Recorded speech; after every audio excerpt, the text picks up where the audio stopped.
making under that. I'm gonna say like 30K a year because you're probably working part time. You're going to school. It's your freshman year. You're I'm a having manager, fun. actually. You might even be cutting some hours. Okay, a Hey, part don't time you get manager all your managing income like off middle-aged moms donating to your stream? three to four like shifts a week. Your entire income is off middle-aged moms donating to you. Okay, let's just not forget about the middle-aged dads too. Thank you. All right, well, all right. Let's. I mean, we. Oh, can, wow, was that supposed to be a dunk or something? No, that wasn't me. That was my boyfriend. But I'm so sorry. I mean, the only reason I'm shitting on you, it's not because you work at Subway. I think that's Right. cool that you're working a job while you're also living in dorms going to school. That Thank makes, you. It's that harder make- than me. that makes school a lot more difficult. I understand that. I've been there myself. But the reason why I'm bringing this up is because then you turn around and you tell me that you vote for Trump. Did you just say boyfriend? yeah, Okay, so you remember the LGBT plus community and you voted for Trump for the ultra wealthy while you're working a minimum wage job? what is? Wait, no, we're just roommates that fuck. all right. I mean, yeah, but there's nothing wrong with that. I mean, I don't Okay, know why I'm he's pretty just sure like. that- Wait, what was? How was that? Wait. Yeah. I'm pretty sure those guys are just trolling. Like, literally just wasting our time because they're bored. So we're going to move on to the next guest. Everybody, just give us a minute here. Yo, Corinne, thank you so much for the $2 over on YouTube Super Chat. And then Jennifer with the $10 over on YouTube Super Chat. Love from a middle-aged mom. Thank you so much for the love. Total Trash with the $10 over on YouTube Super Chat saying, my name is Landon and I'm a teacher myself and absolutely respect you for standing up for us. I appreciate you so much for the love. Thank you. Nerd with the $5 over on YouTube Super Chat. Then Carmen with another $10 as a teacher. Thank you so much for the love, Carmen. I'd also like to thank Danessa with the $5 on PayPal from a middle-aged mom. Zachary with $5 saying, now am I a middle-aged mom? Lena with the $10 on PayPal from a middle-aged mom. Oh, you guys are awesome. I appreciate it. All the middle-aged moms in the chat. We get a big W for all of the middle-aged mothers. Okay, let's fucking go. What is going on, Mr. States? Did you vote for Trump? Love you, Dean. Yeah, I appreciate you so much for the love. You're awesome. What's going on, Ricky? Did you vote for 30, Trump? 36. Yes, I just have one question, Dean. Under Parker's Gavin Newsom post today on X, is that sick hell, that image of him, real? Good question. So first of all, like Parker's never intentionally thrown a Sig Heil, or in other words, a Nazi salute. I mean, me and Parker have known about that screenshot for a while. I mean, we've talked about it openly as well. It's most likely that photo is edited. The reason why we believe it's most likely that the photo is edited is because his shoulder looks like not human, meaning that it's most likely like an edited photo. Then secondarily, if it isn't edited and it's real, it's definitely like taken out of context. He probably had his hand in the air for some reason apart from hailing Hitler. He doesn't really seem the type, but good question. But why did you vote for Trump? Okay, fair enough. That's all I need to know. Bye. Okay. All right. Well, I appreciate you for coming up. We're going to move on to the next guest. Everybody just give us a minute here. All right. Let's go ahead and get the next guest up in here. We got Anthony loading into the box. Jasmine, thank you so much for the $10 donation over on Venmo. I do appreciate you so much for the love, Jasmine. Everybody, please show some love to Jasmine down below in the comment section. At least 1,000 W's for Jasmine. All right, here, you guys. As well as Harry with the $2 over on PayPal. I appreciate you so much for the love. And Kelsey with the $10 on Venmo saying, I'm not a middle-aged mom, but that a-hole. That guy's an a-hole. I appreciate you, Kelsey. Wendy with the $10 on Venmo from the middle-aged moms. Let's go. Huge shout out to the middle-aged moms. LFG, bro. What is going on, Anthony? Did you vote for Trump? I did, yeah. You did vote for Trump. Why did you vote for the worst president of your life? He's not the worst president of my life. Why are we getting some lag over so on YouTube? It's a little strange. Never mind. Sorry. Go ahead, man. Sorry. Definitely not the worst president of my life. A lot of the decisions I make are because I'm prior military. I'm from the Midwest, and I don't really adopt to the new culture that's being pressed on everybody. That's mostly mine, but that's also my own personal prerogative.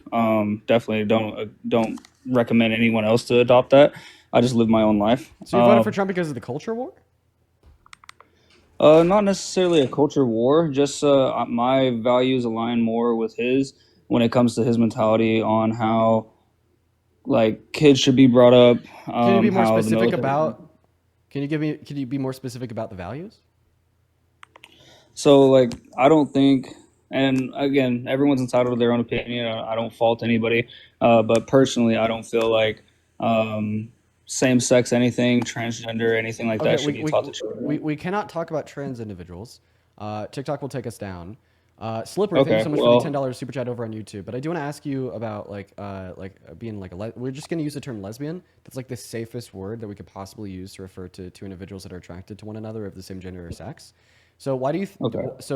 why do you think that like children shouldn't be taught about the fact that some people may have a mother and a father, but some other people may have two mothers or two fathers? Like, as far as Well, I'm see, that's concerned, that's age-appropriate content material that young children should learn, because it is a fact that lesbian and gay couples do exist. And if you advocate for like willfully, misleading younger generations into believing that something doesn't exist and which does exist, you're just actively advocating for anti-intellectualism, and it doesn't make sense to me at all. So, if what's it called? Let me answer. So I don't agree with the spoon feeding that a lot of teachers have been doing. My cousin's a teacher. A couple of my friends are teachers as well, and they've left the system they were in because it was being allowed, to where history teachers are taking moments to teach kids about the things that we can't speak about on here because it's going to get taken down. We could talk about lesbian individuals. Like, what about lesbian individuals as being taught to children that you disagree with? I think that if people are going to make that decision, it needs to be their decision. And if you're constantly spoon feeding that to someone who's 5, 6, 7 years old, they're gonna grow up. You've already made a false presumption. It's not a decision to be lesbian. Not for everybody, but for some people it is. No, it's not for anybody. Can you choose to be aroused by me right now? So people who are originally straight get into a relationship where they were beat on, raped, everything like that, so they can't stand to look at men. Say grapes, please. They still Say are. grape, please. So where that happens to them, right? They can no longer stand to look at men, can't be around men. They're terrified of men, X, Y, and Z. But they still pursue love. They still pursue connection. They still pursue that, and then they transition over to that, right? Were they born that way, or was that a choice? Okay, so you are perpetuating propaganda that is older than yourself, and this propaganda has been disputed and debunked by all reputable institutions of medicine and science before you were born. Okay, so the statement that forms of abuse or other external variables can lead an individual into same-gender attractions is false.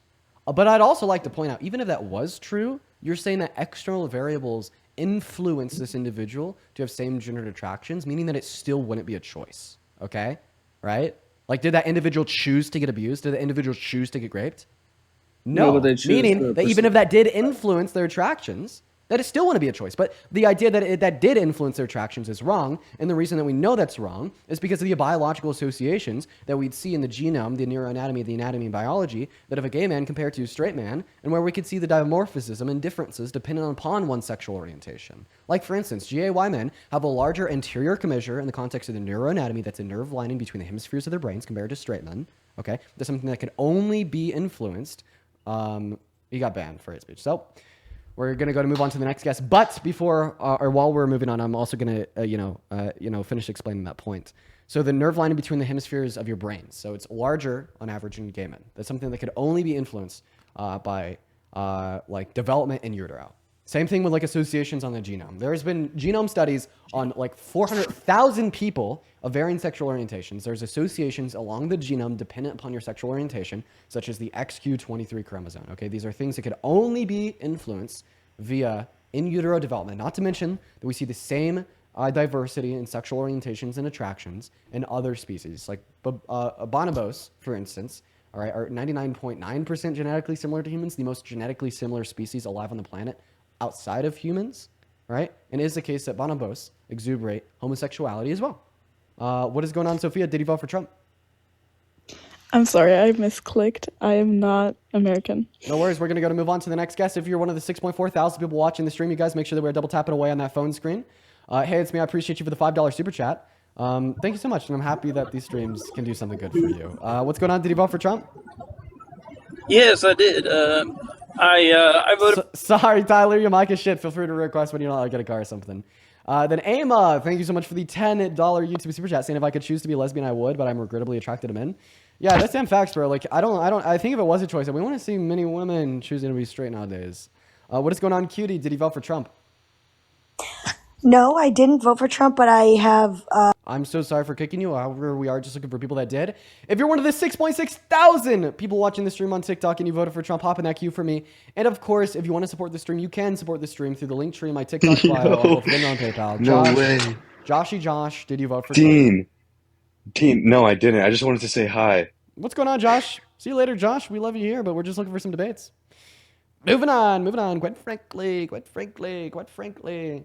All right, where's Parker? I don't know. What's going on, Kenny? Did he vote for Trump? Patty, did he vote for Trump? I did. Mr. Patty, why did you do that?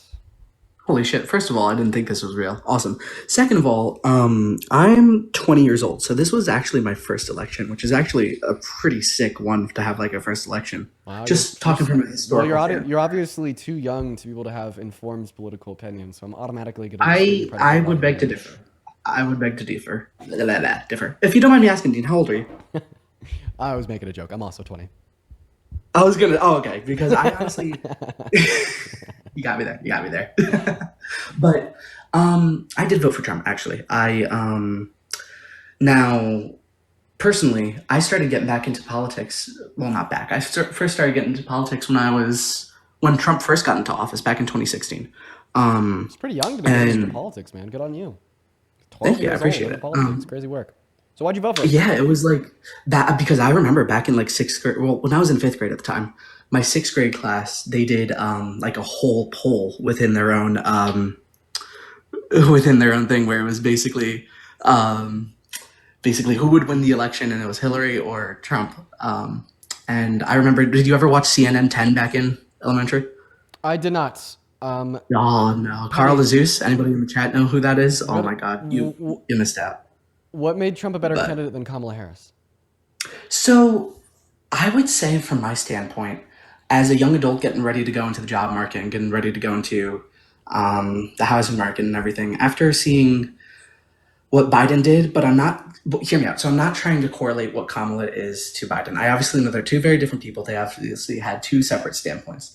But what I just kept coming back to was, like, Kamala Harris was the VP for years. And I think that if she was, I know she made the argument that Trump was just running on issues, but I think she almost did the same thing where it's like, if she wanted to get all these done, she would have had some influence to get some stuff done, like that she wanted to get done within those 4 years of Biden being president. Yeah, man, she did. She did have influence on getting things done, and she got things done. The Biden-Harris administration was the most effective presidential administration at resolving domestic issues in modern American history. They were exuberantly more effective than even Trump was during his first administration.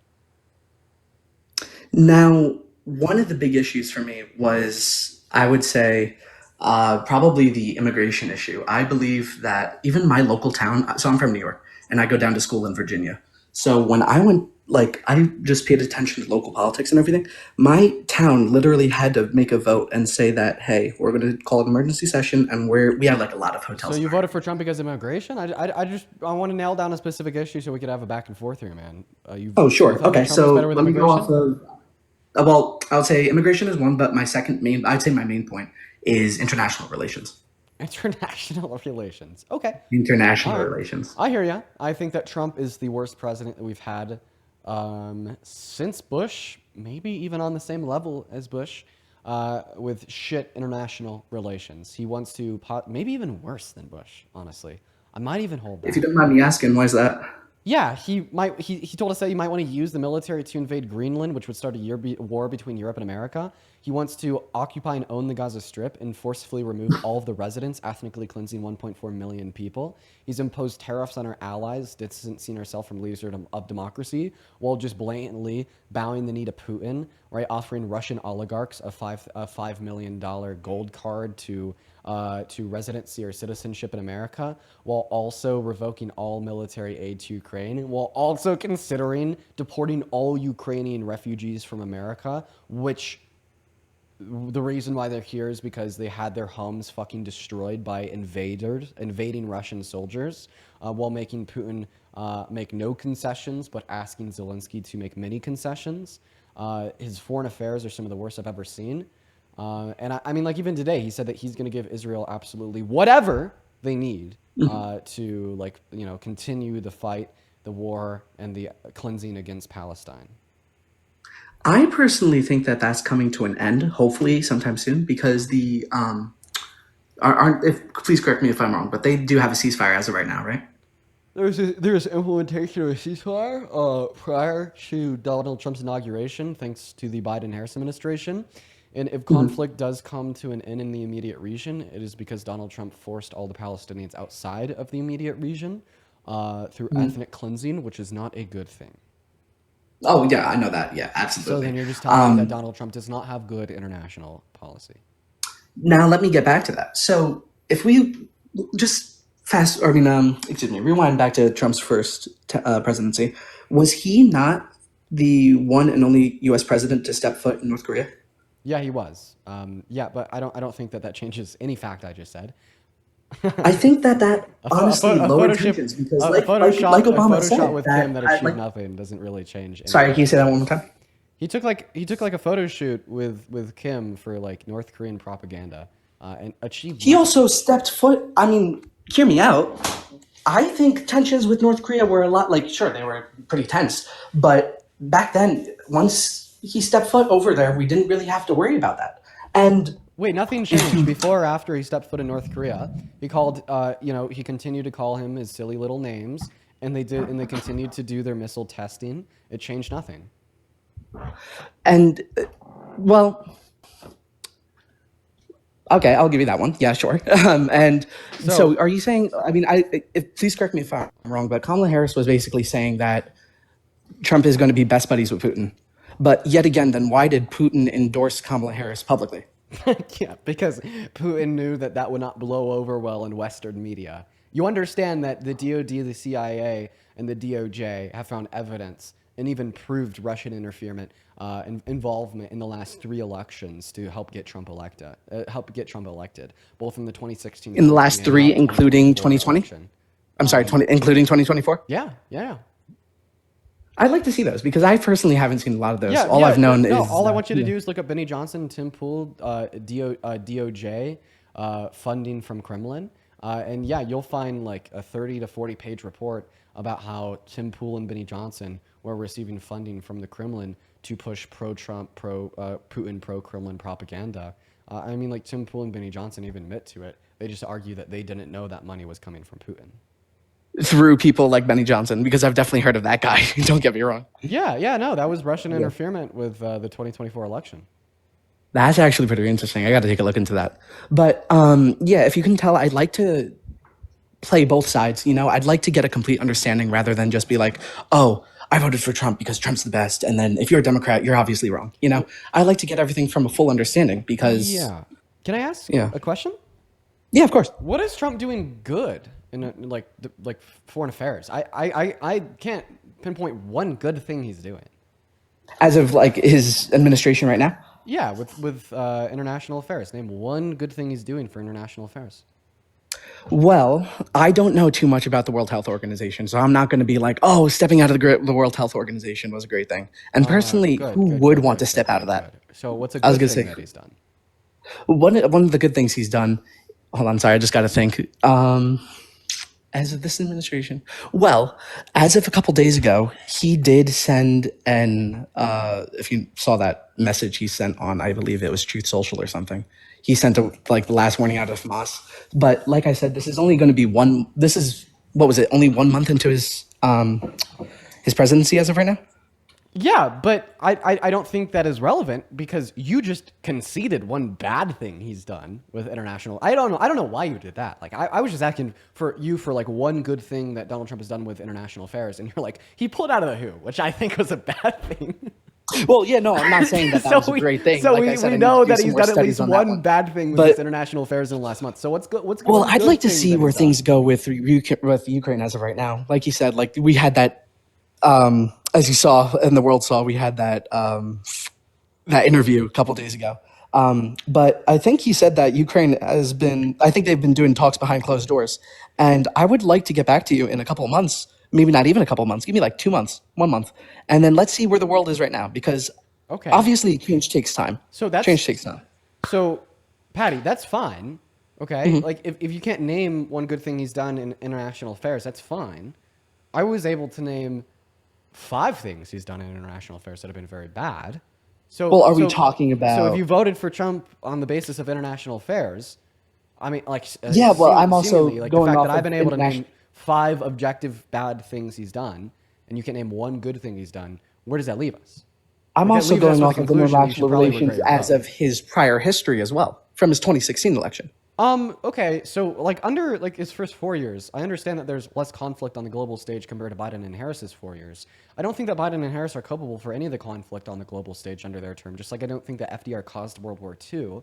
But I think that the consideration of the state of the world under his first 4 years is irrelevant now that we understand what he's already done and what he wants to do with global relations under this term.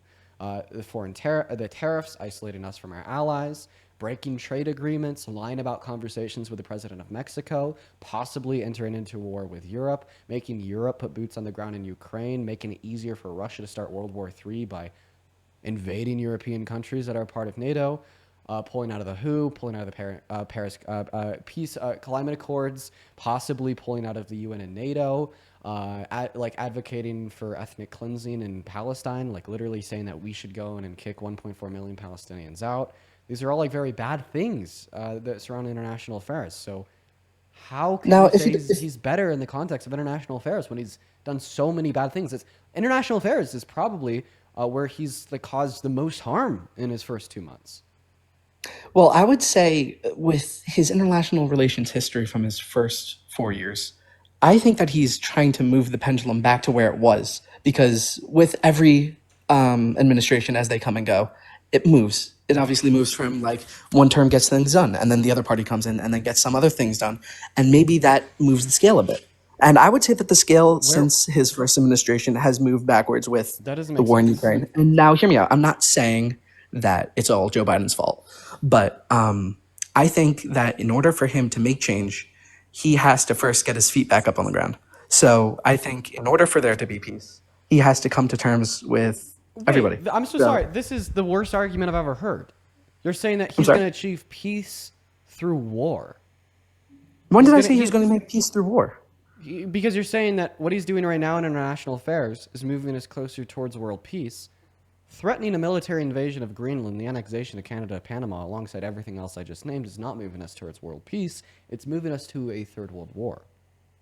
No, I'm not talking about making the 51st, 52nd, whatever U.S. territory he's trying to do. So you're just I'm talking ignoring more the of things on that he's scale. doing. Yeah, it's exactly. You have to ignore a lot of the things that he's done in order Like, to make I an don't argument. agree You with can't do that. that. I don't You can't- agree no, with no, that, no, no, but no, no, no. We're not discussing like a virtual reality here. We're not playing Sims. Okay, we're talking about the facts of the matter. We're talking about like the reality as it is. You can't ignore things Trump has done to make an argument about what Trump is going to do.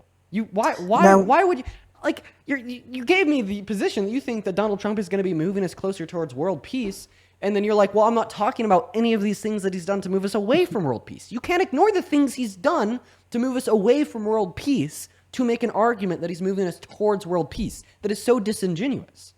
Now, has he actually done anything with Greenland and Panama and Canada besides tariffs? Besides tariffs, which have also destroyed foreign relations and literally made our allies launch a counter-economic war on us. Besides that, once again, ignoring things that move us away from world peace. No, it's only a threat as it exists. But I think a threat is all that we need to conclude that this individual is a threat to world peace. If Donald Trump threatened to grape a 10-year-old girl, would Donald Trump be a threat to children? If he threatened to grape a 10-year-old girl, would he be a threat to children? Is that what you said? Yeah. I mean, I'd say so, yes. So if Donald Trump threatens to invade another country with their military, is Donald Trump a threat to world peace? Now, I would say so, yes. Now, but if you hear me out, would you agree You just with conceded. everything? I'm sorry for talking really loud for a second. I had to scratch my mouth. But would you agree with every single thing that Joe Biden has done during his last 4 years? Yes, I agree with every single decision made by every Democrat ever. No, I don't. But this is irrelevant. The reason this is irrelevant is because you've spent. Let me actually see how long you've been on the live, because I could click on the multi-guest feature and see how long you've been up here. So just give me 1 second. It typically takes a little bit to load. My computer Sure, of is course. not the fastest. You've been up here for 14 minutes and 30 seconds. In Oh, the wow. last 14 minutes and 30 seconds, you've been arguing the position that Donald Trump is good with foreign relations and is for world peace. You just conceded that Donald Trump is a threat to world peace. Does that mean that you concede the argument that you've been arguing for the last 14 minutes and 30 seconds? Sorry, what was that last question? You spoke way too fast for my brain right Does now. this mean that you concede the position that you've been arguing for the last 14 minutes?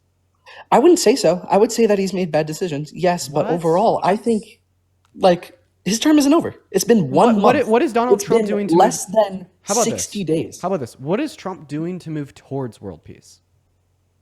He's actively talking with Zelensky, and he's trying to end the killing, ending the fighting, as he says, in Ukraine. And he's trying to aid Israel and Palestine to come to a ceasefire. Well, I mean, they're already in a ceasefire, but to come to peace. And the war. So a proposition of ethnic cleansing of 1.4 million humans is a proposition of world peace to you. Now, what do you mean by ethnic cleansing? Do you mean killing? The forceful expulsion of an unwanted ethnic group from a society. I gotcha. And it's because of him wanting to put the U.S. in the Gaza Strip? To own it and expel the Palestinians. Yes. Now, if that is a official part of their peace agreement where it's like you end the fighting and we come in, then I will fully say that no, I do not agree with that. But Well, how do we you told me know? you told me that he's pro world peace because of the arbitration between Israel and Palestine. But a part of this arbitration is a violation of 1.4 million human rights. So I don't think that this is pro world peace. I think that this is anti world peace. Do you disagree? That the American owning of The occupation, ownership, and forceful The expulsion occupation. / ethnic cleansing of Palestinians from the Gaza Strip is anti-world peace. No, I would say so. And I'm taking actually a course on colonialism, knowledge, and power. And okay, this is okay. literally So- just modern day colonialism. So And far, I personally think so far that we've been able to get you to concede that Donald Trump's potential invasion of Greenland is a threat to world peace. Donald Trump's ownership, annexation, occupation, and ethnic cleansing of the Gaza Strip is a threat to world peace. Tell me one thing that Kamala Harris had to offer on the global stage that was a threat to world peace outside of her support to Israel, because I will absolutely concede that that was. that her support of Israel was a threat to world peace. Yeah, it was anti-world peace. So can you name one So thing would outside of you- her support for Israel that's anti-world peace? Just to be clear, anybody that supports Israel is anti-world peace. Indeed, yeah. Now, Israel as in the country or as the people who run the country? Because I think the Jewish people have gone through a lot. And I think that there should be a separation between the Jewish people and Israel itself. Well, Would you agree? I do separate Zionism and Zionists from Jewish individuals, and I am referring to the government of Israel. Okay. Now, what about those people who identify as Jewish and identify Israel as their homeland? Like identify with the I'm so country sorry. of Israel.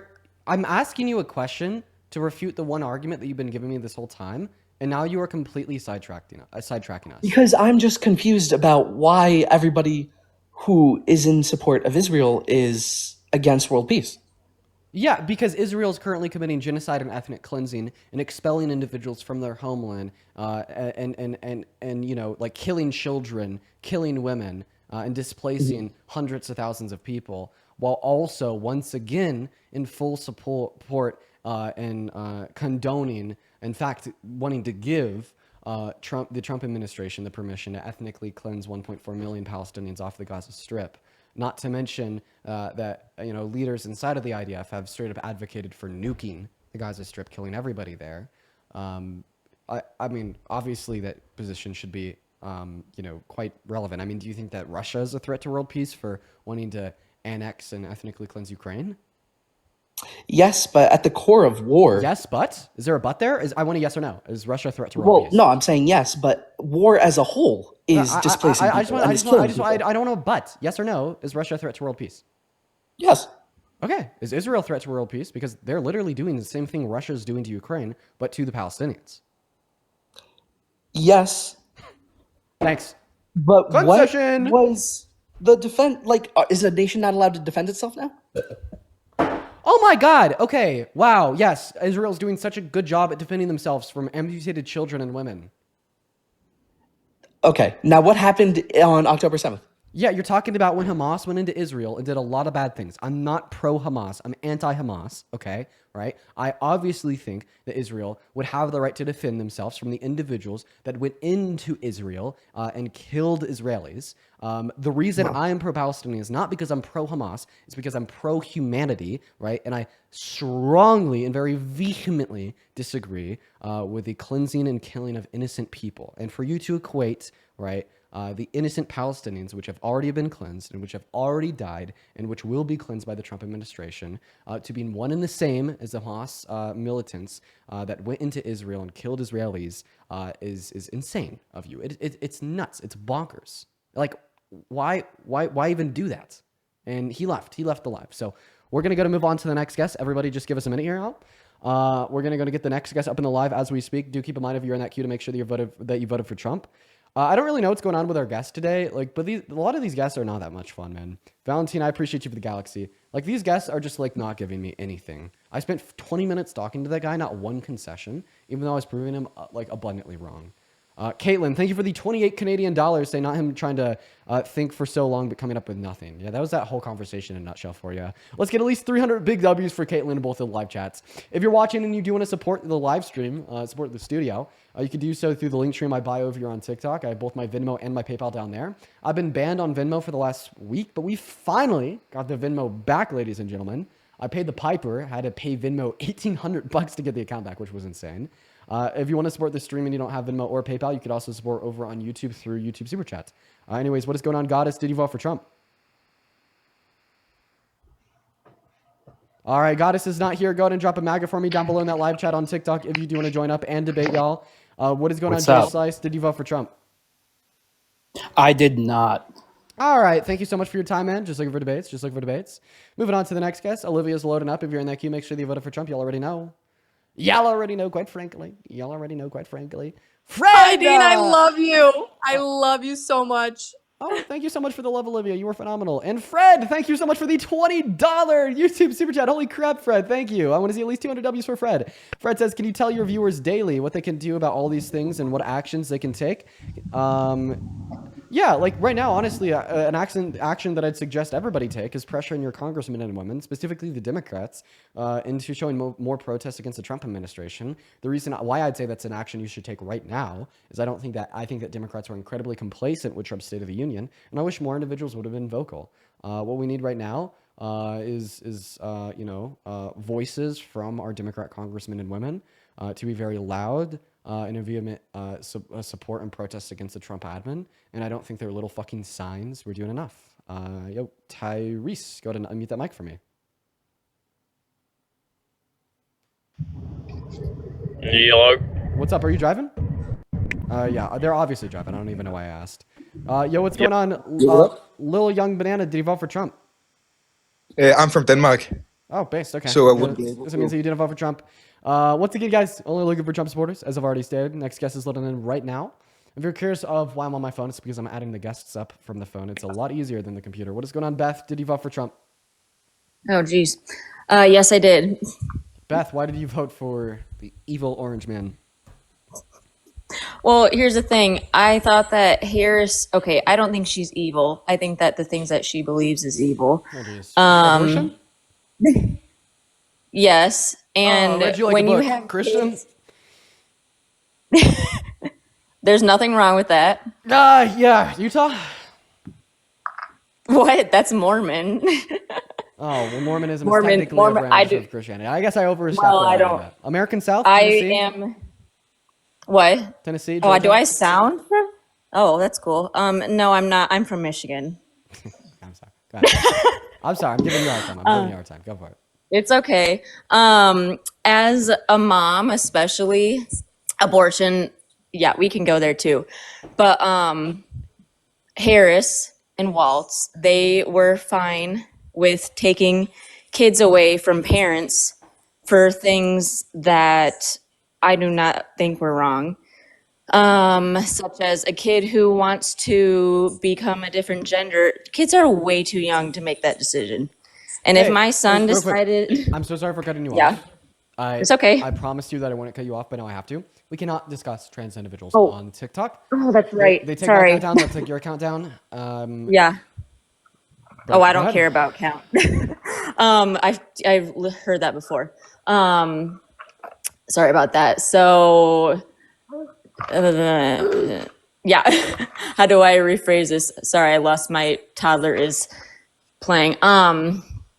So if my son decided that he wanted to change, Bruh, what did I just say? oh, we can't mention it at all. Oh, sorry. I thought we just couldn't use the word. No. It's just I've learned it's better not to discuss Okay, trans individuals okay. at all. I want to make it clear. I wish that I could advocate for trans No, individuals yeah. on the live. I wish that I could rebuttal your arguments. But like quite literally, TikTok won't let me. So let's talk about something It's else. just weird that you can, yeah, okay. Okay, well then, yeah, that kind of, so we can talk about abortion. Yeah, are you pro-life? Do you think abortion's wrong? Yeah, and the thing too that doesn't make sense to me is first of all, people who don't believe in the Bible and don't believe in God, I do not expect them to agree with that because if they don't believe in that, then why should they? Like, I do not expect them to. I think that I have an expectation of people who believe in God to think that it's wrong just because I believe that it's murdering. And I know people don't think that when they're sorry, oh shoot, you should probably just kick me off because Wait, just let me hop in here. You're pro-life. You think abortion should be illegal because you're a Christian. I have a question. Are you Catholic Yeah. or Orthodox or non-denominational? I would say I don't like being under a denomination So just you're because non-denominational. Perfect. Yeah. So do you agree with the New Testament where it says that God views all sins as equal in his eyes apart from blasphemy? Mm-hmm. Phenomenal. Is it against the 10 Commandments to murder? Yes. Is it against the 10 Commandments to lie? Yeah. Does God see those two sins equally in his eyes? Oh yeah. Should lying I'm be not- illegal? Oh, that's a good point, but also It's a good point that I'd like you to respond to. Should lying you're be good. illegal? Yeah, you're good. Well, okay, it kind of is illegal to lie, but at the same time, it's only about certain things. So Should it be illegal to tell your daughter, your son, that Santa Claus is real? I wish it was, but well, it's not. So yeah, I guess I did. I don't. I'm going to go ahead and re-ask the question. So I'm going to clarify. There's two possible answers to this question. Well, wait. Where does the Bible say? What does it say about name the 10 Commandment where it talks about lying? Thou shalt Like not it bear said- false witness, the 6th commandment. Okay.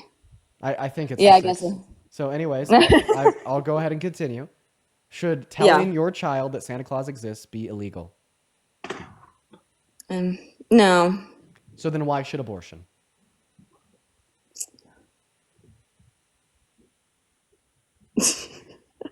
I've never had anybody I've had people talk about or disagree with things. Well, I've never really gotten in a debate with people, so I've never had anybody use that point. Because it's a good point.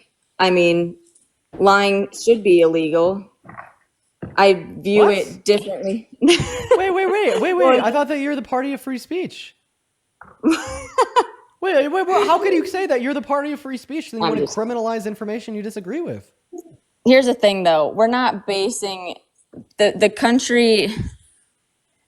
Wait. If lying should be illegal, should Donald Trump be in jail for telling 30,000 lies during Now his I first feel term ridiculous and 'cause I telling have the a biggest bunch of sitting lie he's people. ever told with his denial of the outcome of the 2024 election? Should Donald Trump be rotting in a jail cell right now for being the biggest liar ever? Yeah, you definitely got me with that. That was good job. You're making us people look. You're making it so that you look right. Can I tell you the resolution of this? What is it? The resolution of this is to recognize and understand that your religious beliefs offer a completely incoherent and tangible solution to, justifying laws or criminalizing actions. That is the reality of the situation. I myself am not a Christian. One route that is most typically taken when debating Christians who support pro-life legislation is to, try to falsify Christianity. I don't even believe that that is required because Christianity offers no basis for a criminal justice system. In fact, it is so incoherent for the reasons that I just pointed out. So when you want to justify why you think something should be legal or illegal, you shouldn't do so by merely just stating it's a sin, by stating it's immoral, by stating the Bible advocates against it, but by rather giving other reasons not associated with your religion to justify that point. So the resolution to this issue isn't for you to stop worshiping your God. The resolution of this issue is for you to kind of reframe the perspective that you analyze laws through and maybe reconsider that although you do think abortion is immoral in accordance with your faith, understand that other individuals don't share that faith and that faith is incoherent to legislate upon. So by product of that, you should probably advocate for pro-choice legislation because you don't want an incoherent basis dictating what 170 million women and girls can and can't do with their bodies. Well, and then they're not doing it with just with their bodies. They're doing it with another human being's bodies. So to think, if you don't think it's a human being, then that's that. Oh, you do? Okay. So it's just like, and the fact that Democrats voted that they didn't want to move forward with the Stay Alive Act. So a baby, it can be born when they survive an abortion, but so they're outside of the mother's womb and they don't want to save it. So it's different. They're saying that it's a woman's choice and it's her body, but it's outside the body. It can be disconnected from her body completely and they still don't want to save it. If you're doing that, that just like Okay, but that's a debate, yeah. But that's not the abortion debate. I want to debate you about abortion first, because quite frankly, I don't even know what you're talking about. I've never heard of this act, the Stay Alive Act, before. I thought at all. Yeah, No, okay. I'm not gonna be like say something rude about. I just thought I knew you knew a lot of what was happening, but on the context of abortion specifically, right? I have no issue with abortion before 20 weeks. The reason why I have no issue with abortion before 20 weeks is because I don't value. What's your name? Beth? Okay, Beth. Yeah. The reason why I think you have the right to life isn't because of your species classification. If you were born on Krypton and you join my live with the use of ultra-fast radio waves sent over light years of space in a matter of microseconds, I would still think it'd be wrong to kill you, even though you're not a part of my species. Now, Beth, imagine that you and me were having this conversation 1,000 years from now, and your AI was your consciousness was artificially uploaded to a robot's body, but you were still the same Beth I'm talking to now. I'd still think it's wrong to kill you, so I don't think it's wrong to kill you because you're biologically alive. Okay, so in other words, you don't have the right to life because you're a human. You don't have the right to life because you're biologically alive. You don't have the right to life because of your species classification. So what does that leave us with? Okay, I think that you're valuable, and I think that you have the right to life because you are a conscious, sentient entity that can express subjective first-person experiences. Okay, right? And the ability to have those unique first-person experiences only emerges in the life of the fetus at about 20 to 24 gestational weeks. Okay, and because that is what I value before it has the ability to express those things, I don't value it at all. And I think that the mother is well within her rights to terminate that life as it's infringing upon her bodily autonomy without good reason. Which, as you like you said, you don't say you're a Christian. You don't believe so. I don't expect you to think that. But as I think people get really upset about us thinking what we think, like some Republicans don't care about abortion. Like that's not a big deal for them. And I don't think Trump I know isn't like fully against it, which I don't like, but I do think that his policies were Damn, so didn't you're pretty against it. You're pretty. Do you think that great victims should be able to get abortions? Because of what I think, no, because that's not the baby's fault that they were made. It's just not, it's still another human being. And like I said, I don't expect you to believe that since you don't, but because of what I believe. Well, I could actually assume what you believe to be true, and we could still justify a great victim getting an abortion. So for a conversation on the subject, we're going to assume two things. We're going to assume that I'm a Christian, and I think that fetus has just as much value as you and I. We're also going to assume that, no, it's not the fetus's fault that is reliant upon the great victim's bodily resources to sustain and grow its life. So you may be asking, well, Dean, how can you justify that great victim getting an abortion? Well, think about this. I'm going to give you a hypothetical. There's a sleepwalker that grapes me every night in my sleep. The only way for me to stop that sleepwalker from graping me is to kill the sleepwalker. Would it be justified for me to do so? If you are being harmed, then yes. Well, precisely my point. That sleepwalker has the right to life. That sleepwalker has just as much value as you and I. And it's certainly not the sleepwalker's fault that they're graping me. They're asleep. They're not conscious. They're not sentient. They don't have these intentions. You're saying this in a context of they're not being told. Just allow me to finish here. Because that sleepwalker is infringing upon my bodily autonomy and causing me harm, I'm allowed to take any means necessary to stop that rights infringement. And you agree that it's okay for me to kill that sleepwalker if necessary. And think about that sleepwalker like a fetus growing within the womb of a great victim. Okay? It's not that fetus's fault that it's growing there. It didn't intend to cause harm to the great victim. It didn't intend to violate that great victim's right to bodily autonomy. But because the only way for that great victim to remove that fetus from her uterus and terminate that rights violation is to kill it, under your worldview, it should be justified for the great victim to do so, just like you'd say it's justified for me to kill that sleepwalker graping me at night. Well, and okay, so if they're in the middle of graping somebody and the person they're being harmed and they kill them, we're in the middle of that. Like they're not, they weren't conscious of that, but they're also not innocent. And oh, well, now we're getting into the weeds.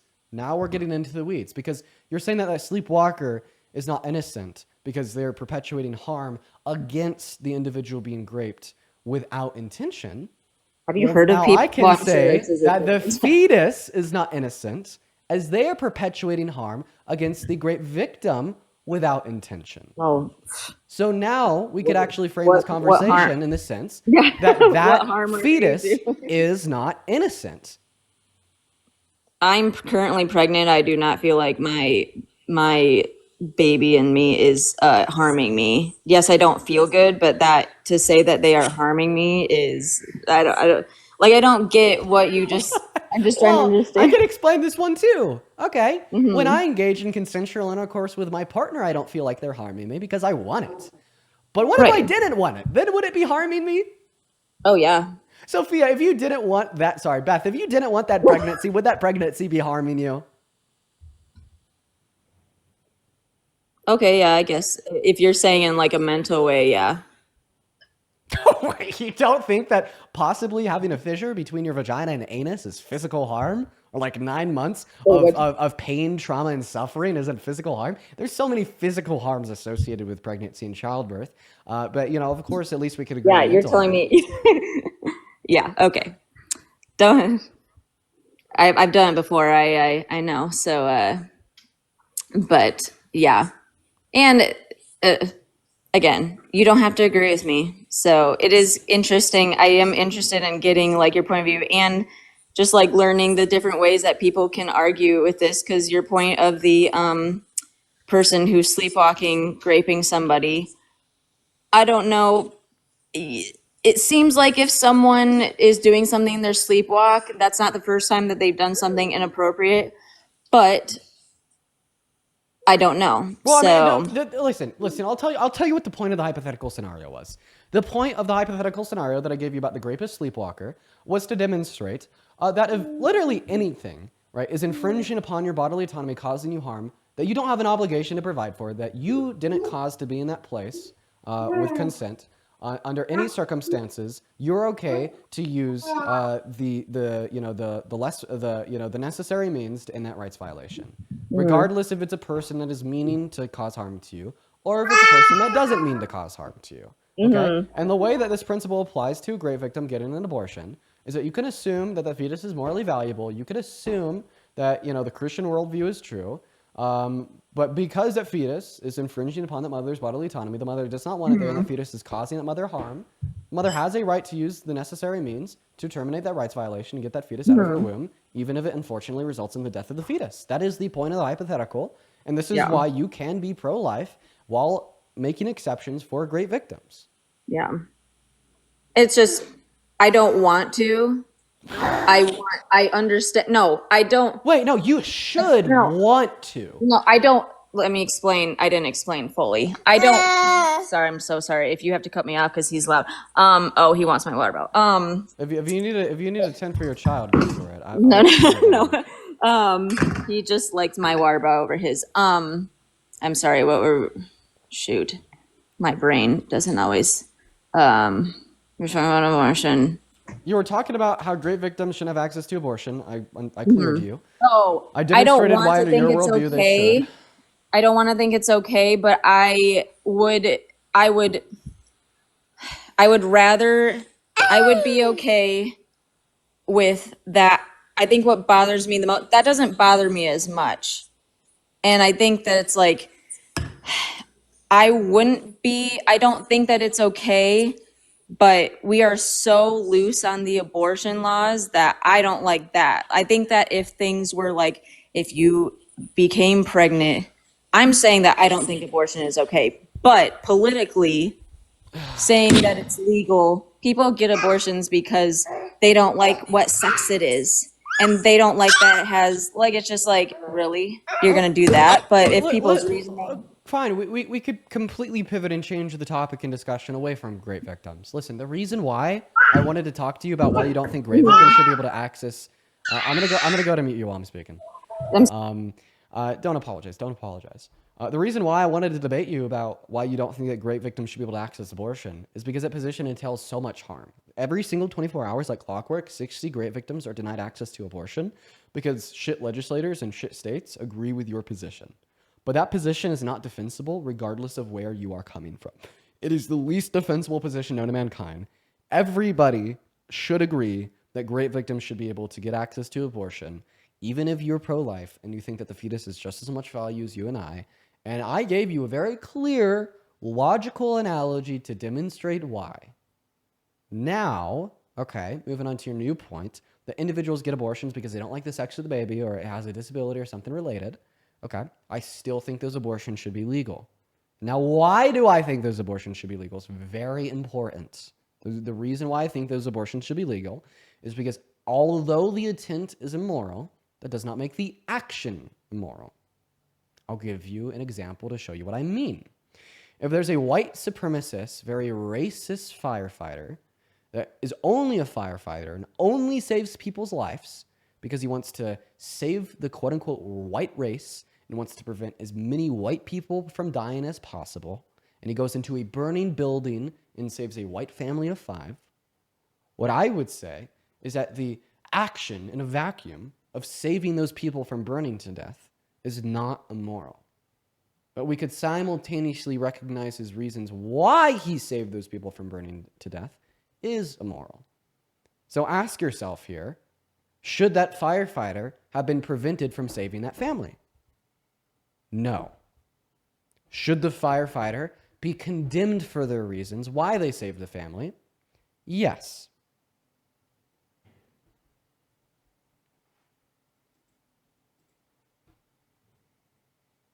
Oh, sorry, it gave me I didn't know I had to unmute myself. I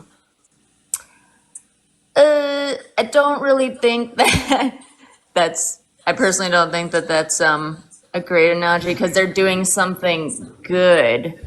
Like, again, as I said, abortion, killing a baby isn't okay. So what he was doing was okay.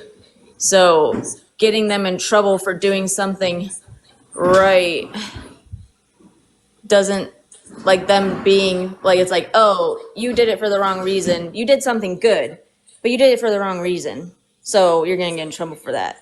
Doesn't really seem the same So your as counter argument is that, well, the action in a vacuum of saving people from a burning building is good. Meanwhile, the action in a vacuum of killing a fetus is bad. So this means that you don't think that an abortion is wrong because of the intention of the woman that's getting it, but you just think it's wrong because it's terminating the life of the fetus, completely changing your argument, right? Which is fine, but I've already demonstrated my reasons why your argument is insufficient, is properly detailing why any abortion should be illegal. I've also given you my argument insofar as why I believe it should not be illegal due to the lack of moral value instantiated in the fetus, in which you give no contestment to. At this point, I will either ask you to give a single contestment to any of my arguments, or I'm going to move on. Beth, I really feel as if I've had no pushback from any guest today, and essentially everybody that's come up on my live has kind of just held to their beliefs till the end of the conversation and kind of ignored the words that are coming out of my mouth. And it's starting to upset me a little bit because I want to debate where somebody actually engages in good faith with the words that I say. And I don't really feel like you or many other guests have been doing that. I'm sorry. I don't debate with people, so I don't know. Yeah. But you do it a lot, so I don't exactly know what you're like saying. So you want, I so I know. I guess I just ask you to like consider the positions that I've said, and if you can't like sufficiently rebuttal them, like probably change your beliefs. Rebuttal them. You want me to? Like I want you to prove me wrong. I want you to prove me wrong, and if you can't prove me wrong, like concede and believe what I do. But at this point, Beth, I do appreciate you for coming up, and I'm going to move on to the next guest. Thank you. Have a good day. You as well. You as well.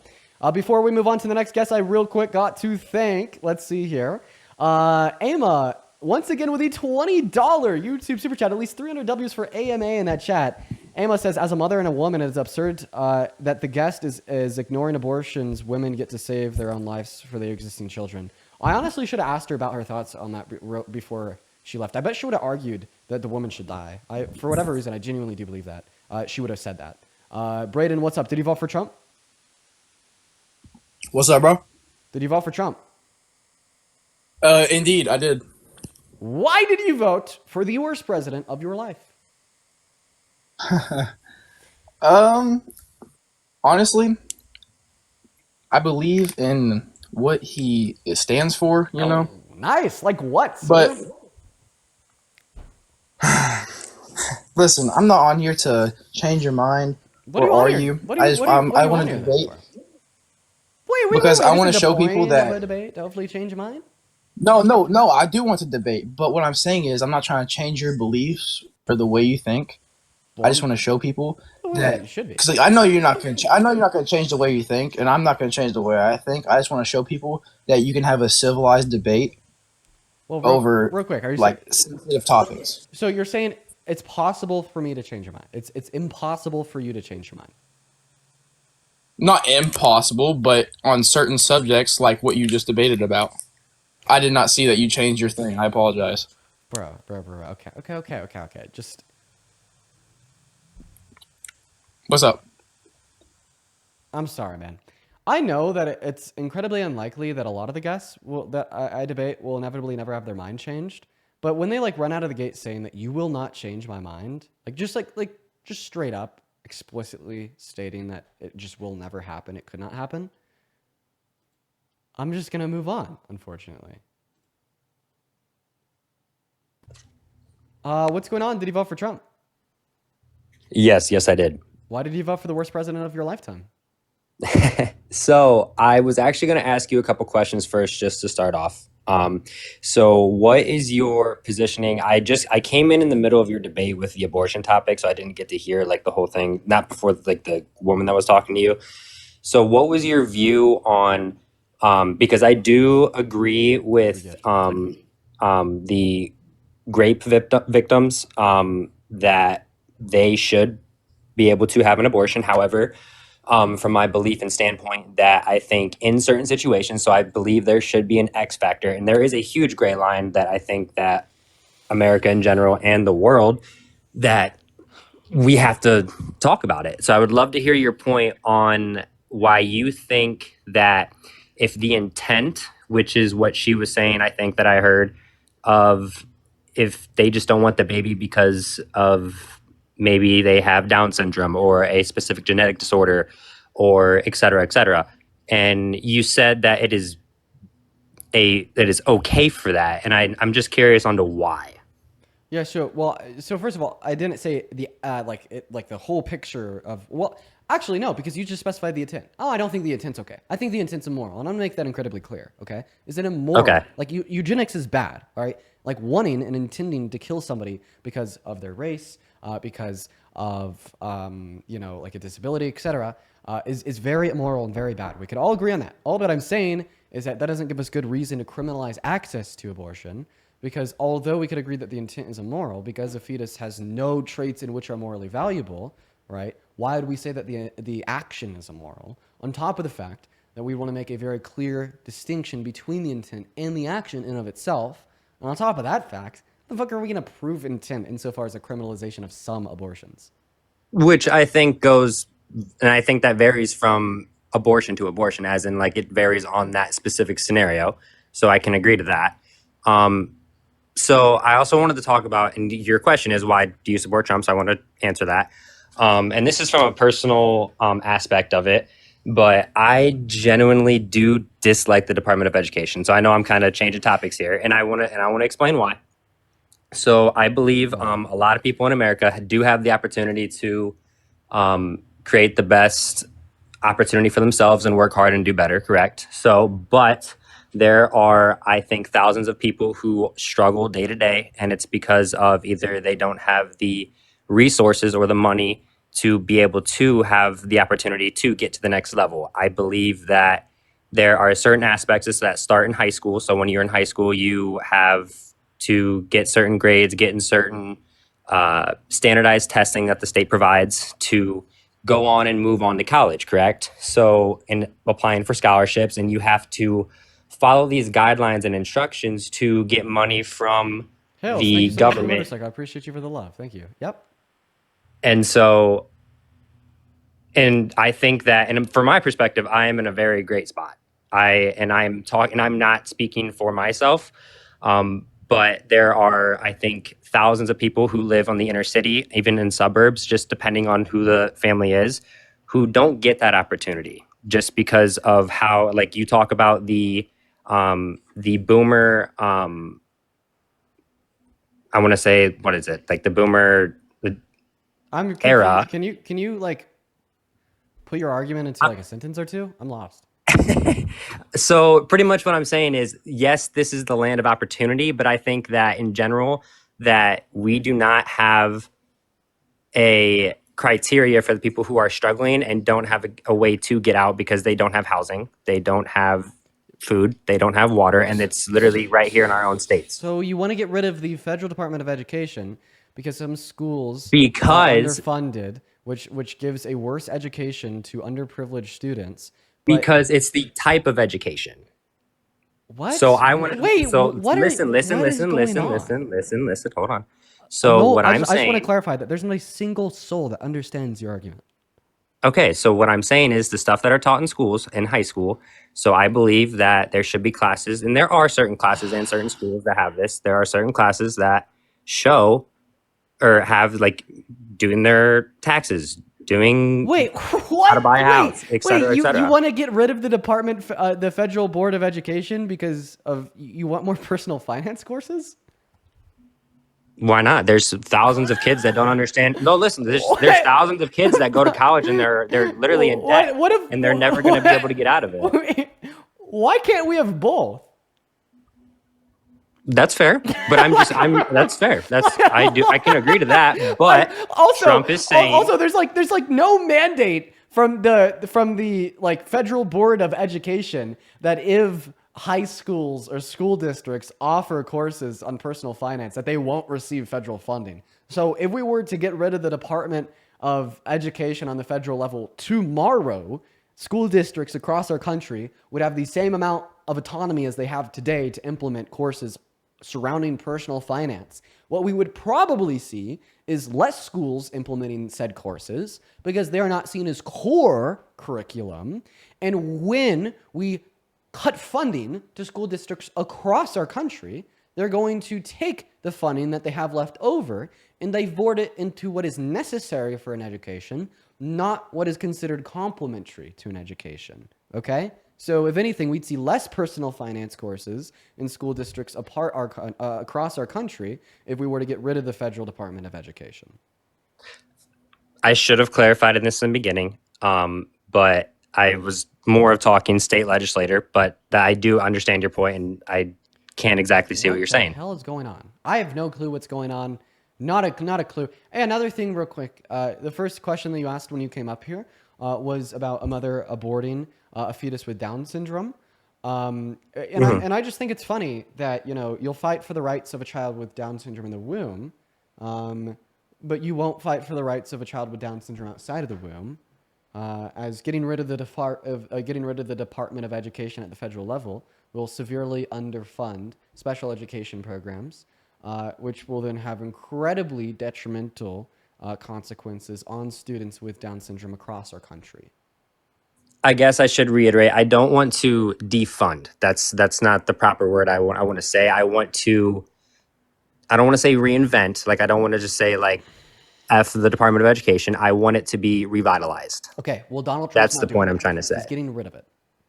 So when you tell me that you I mean, voted there for has to Trump- be something. So No, there's not. he doesn't. He doesn't think that there has to be something. He wants to send it back to the states like Roe v. Wade.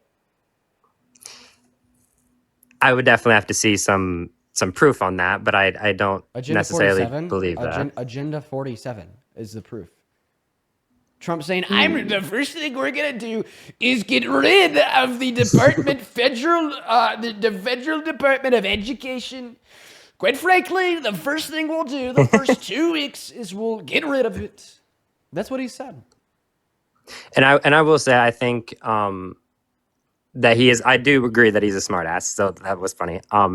But I just think that in that scenario, and I think that there's a lot of blindness by the media, and I think that's on both sides, like party-wise. I am 100% think it's blinding on both sides.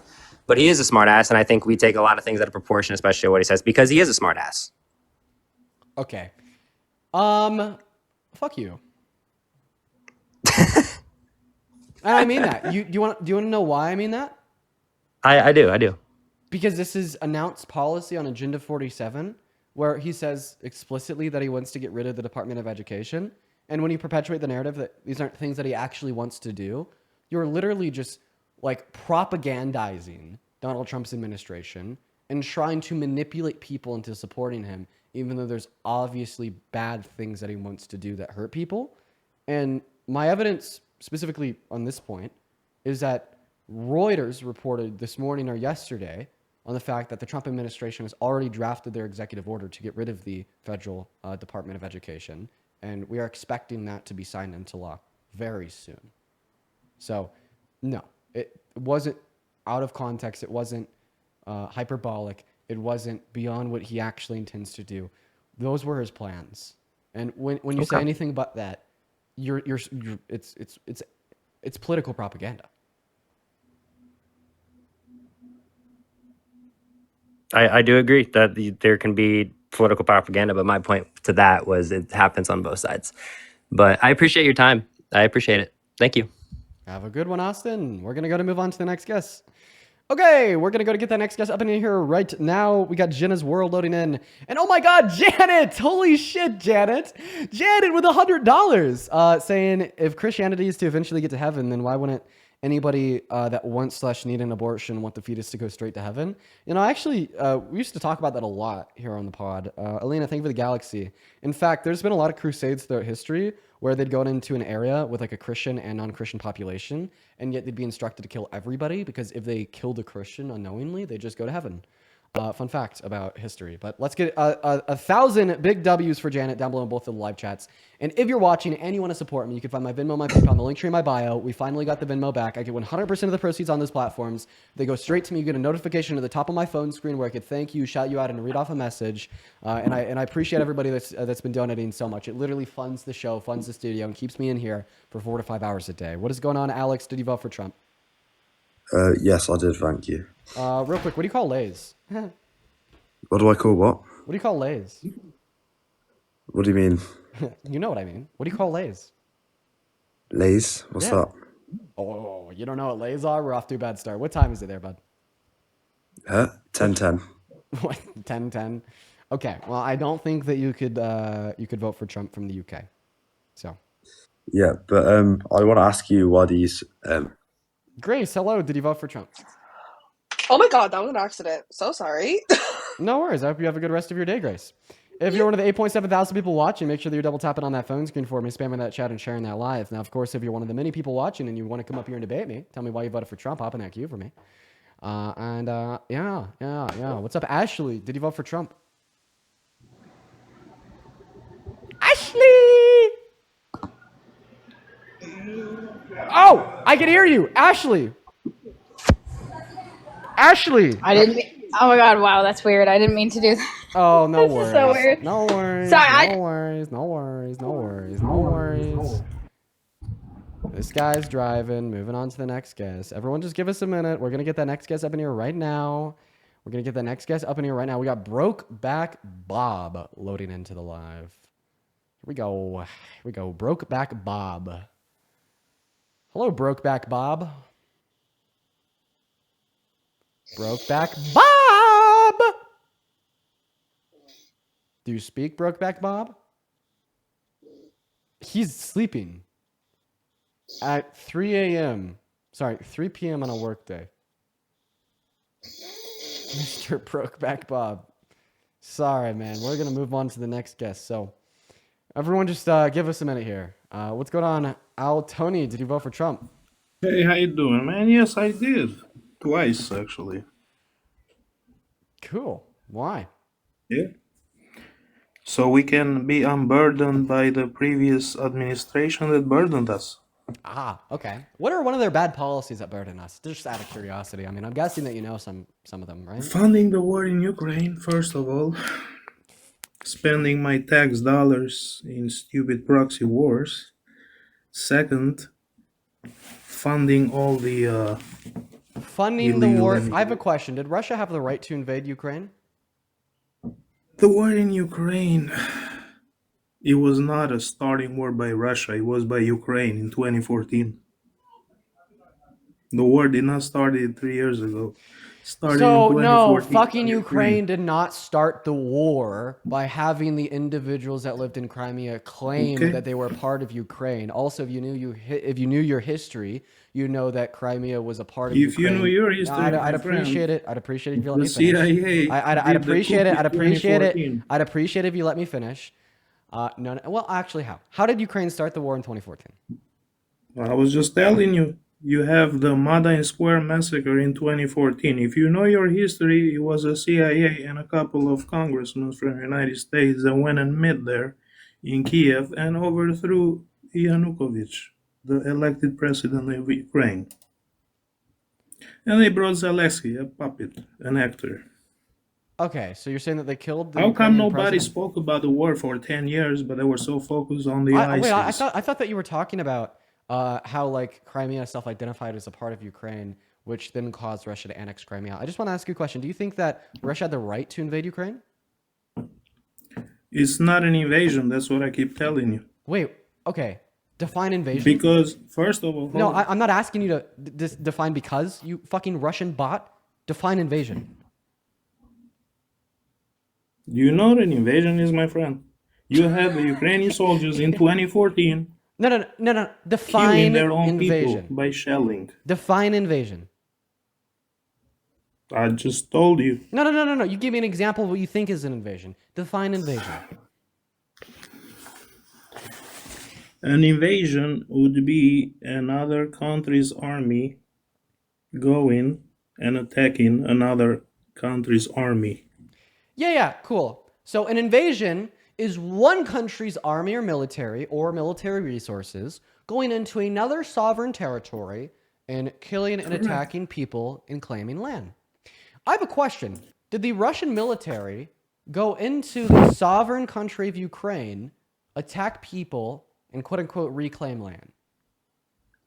No, because that area is populated by the Russians. Oh, that so you're saying they it were actually attacked it wasn't by an the invasion Ukraine because soldiers. you're saying that it wasn't an invasion because it's just a part of Russia. No. Wait. Have So you ever wait. heard I about have the a question. Ukrainian army Wait. shelling I have the a question. Russian people in I have that a question area? here. I have a question. So then, how can you say that Biden and Harris were funding Ukraine if Ukraine's not Ukraine and Ukraine's actually just Russia? I never said that. That's what you said. Yes, you I did, because you said it wasn't an said invasion as they weren't going into a sovereign territory. They were just going into another part of Russia. Also, for everybody saying in the chat, let him speak, why the fuck should I let this guy have the right to speak if he doesn't think that Ukrainians should have the right to self-determination? this Give me is a one problem goddamn you right now, don't want to please. Explain debate. it to me. You just want to be right. You don't want to debate. No, You please. just want to Go ahead sit there and Go ahead scream. Go If you want to debate, I'm giving you some facts. No, go ahead I mean, you don't have to let me if you don't want to. This is your life. I'll go away. But have you ever lived in that region? No, I have not. Thinking you're the history? So how would you know all this shit? You're telling me they invaded? How are you invaded when you got the Russian-speaking population all over? What time is it?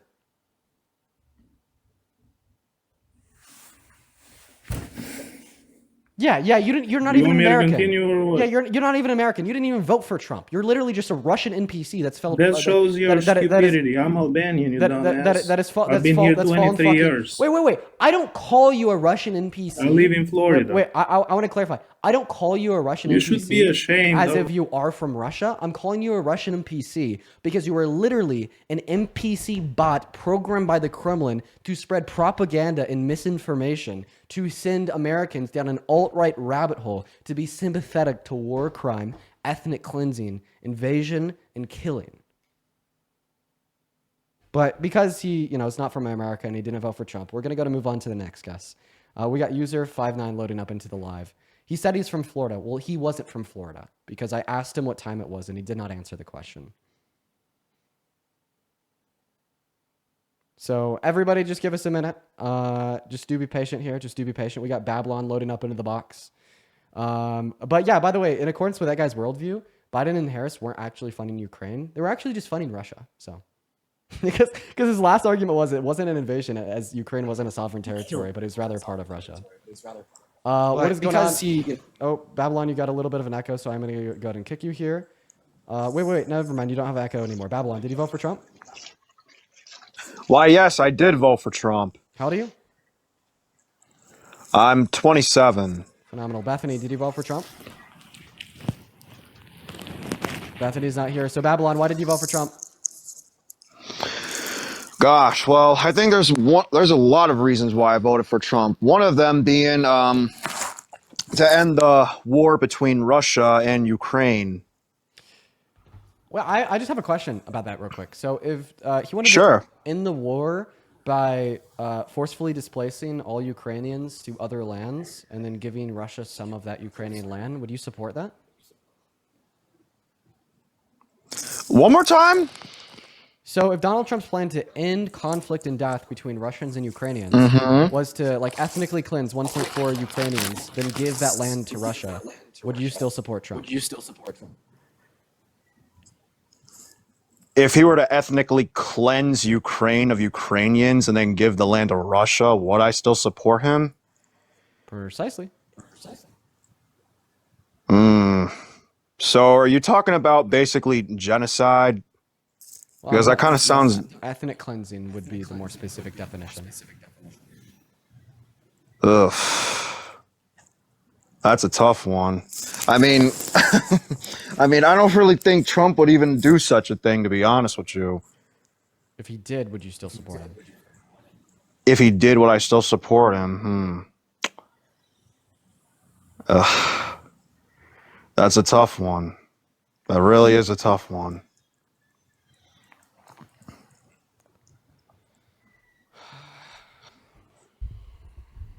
Jesus Christ, man. Yeah, Jesus Christ. Do you have an answer to the question? I mean, could you give me a definition of ethnic cleansing? Because I believe this is the first I've heard of it. Of course. Oxford Language's definition of ethnic cleansing would be the forceful expulsion or killing of an unwanted ethnic group or religious group from a society. Okay, so if Trump were to cause genocide to Ukrainians, I don't think I would support him. Ethnic cleansing. If he were to purposely murder Ukrainians, then no, I don't think I would support him. I didn't say purposely murder. I said ethnically cleanse through displacement. Right. So if he ethnically cleansed 1.4 million Ukrainians through forced displacement, would you still support him? Through forced displacement, probably not. I need a certain answer. If he did this right now, today, would you support him tomorrow? No. Good boy. So this is good boy. This is Donald Trump's plan for Palestine. He wants to ethnically cleanse 1.4 million Palestinians, forcefully displacing them from the Gaza Strip. Does this mean that you do not support Donald Trump? Wait, so he's ethnic cleansing Palestine? Yeah, that's precisely what he wants to do. Okay, so how do you know this exactly? Because Did he even told us say this. he was going to do that? Yes. From what source did you hear this from? A press conference he had with Benjamin Netanyahu, as well as Truth Social. Okay, so yeah, I don't even think he's gonna ethnically cleanse Palestine. To be honest with you, I think that sounds like a bunch of misinformation. I think you're spreading a whole bunch of lies, and I just no. Okay, go on Google, type in Trump wants to expel Palestinians and own the Gaza Strip. Come back, apologize with at least 4 tears and 1 ukulele. Trump is not going to expel Palestinians. Why would he do that? Because he's an idiot. I think the only idiot here is you. You're mad that I'm right and you're wrong? Listen to this guy. He's right. I'm wrong. Listen to this guy. He's right. I'm wrong. You fucking idiot. Yeah, okay. Yeah, you're right. I'm wrong. Okay.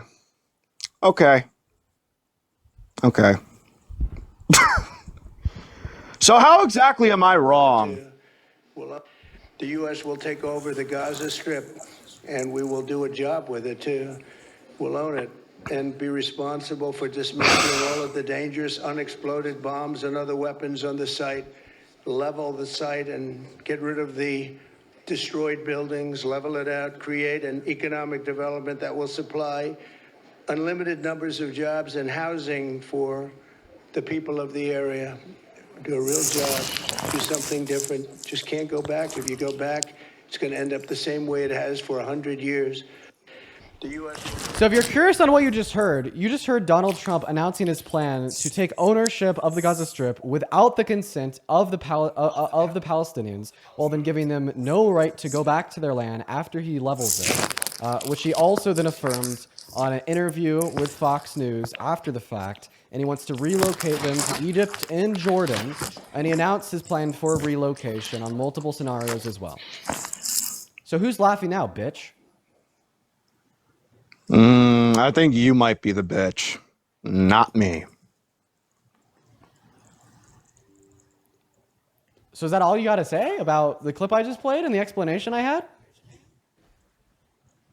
Give me a little bit more than that, man. Where'd that laugh go? Why don't you, baby boy? Bro, what the fuck are you doing? What kind of crash out is this? Yeah, what the fuck are you doing? What am I doing? Pussy. Dude, are you serious? Is this all you got? Are you serious, femboy? Dude! Well, Dean did play me a clip of Donald Trump explicitly saying what Dean said he did after I called it misinformation, but I'm going to call Dean a femboy, so he's wrong. Yay. Wait, yo, Chance, thank you so much for the $15 donation on Venmo, seeing Dean cooked. Thank you so much for the love, Chance. Everybody show some love to Chance. Can I get a W Chance from you real quick? Say W Chance right now. Oh, wait, where'd you go? Why are you so quiet? Good boy. Thank you so much for being quiet for me there. Sitting on mute. Super gagged. Hella gagged. W's for chance. W's for chanced. He gagged himself, chat. You know, that one was satisfying. That one was satisfying, babe. I'm just basking in it because now he's gagged. He has nothing. He has nothing to say. He has nothing to add. I didn't even mute him. God, I'm just sitting in it. I'm just basking in it, Babylon. What are we doing? Yeah, you're basking in on me. I'm just letting you go on your little rant, is all. Oh, my I just rant's didn't want to over. interrupt you. No, my rant was the clip of Donald Trump affirming everything that I said about his plan was true after you laughed for 30 seconds calling me a propagandist.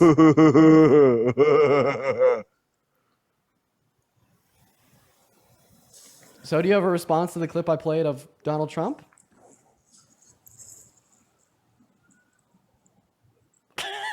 What are we talking about? Oh, I'll tell you. Don't worry. We're talking about the fact that I told you that Donald Trump wants to forcefully expel the Palestinians living on the Gaza Strip while giving them no right to Are you return. sure it's forcefully expel them? Yeah, I am. Yeah, I am sure. The reason why I'm sure. I mean, how is he going to forcefully expel them? What does force have to do with how is he going to forcefully expel them? Well, I can tell you why I know he wants to forcefully expel them. How about Please do. Tell me. Please do. Yeah, because he said he was going to take ownership of the Gaza Strip by Israel, even though Israel doesn't own the Gaza Strip. The individuals, the Palestinians living on the Gaza Strip, said that they won't give it to Trump. But then Trump was like, we're just going to level and destroy it all. We mean, you nowhere to live, Do you really nowhere think to he's going to do that? And we're going to give you a pathway to resident. We're going to give you a pathway to live in either Egypt or Jordan. So that's why I think that. Yeah. Yeah. And then about your next question here about, oh, is he really going to do that? Yeah, that's just like like the final cop out. Like I could literally say anything. I could say Trump supports slavery. I could say like Trump supports. Oh, Trump supports slavery. Do you really think he supports slavery? Just give me a minute. I could say that Trump supports slavery, and then play you a clip where Trump's like, I support slavery. I could say Trump wants to overturn the Constitution. Then I could play you a clip where like Trump's like, I want to overturn the Constitution. Or I could literally insert any other claim with certain evidence that it's what he wants to do. But then if he hasn't done it yet, you'll just merely be like, do you really think he wants to do that? So that didn't actually rebuttal any of my claims. Try again. But try harder this time, bud. Okay, the fact that you just said that Trump supports slavery and he wants to overturn the Constitution, why would you even think he supports slavery? Why would you even think that?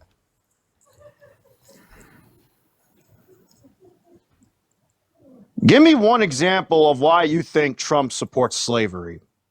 Give me one example. Oh my God! On why you think Trump supports slavery? Move on to the next guest, you guys. We're just gonna go on and move on to the next guest.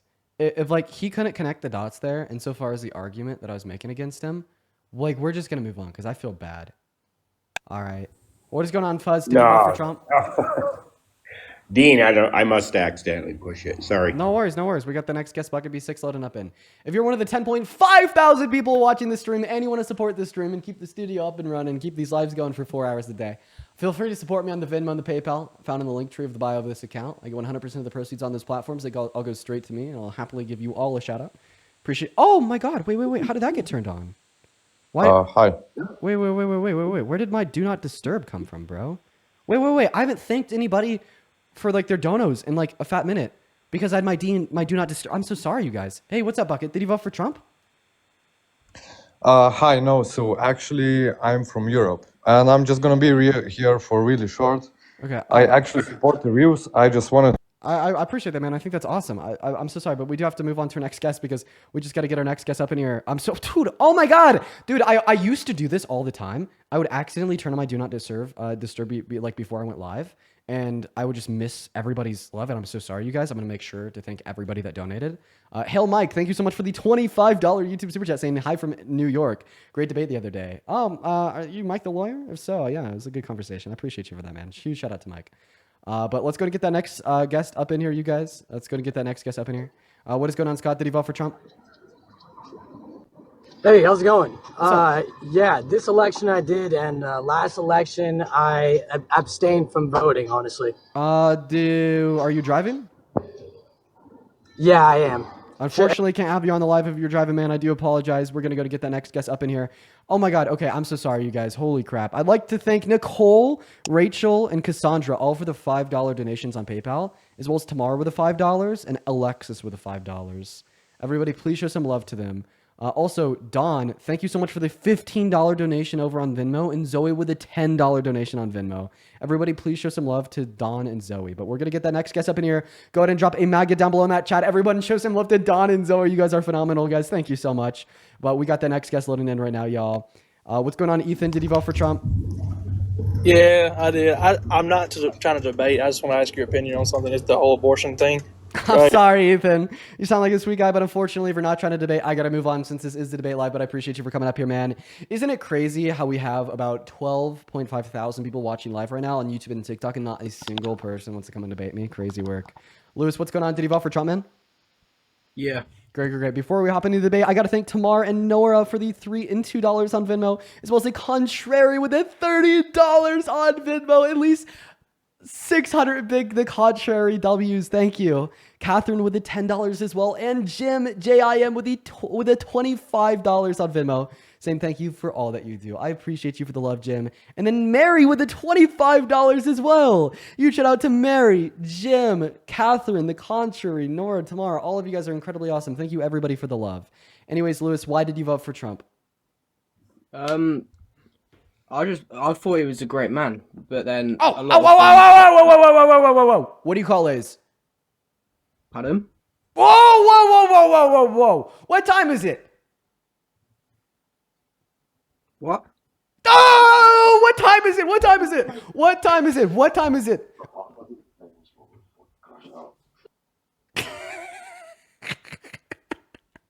I'm sorry, that's funny. He sounded like Tom Holland.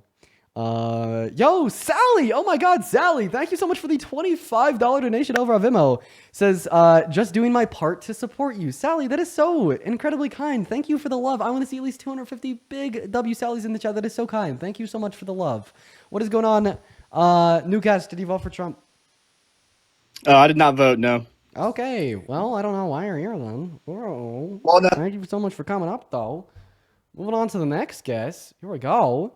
All right, let's go ahead and see who's next, you guys. Stay in that queue if you voted for Trump. Don't join that queue if you didn't vote for Trump.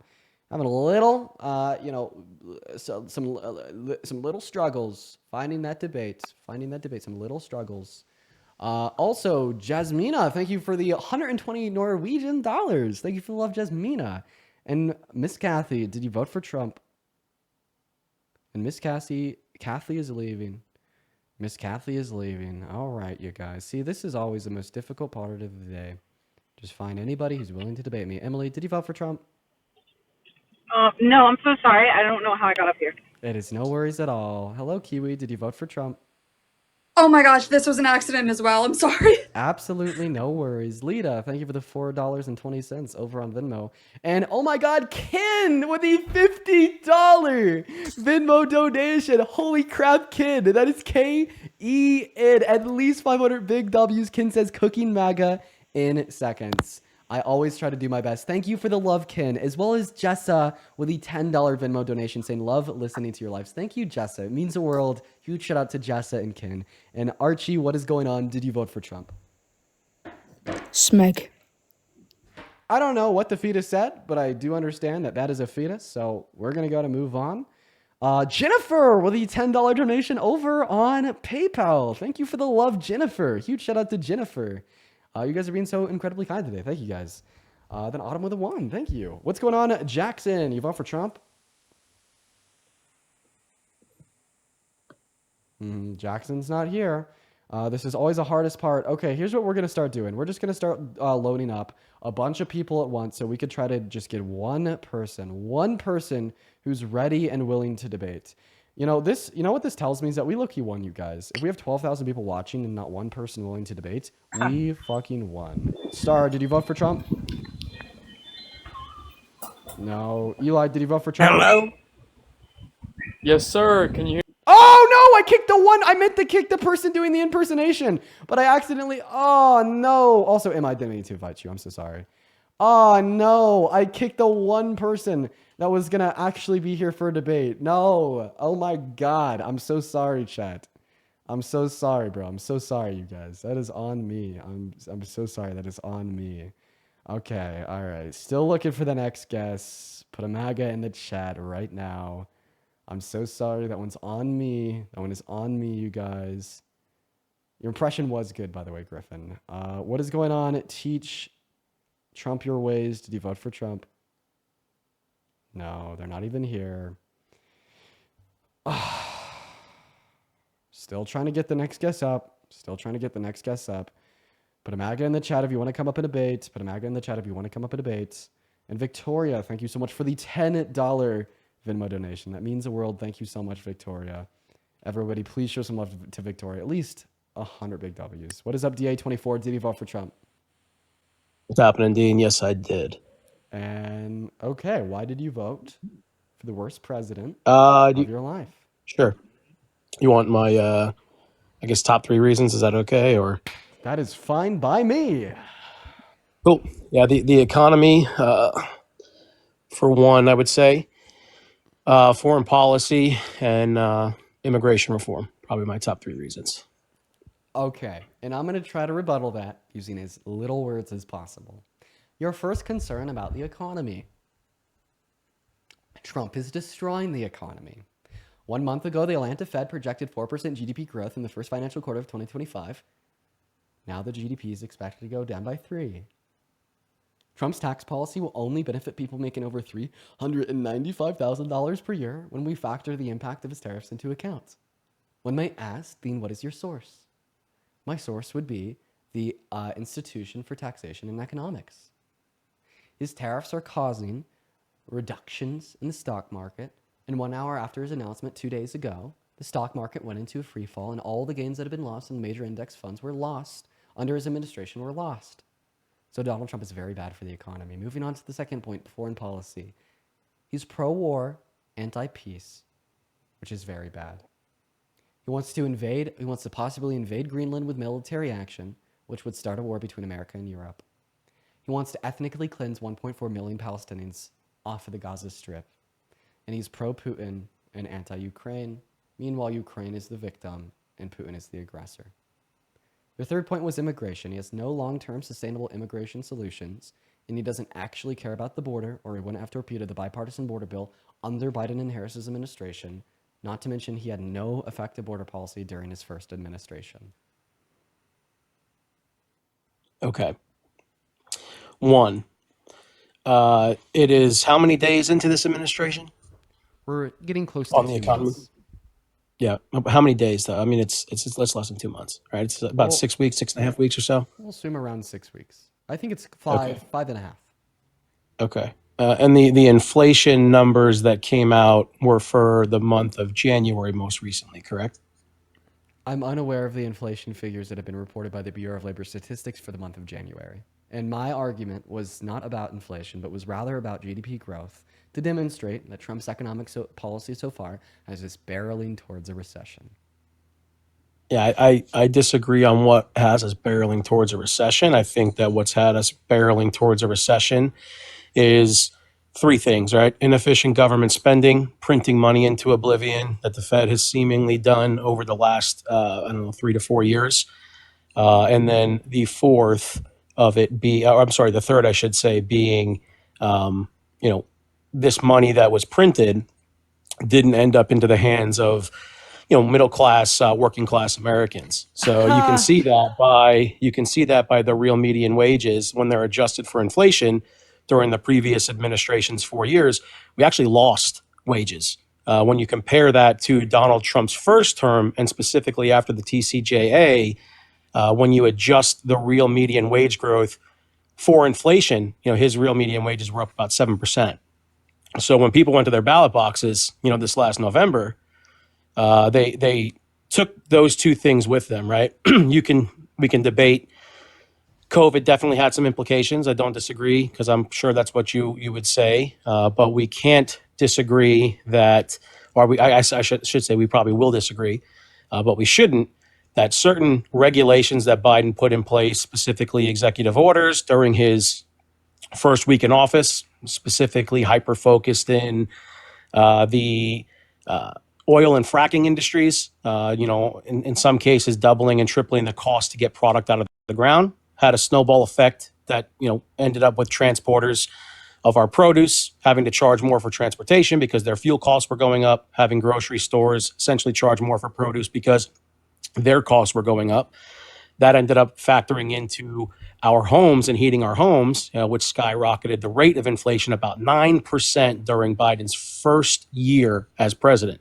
So, the economic barometer that we have between both Trump and Biden were a night and day comparison. That's why people voted for Donald Trump on the economy side. I think that furthering the tax cuts, once we finally get them put into place, whether it's keeping the current Tax Cuts and Jobs Act we have, as well as focusing on no tax on tips, no tax on OT wages, and no tax on Social Security, will show that Donald Trump is trying to represent the working class more so than the previous administration or Kamala Harris would have. So that was my reasoning for voting for him from an economy standpoint. Dude, you got more to say? Jesus fuck. Okay, well, then you're not here to debate. Well, no, I just was trying if you're going to continue to speak, you're not here to debate. Listen. Oh, go ahead. Sorry. I have very strong memory retention, but like, holy shit, if you're like seriously going to give me like a 10-page MLA paper No, sorry, buddy. I didn't mean to do that. Go ahead. Okay. All right. So first and foremost, you said a lot. I'm going to try to address and respond to everything you just said. So first of all, your claim about real median wages, excluding tariff, under both Trump and Biden's administration being higher under Trump is false. I don't know why you told me that. It's not true. Yes, it is. All that you have to do is go on Google, type in employed full-time median usual weekly real earnings, FRED, and you can see a graph since the 1980s. And then all you have to do is compare the growth in real median wages and the real median wages seen from 2016 to 2019, and then compare that to 2021 to 2024. And we'll see that there was higher real median wages under Biden compared to Trump. Okay. Well, I said adjusted for inflation. You got to adjust those for inflation. The numbers are always going to be higher because we always print money, right? So that's what real wages are. No, I said real wages adjusted for inflation. They're two different things. You're saying wages adjusted for inflation, adjusted for inflation. No, median household income adjusted for inflation is what you call real median household income. Right. So when I say real, so I misspoke. It's not that I sorry that I misspoke. That's what real means. Real means adjusted for inflation. Right.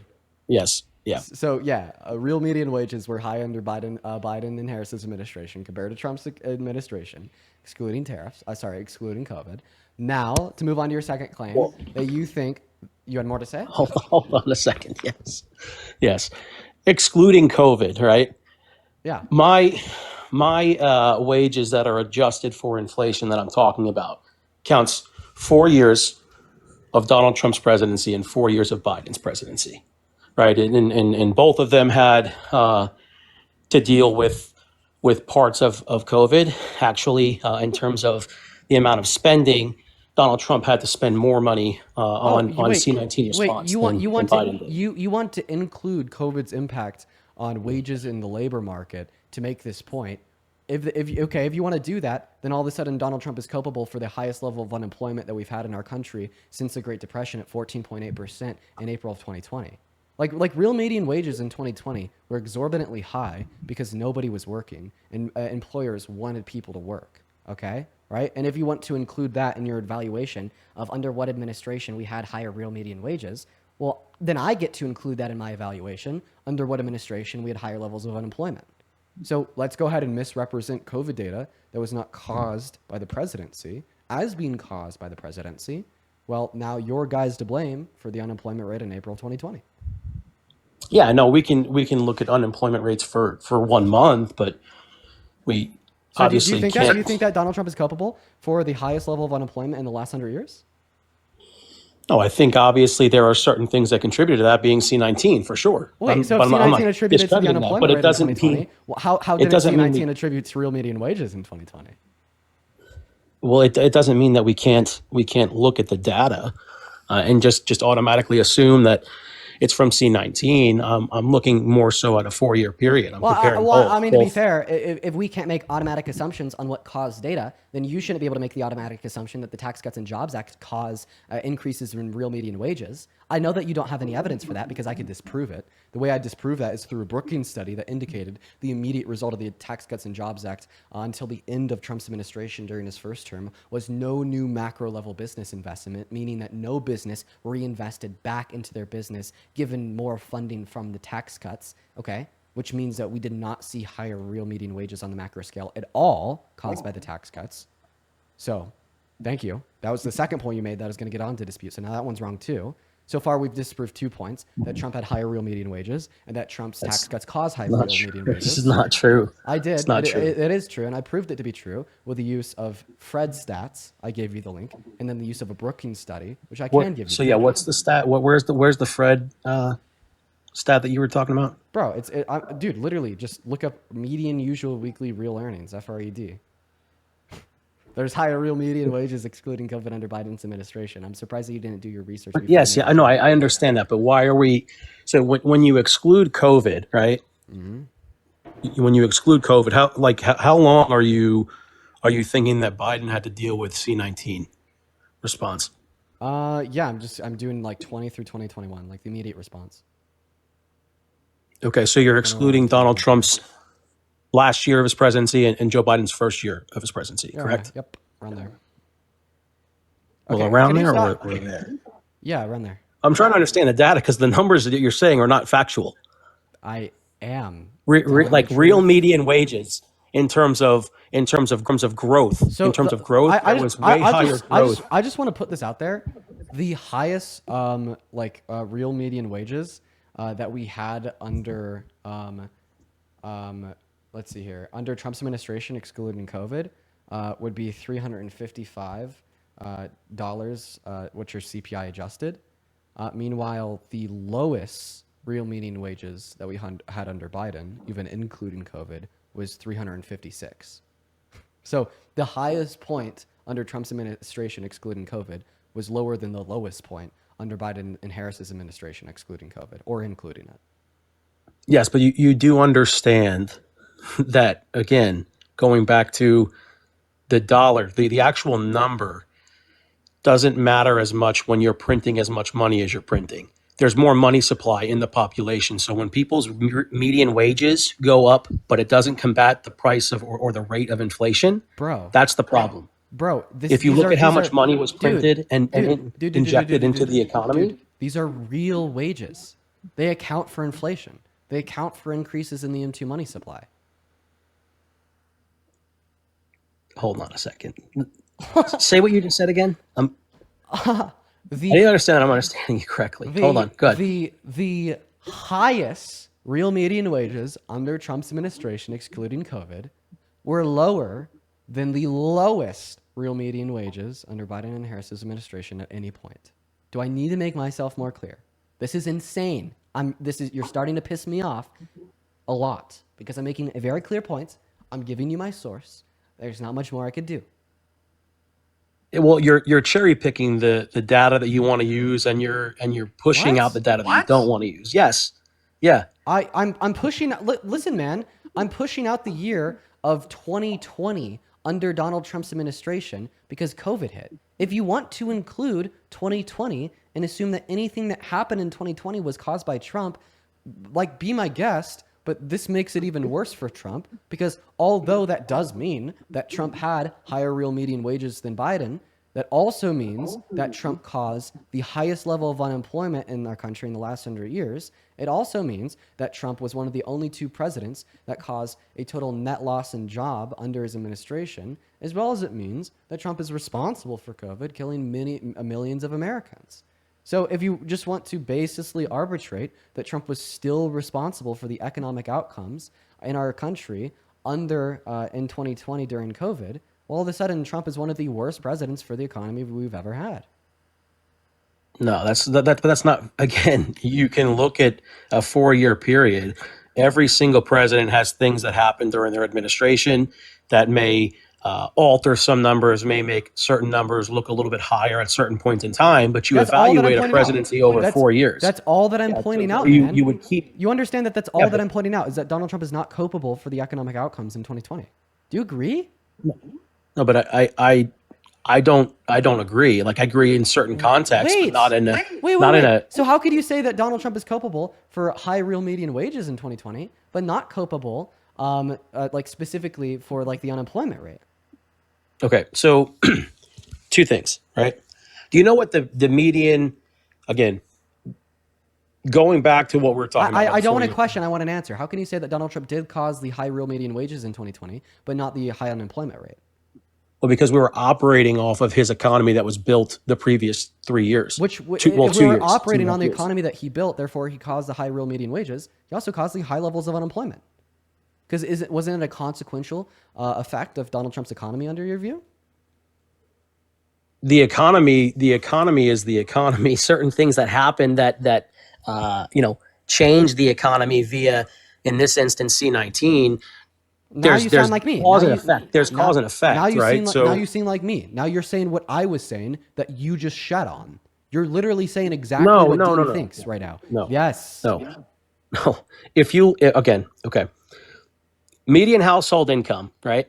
During the 4 years of the Trump administration, from where he inherited in 2016, because obviously he takes office in 2017, right?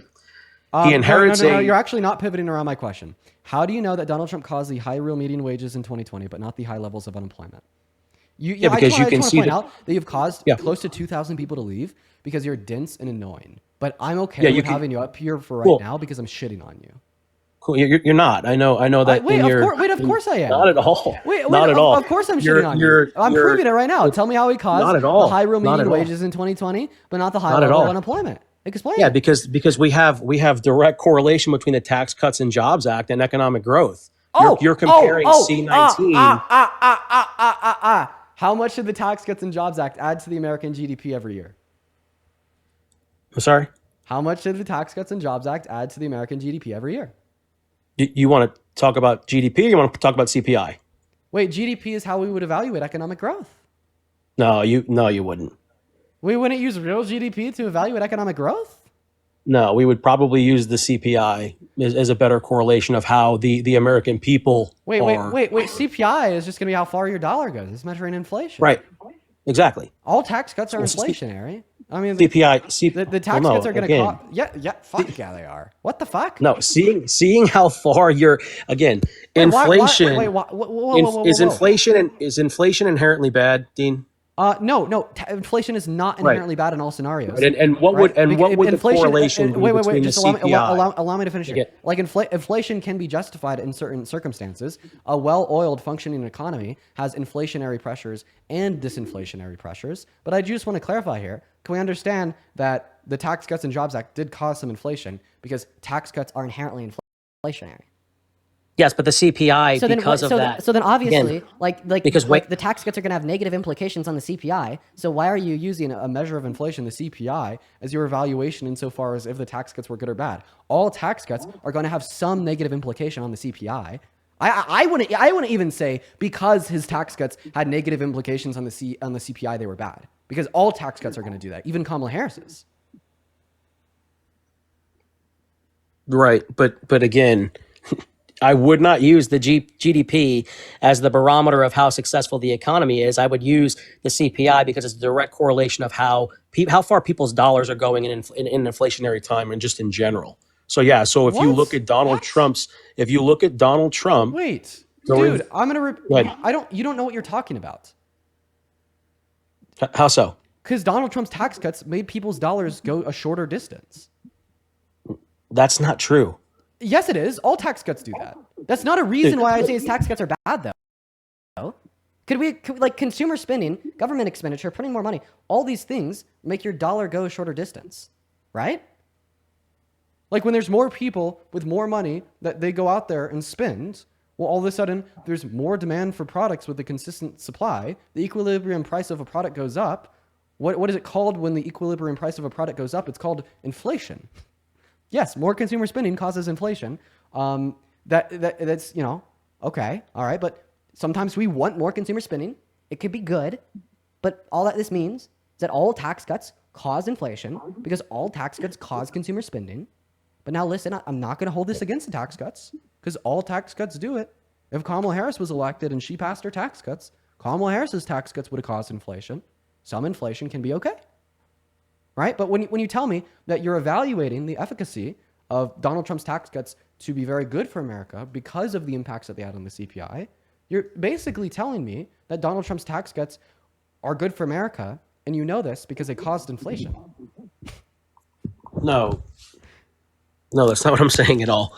Again, it is. look at look at the cumulative inflation during Donald Trump's first term. Look at the cumulative inflation during Biden's term. What's the differences? If we want to look at the cumulative inflation under the two terms, we could do that, but we're no longer talking about the tax cuts. And I wanted to talk about the tax cuts. I thought that's the conversation we were having, right? Well, we're having both. Yeah, we've been are we doing the weave like Trump is? I feel like you're just pivoting.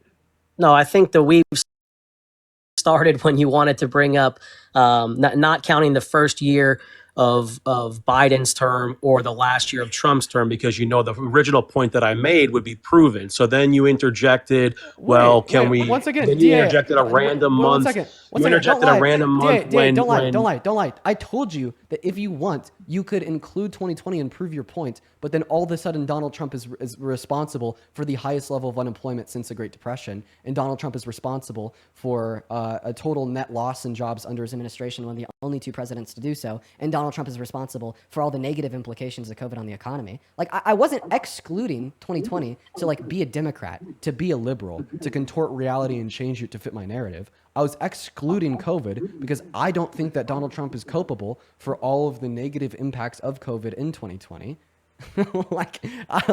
And yes, that would also include the positive impacts of increases in real median wages. And once again, the reason why there's an increase in real median wages in 2020 was because 15% of our country was unemployed, couldn't work, or didn't want to work. So then we had companies bumping up the wages for employees that were working because they needed to create more demand for essential jobs at a time where everybody just wanted to stay inside. So not only, right, am I excluding it because it was under COVID, but a little bit more specifically, I'm excluding it because Trump didn't cause it, but rather a lack of laborers in the workforce caused it. I mean, what do you do when less people want something? You make it more appealing to the people that you make it more appealing by making it more valuable. You know what I mean? But again, you what you're trying to do is think that they're the same thing. There's a cause and effect for certain things, right? So the cause of the Tax Cuts and Jobs Act, the effect of that is obviously the economic growth that we saw. The cause of unemployment being high was because of COVID-19. Those are not the same. So what you just both told of them us- have cause and effect. So You wanting to blame Donald Trump. You're incapable in of the learning. instance, in the example you're making that you want to blame Donald Trump for. There's a direct correlation between COVID-19. There's also a direct correlation between the Tax Cuts and Jobs Act becoming economic growth in our country. Yeah. Okay. So yeah, it's a false equivalency. What you're doing is a false equivalency, and you know that. So do you have a You study? know that. No, I actually know that you're wrong. Okay. Do you have a study to show that the Tax Cuts and Jobs Act led to an increase in real median wages? I have data. Like the data on Fred? So you're making a correlation causation argument, and you know that? No, you have. Jesus you also fucking have. Christ. You also. Jesus Dean, you fucking also. Christ. Dean, you also Jesus, have. I'm and you know trying it. to educate you here. Listen, I would Dean, bet you're not I would- educating me at all. I would bet you $1 million, okay, that you would never be able to find a study that is reputable that would say that the Tax Cuts and Jobs Act led to an increase in real median wages, okay? And the reason I would make such a strong and confident bet is because I have a study from Brookings that examined the economic impacts of the Tax Cuts and Jobs Act for the immediate 2 years after it was signed into law under Trump's administration that show that it led Study to from no who? new from Brookings that showed that it led to no new macro level business investment. Sir, do you know what I don't- macro level business investment is? You could tell me. So macro level business investment, right, is all of the companies, all of the LLCs, all of the S corps, all of the C corps, all of the businesses operating in America and how much of their profits proportionate to their revenue, how much of their revenue they then reinvest back into their business. Business investments, okay? Right? Mhm. And what this study from Brookings showed us is that companies were reinvesting the same portion of their revenue into their businesses before and after his tax cuts. All right? What that tells us is that when these companies were given more profit, they didn't reinvest more back into the company. But that would have to happen for real median wages to go up. Because who's paying those understand real that the median wages? One moment, is the companies. So if we don't see the companies reinvesting more after the tax cuts, then the tax cuts definitely did not cause an increase in real median wages. Now, I also want to point out that I'm doing a very kind thing for you right now that under normal circumstances, I would never ever do. I'm proving a negative. For everybody watching, never prove a negative.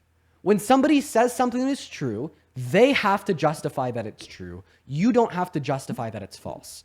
But because this guess sucks, I'm justifying that it's false just for fun, because I know that you can never give me any evidence beyond your correlation causation by the use of identifying, examining external variables and isolating for them through a academic economic study that would, entail the conclusion that the Tax Cuts and Jobs Act led to a greater level of real median wages.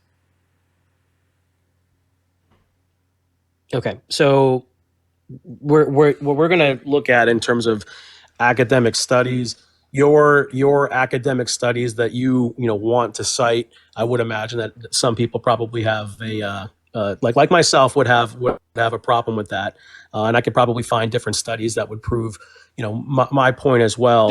I live in the world of data. Living in the world. Hold on a second. Dude, I said 2 sentences and then you're already going at me. Because I know Do you want exactly me what to you're about to talk to say. you, or do you want to just go? I know you can go to exactly what somebody you're about to else if you say. want to. I know you're about to say. What am I going to say? You're about to say that, I live in the world of data. I see that real median wages increased under Trump's administration after he built the economy for 2 years after signing his Tax Cuts and Jobs Act into effect, meaning that the economy he built through his tax cuts caused his real median wages. Was I right or was I right?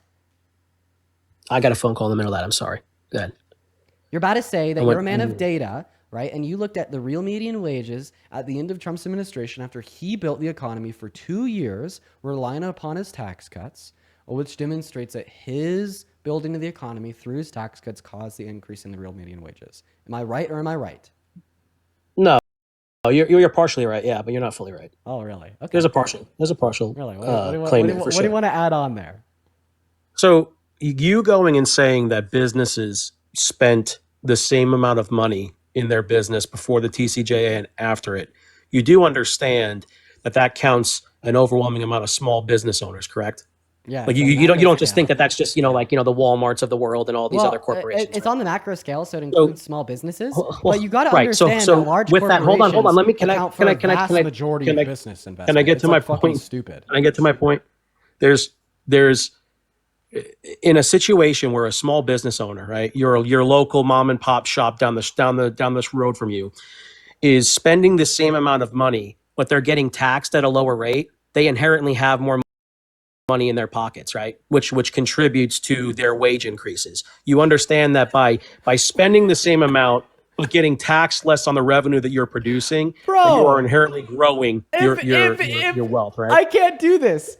If they're taking the money that they have in their pockets to increase wages, then they're investing more into the business, you fucking donut. I'm done with you. You're such a you're such a donut. You said that's not what you said. You literally said that before the TCJA and after it, that they are spending the same amount of revenue into their business. They're interjecting the same amount of revenue into their business growth, right?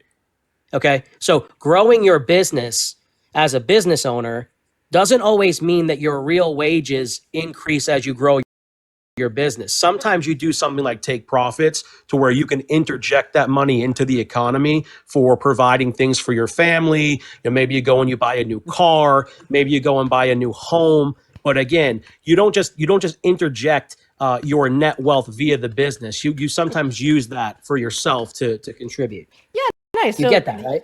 I get that you're conceding, yeah, because you're just conceding. I'm not conceding anything. Yeah, no, you're now saying that no, the tax cuts didn't lead to new levels in business investment, which resulted in higher real median wages. But you're just saying that they took that profit and they spent it elsewhere, probably leading to an increase in real GDP, right? No, I'm saying that these are direct examples of how people earned more money, more revenue was collected. You do know that after the TCJA was implemented, that we actually collected more revenue for taxation, right? So we did. And how much did Right. we annually? As a result of the Tax Cuts and Jobs Act. I don't know the exact number, but you do know that we collected more revenue. I do. Dean after knows the TCJA. Dean Right? knows the exact number. Can Dean share the Good. exact number with you? Go ahead, please. Around $2 to $4 billion a year was the increase that we saw in government revenues as a result of the Tax Cuts and Jobs Act, keeping in mind that the Tax Cuts and Jobs Act cost $125 billion in government revenues per year. So, net speaking, the Tax Cuts and Jobs Act still put our government 19 to $123 billion in the red per year. Right. So you're using all 4 years in this situation, correct? I'm using the entirety of the Tax Cuts and Jobs Act. Right. Yeah. So that's now you know what you're doing with the again, our government spending in terms of the deficit spending and certain things that we had to do during C-19 is again pretty simple and standard as to why our spending would go up during COVID-19. But when you're looking at the economy, when you're looking No. I'm literally only talking about the spending that was a result of the Tax Cuts and Jobs Act. Nothing to do with COVID at all. This conversation does not include concern COVID at all. No. The Tax Cuts and Jobs Act, during its first implementation, cost the taxpayer $1.9 trillion. All right, for Where? 10 years. Yeah, where? Cost the taxpayer how? The taxpayer. Yeah, because we didn't cut funding, and when you cut taxes, it inevitably would cost the taxpayer that much insofar as reduced income. What are we doing now? What? Are we attempting to cut funding now? We are through Doge, which is what you're implying. However, we would have less government expenditure under Kamala Harris, all things considered, because her policy was less expensive than Trump's. How? How was it less expensive than Trump's? It just was. Yeah. The CBO estimated it to be, and it was accepted by both candidacies. What do you? And then what the do you mean American how? people It felt the just same way. was? The American people felt the same way. Is that why they brought the economy to their ballot boxes with them and had a direct correlation between the previous administration and Trump's first administration, and decided that the number one reason why they were going to vote for Donald Trump was because of the economy? Is that why? That was the number one reason why individuals voted for Trump. But are you saying that populist opinion is indicative of truth? What do you mean? Just because a lot of people I would something say, doesn't mean that it's I would true. say that I just want to point out that for majority of human history, most human lives thought that the Earth was flat and child marriage was moral. Mhm. Do you think 500 years ago, was the Earth flat, and was it okay for older men to marry young girls? Do you think that? Dude, this guy's getting cleared the at every most single people- corner. Do you feel outmatched? No, not at all. Really? I mean, I'm not gonna. Wait, how could you I'm having possibly, a practical conversation, how and you're could you- talking how could you about possibly men not marrying feel children. That's outmatched? weird. That's weird. I'm talking about the economy. and you're talking about men marrying If you children. didn't understand, if you didn't understand the analogy, and you're just going to call me weird, then you obviously are outmatched because you told Not me at all. that Donald Trump is better for the economy because the number one reason why individuals voted for him was because of the economy. The underlying principle and assumption you're making there is that if a lot of people agree on something, it must be true. And my counter rebuttal to that was to grant you the analogy that for most of human history, there was a group consensus that child marriage was okay and the earth was flat, meaning that those two things must be true in accordance with the principle you just described. So instead of just calling it weird, how about you understand, right, the fact that I'm making a conceptual analogy to hopefully something we could both agree is weird and is immoral, just to demonstrate that popular consensus isn't indicative of what's true and false. Yeah, but sure. Okay, I can now understand the analogy you're making, but the difference is predominantly the amount of people that voted in this election are working class or middle class citizens, right? And they had a side by side comparison from an economic barometer of how they did during Trump's first term and how they did during Biden's term. When asked if she would change anything from Biden's term, she said, "quote nothing comes to mind," and that Bidenomics was working. Bidenomics was And it working. was- Their policy was awesome, and name one bad policy they passed. That the Inflation Reduction Act was horrendous. Why so? What do you mean? Look at the cumulative inflation rate. Cumulative inflation rate. The Inflation Reduction Act had disinflationary pressures insofar as the CBO estimated that it'd be deficit reducing in the 10-year lifespan of a bill. How could something that cuts government expenditure cause inflation, Donut?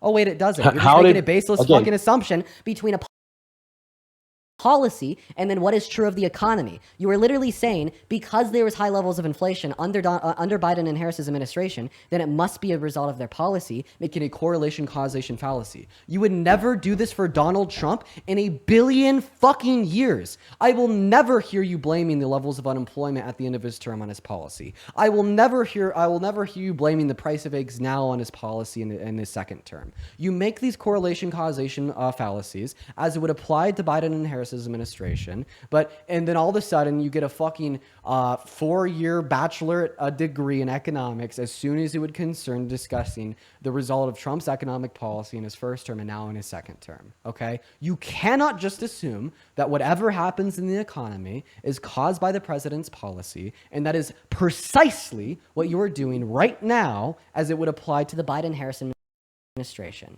I want you to tell me exactly how the Inflation Reduction Act caused inflation. Just merely saying, look at the data is not sufficient.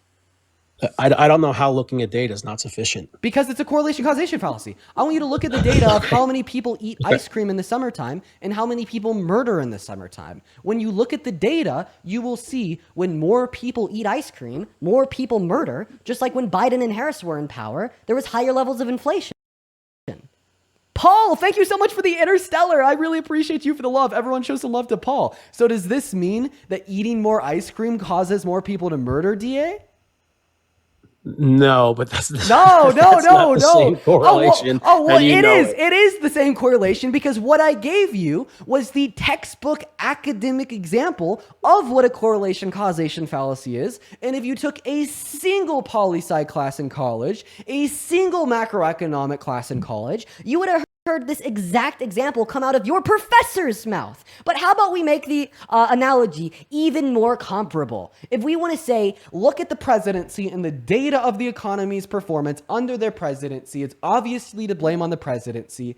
Look at the presidency that we have today, that being the Trump administration, and look at the economy we have today. The Atlanta Fed is projecting a 3% decrease in the American GDP in the first fiscal quarter of 2025 under Trump's administration. We've now hit the highest prices for eggs ever under the Trump administration. Using your logic, can I say that those two things are to blame on Trump? Can we use Biden's own, I guess, his own quotes, his own speech in terms of him coming out and saying the Inflation Reduction Act failed to lower costs for Americans? Can we use him or no? So what Biden said specifically is that it shouldn't have been called the Inflation Reduction Act because because the main purpose of the bill wasn't to reduce inflation, which is true, by the way. The main purpose of the bill was to further reinvest into renewable energy resources. Wait a second, Dean. They didn't say during the Inflation Reduction Act. While also making the biggest investment into fracking in modern American history, right? The only reason why I brought up earlier that it was deficit reducing in the long term, having disinflationary pressures, was to counter your point that it was inflationary. Okay?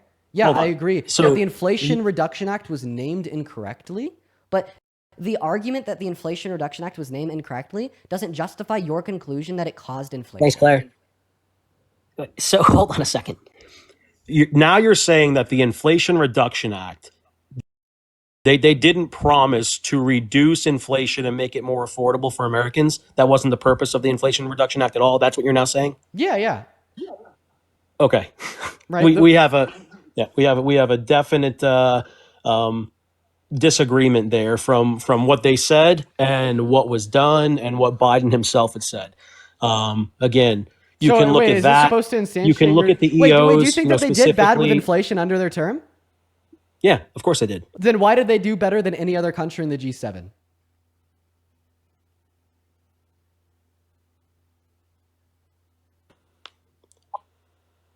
God, sorry, I got a phone call there. Then why did they do better than any other country in the G7? It doesn't matter. We're the best. We're the largest. Well, of course, okay, listen. okay, You understand. okay. We're the You best, understand. it doesn't matter. that- So what should they have done? Yeah, you understand. No. that we're 1 going second. to So perform- what should they have done? What do you mean? So what should they have done? What should they have done to reduce inflation that they didn't do?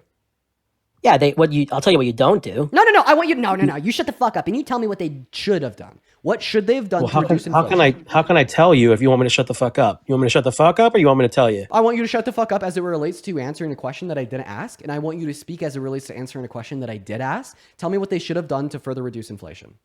What they should have done is not overspend. What they should have done is not allow the Federal Reserve to print money at exorbitant rates that hyperinflated the rate of inflation. And what they shouldn't have done is pass executive orders that pushed Green New Deal, climate change bullshit at the expense of the taxpayers. That's what they shouldn't Hey, have done. DA, you're about to feel really not that smart. You want to know why? Mm-hmm. Go ahead. Because Trump spent more and produced less crude oil. Again, I'm being serious. Look at the CRBF. All right, the CRBF will tell you that under Trump's administration, he spent $8.6 trillion, which had $4.8 trillion non-COVID related. Meanwhile, Biden and Harris spent $4.6 trillion, $2.2 trillion non-COVID related. So your first point is good. Your first point is done. Your first point is over. Insofar as your second point about pushing the Green New Deal, that's going to cause inflation by reducing the output, domestically speaking, of non-renewable energy resources, according to the what is the source, guys? Anyways, so we produced more oil under Biden and Harris's administration compared to Donald Trump's first administration. The source is the EIA. Where were the our US Energy reserves? Information Administration. Yeah, where were our reserves? Did we have more room to produce more, or no? And we where did, we did fill? you know Were we also- fill on our reserves, or no? Okay, well, I understand that you're now pivoting because you can't address. Not the fact pivoting that- at all. Okay, well, I'm going to Not appreciate if pivoting you at let all. me speak real quick. So I do understand that Yeah, you are go now. ahead. I do understand that you are now pivoting because you cannot address the fact that you told me they caused inflation by absorbent government spending, and I just told you and informed you and sat you the fuck down by informing you that Donald You Trump didn't spent sit more. me down. I I did. was already sitting, Wait. dude. I Dean, did I was already sit you. sitting. How could I- Dean, I was already sitting. You have to come to terms with reality at some point, right? You made the argument that they caused inflation by wasteful government expenditure. Donald Trump spent more. You got sat the fuck down. You then made the argument that they caused inflation by green policy, reducing crude oil export from our output from our country. They produce more crude oil than Trump. You got sat the fuck down. So then you pivot, right? Insofar as Biden not being good for oil reserves in America, I'm going to sit you down again because according to the EIA, every single month, every single quarter under the Biden-Harris administration, reserves only went up. It was Donald Trump at the end of his administration who emptied the reserves because he went back and forth with Saudi Arabia and Venezuela to negotiate lower oil prices. And it got to such a low point that it was unsustainable for the future prosperity of oil production in America that he then went to OPEC, told them to reduce their output by 10% to make imports of oil more expensive. And then he fucking dropped all of our reserves, right? And so far as prioritizing American oil.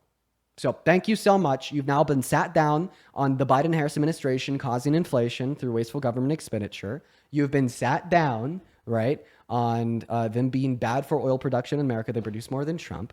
You've been sat down, right, about them emptying the reserves. Incorrect. And, Incorrect. I wait. Incorrect on all of it. Wait. Okay, prove me wrong on the first point that Trump spent more under his first term. Again, that's you're correct on that. You're Wait, correct, I thought you told me I was incorrect The on all my spending. points. You're correct on the spending, but Wait, you're wait, doing I is thought that you you're told me doing that I the was same incorrect. thing- You're doing the same thing that you always do, right? You twist the facts to try to support your argument when it suits you. So then and what are then the you real change facts? and then you change the playing field when it doesn't. So then, right? what are the real facts about government? Proven Wait, on how DA, you want DA, to. DA, Proven DA. on how What you are the want real to. facts about There's a government difference. expenditure Hold on. under Yep. Biden Yeah, and there's a Harris compared to difference. Trump? Yep, there's a difference when a pandemic comes and we have to spend more money to keep people economically okay, to be able to support themselves and their family, specifically when You're going on mute. The reason you're going on mute is because you don't want to prove any points. No, You could drop me, buddy. It's good. It's because I already told you that under the Trump administration, there's $8.6 trillion in total spending. Meanwhile, there's only $4.6 trillion in non-COVID related expenditure. I literally accounted for COVID spending, and then your rebuttal is about COVID spending. Under Donald Trump's administration, there's $8.6 trillion of non-COVID related expenditure. Wait, sorry, of $4.8 trillion of non-COVID related expenditure. Under Biden and Harris's administration, there's $2.2 trillion of non-COVID related expenditure. You understand that if we exclude COVID for Trump and we include COVID for Biden and Harris, that Trump still spent more? Because Donald Trump spent $4.8 trillion in non-COVID related expenditure, and Biden and Harris spent 4.6 as a whole. You do understand, Dean, that we're still operating under their budget this year, right? You do know that, right? Yeah, until wait, actually, COVID for Biden and Harris. Yeah, until wait, actually, Yeah, no, we're not. Wrong. You're wrong. The House Republicans passed their updated budget last week. Thank you. Again, into effect for how long? What? Wait, what are you talking about? This week. So again, how long have we been in this calendar year? Did this calendar year just start last week? No, or a couple weeks ago? Yeah, we were under Biden and Harris's budget until Right. the House Republicans passed. What their was bill. the budget revision? Yeah, what's the budget revision that they passed? What is a budget revision? They cut 800 billion from Medicaid and approved an additional $256 billion per year in government expenditure. What does this have to do with our debate specifically about Biden and Harris spending less than Trump under their two first terms? Can you not pivot and actually respond Yeah, to me on the phone? okay, yeah. So then I'm trying to understand where you're getting your numbers from. What year do you? Wait, I'm getting my number. Hold on. But I could just tell can I you. ask you a question? No, because I could just tell you. I'm getting my numbers from the CRBF, the Committee for a Responsible Federal Budget. What year are you starting the Biden and Harris's budget counting? Why don't we just go to the CRBF and look? Because they isolate. Well, I'm just asking you. I mean, you should be able to tell me real quick. This isn't coming from years. This is coming from bills that they influenced and signed into law. Wait, so it's not coming from years. It's not coming towards the because overall spending. It's just the bills that were signed. Yeah, it is not coming from overall spending because then you'd have to account for because it accounts for reoccurring expenditure. Like, why should we blame the $125 billion in reoccurring expenditure caused by the Tax Cuts and Jobs Act under Biden and Harris on Biden and Harris when they were Trump's tax cuts? So when we want to isolate for which administration signed more debt-related spending into law, we're isolating for debt-related spending signed into law by the administration. So then we can't. So then we definitely can't possibly, attribute Donald Trump and the price of eggs, right, and the cumulative inflation rate of our groceries and our gas. Wait. Yeah, that has everything to do with the previous administration. Donald correct? Trump is not culpable for the price of eggs under his admin, nor is a prior administration, by the way. But stop fucking pivoting. You talk about anything but the fact that Trump spent more under his first term than Biden and Harris. I'm going to kick you because I've been trying to get you to respond for this for how fucking long, you little kid? How long have I been trying to get you to respond to this fact, you little fucking kid? You child? You man baby? How about you grow up, you get a spine, and you actually address the points that I'm bringing up? You've been cooked and cooked and cooked and cooked not at all. time and Not at time all. again Not on at this all. live, and you fucking refuse to engage with the facts. You told me that I was wrong about government expenditure under Trump's administration compared to Biden and Harris's administration. So how about you fucking talk about government expenditure under Trump's administration and Biden and Harris's administration, you little spineless boy? CRBF. Donald Trump's administration spent $8.6 trillion in his first 4 years. Meanwhile, Biden and Harris spent $4.6 trillion in his first 4 years. And before you come in here and you talk about any of this COVID crap If we exclude COVID for Trump, Donald Trump is directly responsible for $4.8 trillion of non-COVID related debt spending under his first administration, which is $200 billion more than every single bill signed into law under Biden and Harris's term, including the American Rescue Plan, which was specifically stimulus checks for COVID. So grow a spine, act your age, and rebuttal those facts. Guys, if he talks about anything but the comparison of government expenditure under the last two administrations, boo him, laugh at him. Now come back, little boy. You're on pause. You're outside of the TikTok app. Come back here, you spineless individual, and now counter rebuttal the position that I just gave you. Okay. Yeah. Gross federal debt. You ready? Under Donald Trump, 7.8 trillion. Under Joe Biden, 8.4 trillion. Where are you getting your numbers from? I told you the CRBF. And what did I tell you was very unique and special about the CRBF? The CRBF accounts for debt-related expenditure signed into law. I'm making the argument. I'm making the argument.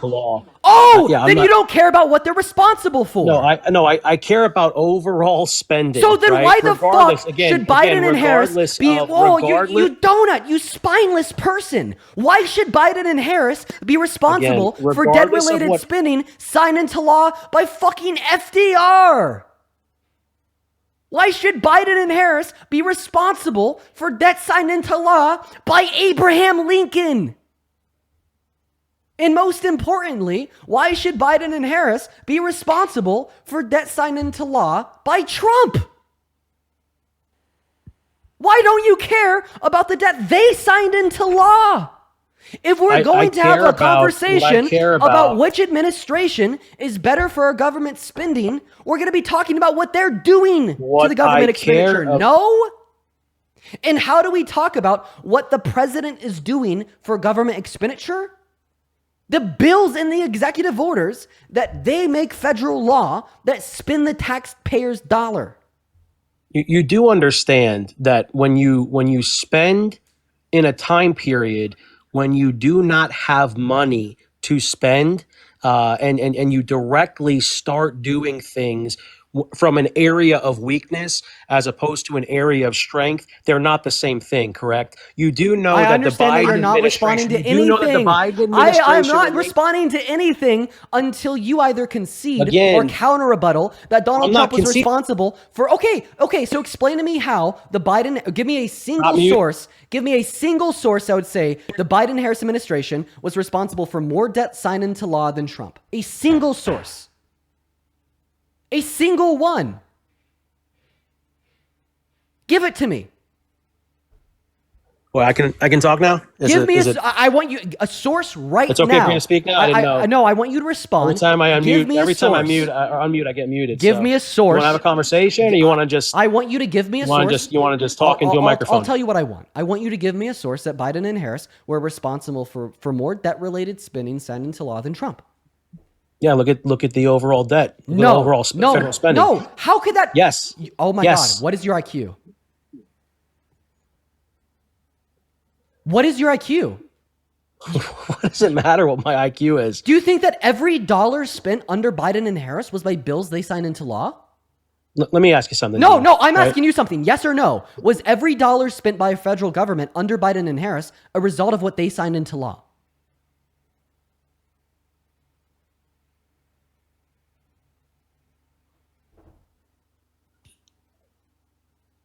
Is it your mod or is it you that keeps muting me? Somebody keeps muting me. I want a yes or no. Was every dollar? Do you want me to answer a question? Or do you want me I want you to answer a question. Was every dollar spent Go ahead. by our federal government under Biden and Harris a result of bills they signed into law? Is every dollar spent? Yes. No. So then you're not giving me what I'm asking you for, because I asked you for a source that shows they signed more debt into law than Trump. Right, but what you're doing is, again, you're hyper focused on one point and not the overall concept. I am. I'm hyper focused on one point. No, I'm hyper fixed. Give me 15 seconds, Dean. Give me 15 seconds, and then you can just go and whatever you want to do I'm after that. Give me 15 seconds. You do understand. I'm hyper fixated on one point for a fucking reason. It's because you said that I was wrong about this one specific point. Dude, as soon as you get proven wrong, you just want to talk about something else. No, it's not true. Again, so then give me a source to refute it, you donut! If you're going to say it's not true, then give me evidence to show that it's not true. Take care, Dean. I'm not going to. You're running away. Of course, run away. Run away. I'm not running away. You're talking to yourself. Okay. In your own echo chamber with your people. You don't want to have a debate. You want to just project all your bullshit. That's what you want to do. Wait. If you're going to leave because you want to twist your own facts. If you're going to leave because just look at a couple different things. It's not. We're not having a. If you're going to leave because I'm interrupting you, as soon as you unmute yourself, I won't interrupt you. Cool. Here we go. Ready? You do understand that there is a difference between spending, even though you know going into administration, you have already had to guarantee certain points of a budget and federal spending from previous administrations, right? You can't use, well, I had to deal with this spending, so I inherently just spent more. That's like saying to somebody, well, I know I had to make a car payment. I signed that, years ago, but I'm going to go out to the bar and spend $1,000 that I don't have, and now I can't pay my car payment because of it. You do understand that when you're dealing with certain spending in times where your economy is not booming, the thing that you need to do is stop spending until the economy is adjusted and the economy is doing better. So you understand that the difference between regardless of who spent more, spending more when you are in a position of strength and spending more when you are in a position of weakness do not mean the same thing. Does how you spend the money matter? Sure. And that's where this whole argument falls apart. Because your argument is that the spending under the Biden-Harris administration, although it was less than the spending under the Trump administration, caused the high levels of inflation that we saw because they spent it at a worse point, economically speaking. So first, we need to consider the fact that I could rule out your argument with one sentence. The one sentence that rules out your argument is that we saw the same inflation in other countries to a higher extent. What does this mean? It means that the inflation in our own country most likely was not caused by the expenditure by the current administration due to the fact that we saw the same inflation in every other country on the face of the planet. It's caused by COVID. Now, the second response to this is to get much more specific. And the second response, which gets much more specific, was that all of the bills that spent that money under the Biden-Harris administration did so to save the economy. Think about it. What was one of the biggest expenses by the Biden-Harris administration? The infrastructure bill. $1 trillion, $500 billion of which was spent under the Biden-Harris administration. What was that spent on? That was spent on paying people money to work. Why was it important for a federal government to spend money on paying people money to work? Well, because the economy was so bad, because people weren't working, and people weren't spending money, because people weren't getting paid money, and consumer confidence was low. So when we spend $500 billion to pay people money to work, you have more people going back to work, you have more people earning money, turning around and then spending it. And that is why we had the fastest economic bounce back compared to any other country in the G7. Now, chat, obviously, throughout this conversation I've been having with DA24, you guys have been able to tell that I've been very emotionally disturbed. I've been very upset. And now I'm going to show you why I've been upset. Because here's what DA24 is going to do. He's going to ignore every single word that just came out of my mouth, and he's going to come up with something frantically new. Okay, but what I want to leave you with before DA24 responds is that DA24 is not engaging in nuance like I am. DA24 will not explain to you what specific spending Biden and Harris signed into law that caused inflation. DA24 will not isolate for bills and how they caused inflation. DA24 will not engage in any of the nuance that I just did. Hopefully that should prove to you that DA24 is fucking wrong. But take it away, DA24.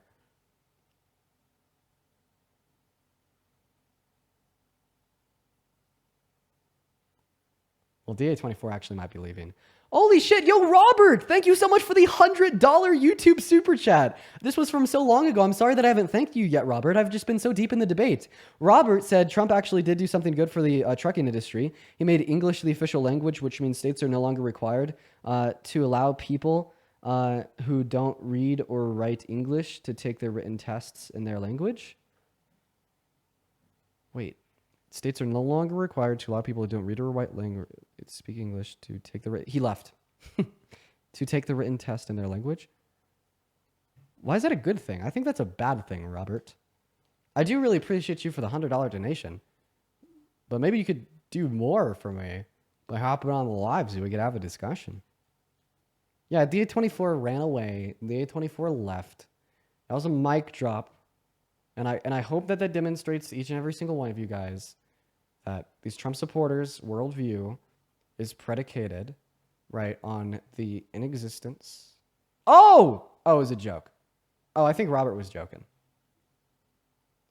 Trump actually did do something good for the... Okay, I'm sorry. Yeah, that was a joke. I was just emotionally prone to, like, not seeing that as a joke because I've spent the last 3 hours talking to delusional Trump supporters that for whatever reason, those two sentences seem like something someone would mean. I hope you can understand, Robert, and I appreciate you for the love. All right. We're going to move on to our next guest. Everybody, please show some love to Robert. Also, Haley, thank you for the $10 YouTube super chat. Everyone, please show some love to Haley. I'd also like to thank Nathan with the $5 super chat.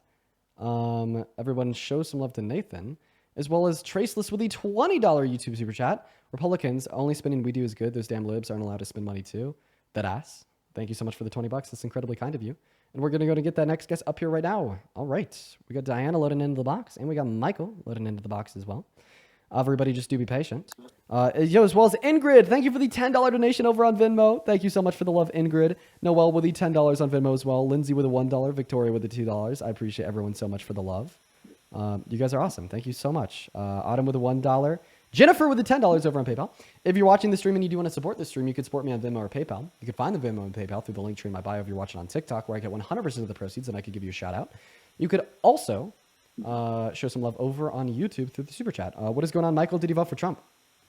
I did. Okay, why did you do that? Thing is first of all, I don't think before Harris kind of was like, I'll take the presidency and kind of whatever, and Biden dropped down and Harris went in. Whatever, I just thought everything was completely corrupt with them. Name one corrupt thing they did. Ukraine. Supporting a contract. Sorry, Go ahead. Because I listened to the whole thing the other guy was talking about. Wait. DA. One second, man. So you just told me dude, I don't want to give you the kind of the time of day because you got to understand how are we going to give them that much money in our military equipment? I can explain.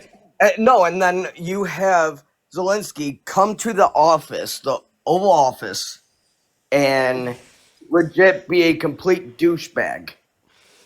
Okay. Michael, if you're gonna let me to explain that, I'm gonna need you to give me the time of day. I am wide open for your bullshit. So go ahead, dude. Okay, first of all, you calling Biden and Harris's funding for Ukraine corrupt is just the most nonsensical claim I've ever heard. Okay, so then why didn't Zelensky sign the mineral deal? Michael, can you let me finish? Sure, go ahead, buddy. Thank you, Michael. Yep. You calling Biden and Harris's support to Ukraine corrupt is very nonsensical. I understand if you want to say that you disagree with it or that we shouldn't have been funding Ukraine. You could make an argument there, but calling it corrupt is nonsense. The reason why calling it corrupt is nonsense is because the only reason they were funding Ukraine was because of a contractual denuclearization agreement we made with Ukraine in the 90s. Honoring 100%. contracts is not corrupt. All right? Okay. Yep. I'll let you finish. I feel like you're just calling it corrupt because you disagree with it. So just because somebody spends the money in a way that you disagree with doesn't mean it's corrupt. So Now, going on to the second part of the claim, that Zelensky was being a douchebag in the Oval Office. Michael, you're very out of touch. And I can't even believe that you'd say that. What did Zelensky say in the Oval Office that made him come across as a douchebag? And Did you see his body language? His body language? Go ahead. Yeah, did you see his body language? His body Did you language? see him fucking roll his eyes? Maybe he was rolling his eyes when J.D. Vance asked him if he'd ever thanked America, after him not only thanking America on 15 different occasions and 15 different tweets, but of how but he didn't fucking do it that human day. and inconsiderate But he didn't do it that was. day. Oh my God. You have the, Michael. oh, and then you don't dress up in a suit? You wear a fucking quarter zip? Are you kidding? Zelensky has spent the last 3 years of his life fighting for his right to self-determination, as well as the right to self-determination of all constituents of his country. Zelensky has observed loved ones dying. Zelensky has observed children without limbs. But Zelensky he has could make that not happen. Well, just one second. He can make that not happen. Just 1 second. The ethnic cleansing of his people, and then your biggest concern is that he didn't wear a suit. All right, hey, I have a question. How do you feel about Elon Musk never wearing a suit? No, that was literally where I was about to go. I saw that comment. No, he does dress up. He wears a suit jacket. Wait, you think that wearing a blazer and a t-shirt is appropriate professional attire? It's not. He wears a button up under it. I have a question. What is a suit? Because when you call it, because a suit is Well, not a okay, blazer. I would say a suit is wearing a suit jacket with a tie and a button-up shirt with dress. Okay. So Elon Musk wasn't wearing a suit. That's what I would say. Yeah. That's what I would say a suit is, but So then Elon Musk wasn't wearing a suit because he wasn't wearing the other things. Okay, but you're telling me you can't wear a button-up Typically for Zelensky? Typically we'd see like leaders, presidents, etc. of countries not wear suits or formal attire in wartime. The reason why we'd see this is because, you know, the representation of Zelensky sitting in the Oval Office with a cleanly cut, well-fabriced, expensive suit while his constituents are dying of starvation and thirst and, Russian military equipment back in Ukraine, represents Zelensky not as a man of the constituents that are dying, but rather as a functioning, bureaucrat and costumer. And this isn't something that we see just of Zelensky. So during World War II, Churchill, the leader of UK, never wore a suit in meetings with FDR for the same exact reason. I think back in the day it was a little different. I think nowadays that it's kind of more of a respect thing too. If anything, people dressed more formal back in the day, so it would have been more disrespectful for like Churchill to not wear a suit than Zelensky. And if you think Zelensky not wearing a suit is disrespectful, you must be really sensitive. I wouldn't even cry say your that was eyeballs out when you think of how disrespectful the ethnic cleansing of the Ukrainian people is, right? I mean, I think Trump did the right thing to kick him out and not have the luncheon. I have a question. Yep, go ahead. How many continents are there? 7, you dumbass. What continent are you on? I am America. What continent is Ukraine in? Ukraine would be motherfucker. I don't know. You tell me. Let's see if you know. Because you probably just looked it up. Because I heard you typing. I was typing on my keyboard, but I wasn't looking up what continent Ukraine was in. What is it? It's in Europe. Yeah. Okay. See, here's... What about it? Here's the issue. No. What about it, though? I'm not quite sure that you're qualified to speak on such a complicated political issue. Sure you're not qualified to even be on TikTok because you're fucking stupid. Really? Demonstrate to me how. Show my stupidity. You fucking are a Harris lover. Name one Harris policy that you disagree with. Hate to do it, but I don't agree with men playing in women's sports. And so, Michael, unfortunately, we cannot talk about trans individuals on this live. Now, of course, I do think. Nope, I know that's why I said But like, that's why I kind of I'm moved away from hoping, it. I'm hoping that you have a bigger concern than 10 people in the NCAA. And by the way, that wasn't one of Kamala Harris's policies. Just to put it out there. Oh, really? Because yes, really. But we have to stop talking about it now. Yeah, that's fine. I get it. Yep. If you disagree with me, keep that disagreement and research it on your own. I will. But Yep, 100%. That wasn't a policy. Like name a policy on Kamala Harris's agenda that you disagreed with. Okay. Let's go. It's not really a policy, but the whole inflation.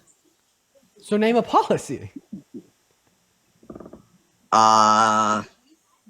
Let's go with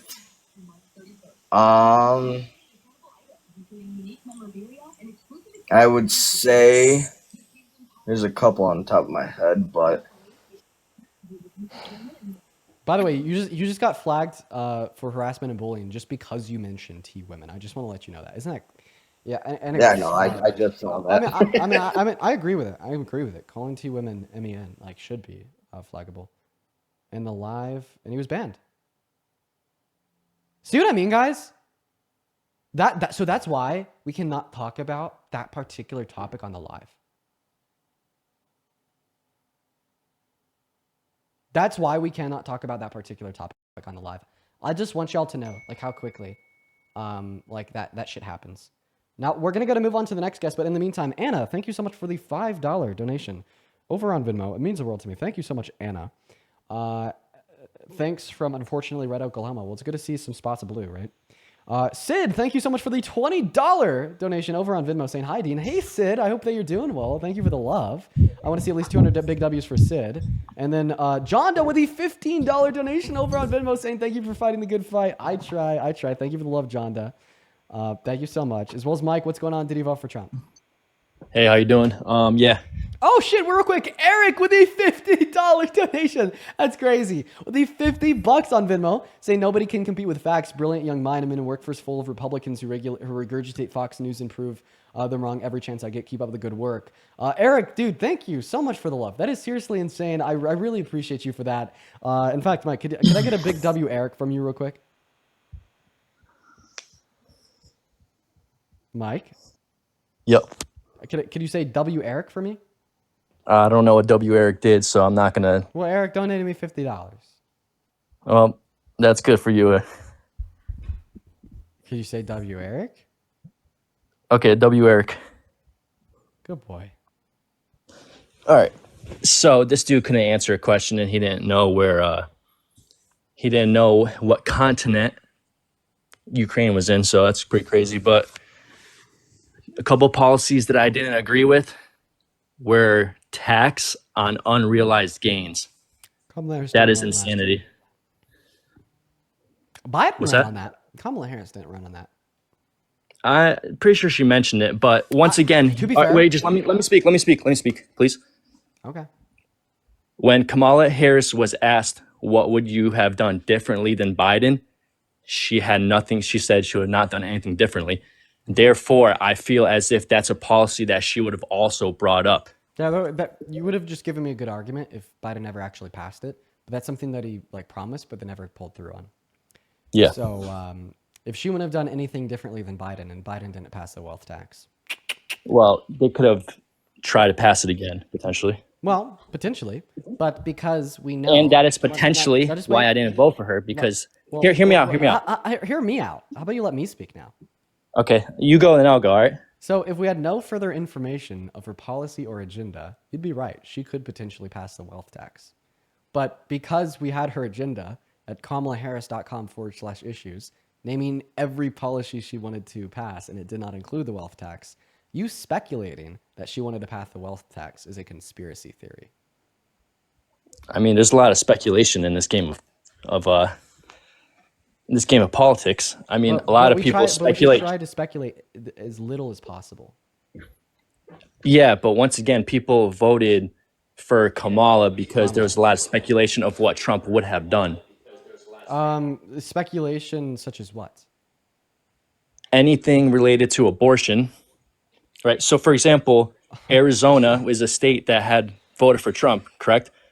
but they also passed What? the same day they passed a bill in favor of women's reproductive rights. Correct? Real quick, dude, with all due respect, nobody speculated about Trump's views on abortion. He already elected the justices to overturn Roe v. Wade during his first term. We can't speculate about something that already happened and we know it with certainty. Okay, then why was abortion so attached with Kamala? You know what I'm saying? Kamala is how you pronounce her name. And the reason abortion was so attached to Kamala was because she was going to codify federal protections for it again.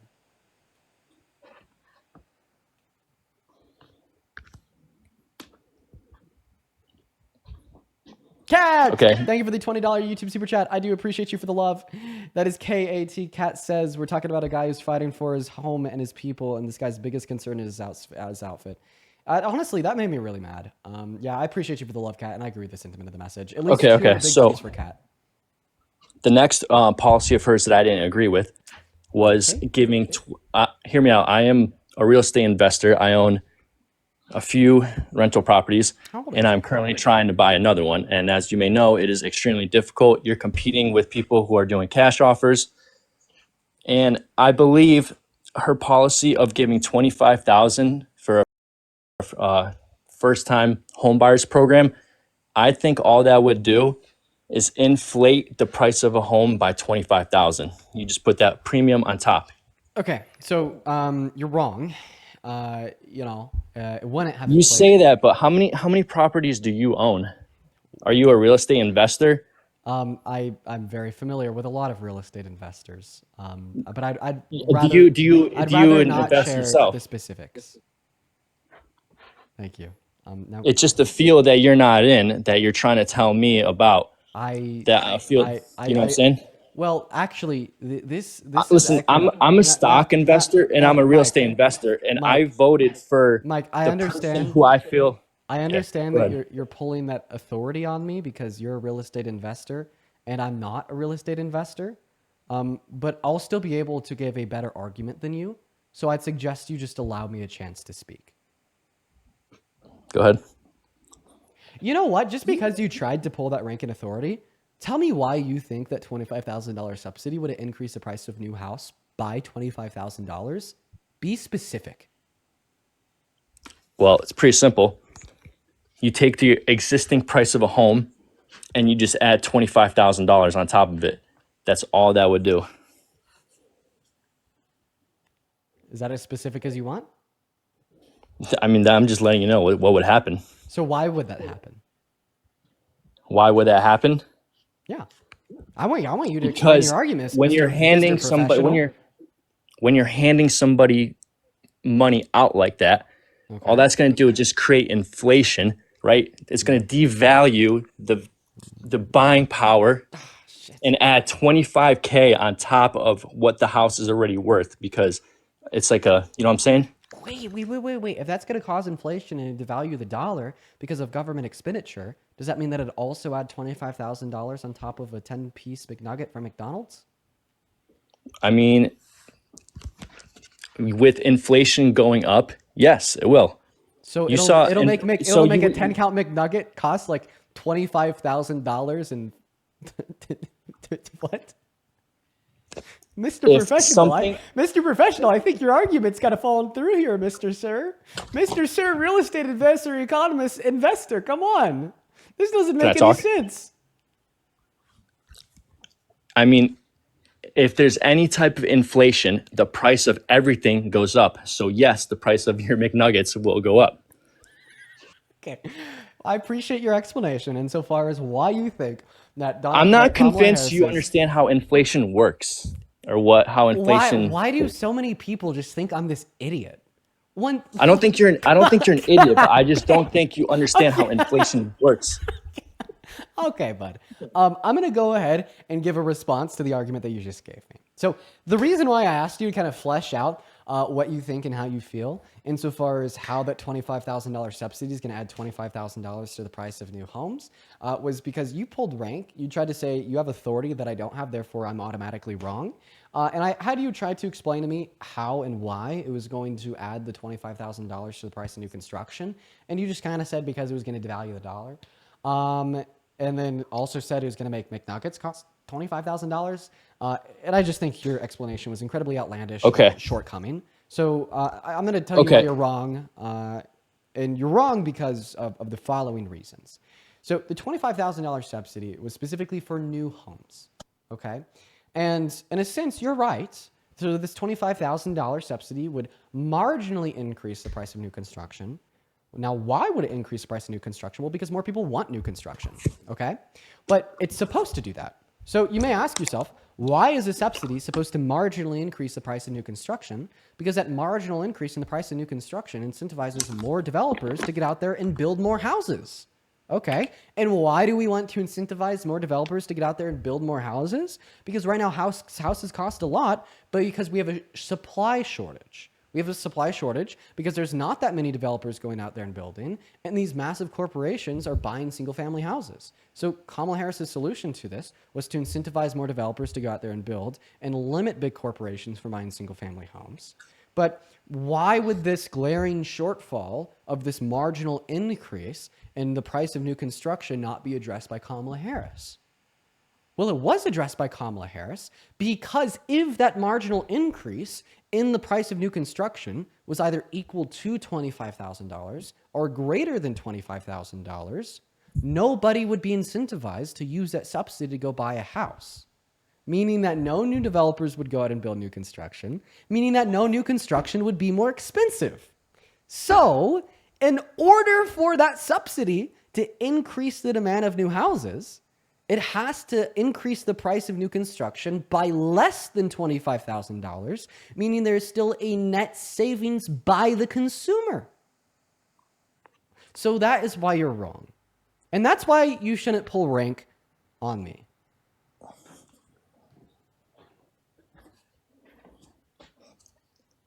Okay. Next topic. Take it away. I don't know. This is what you do for a living. What do you want to bring up? The other reasons why you voted for Oh, Trump. I can actually. Let's talk about this. Why do you believe the Democrats lost the election?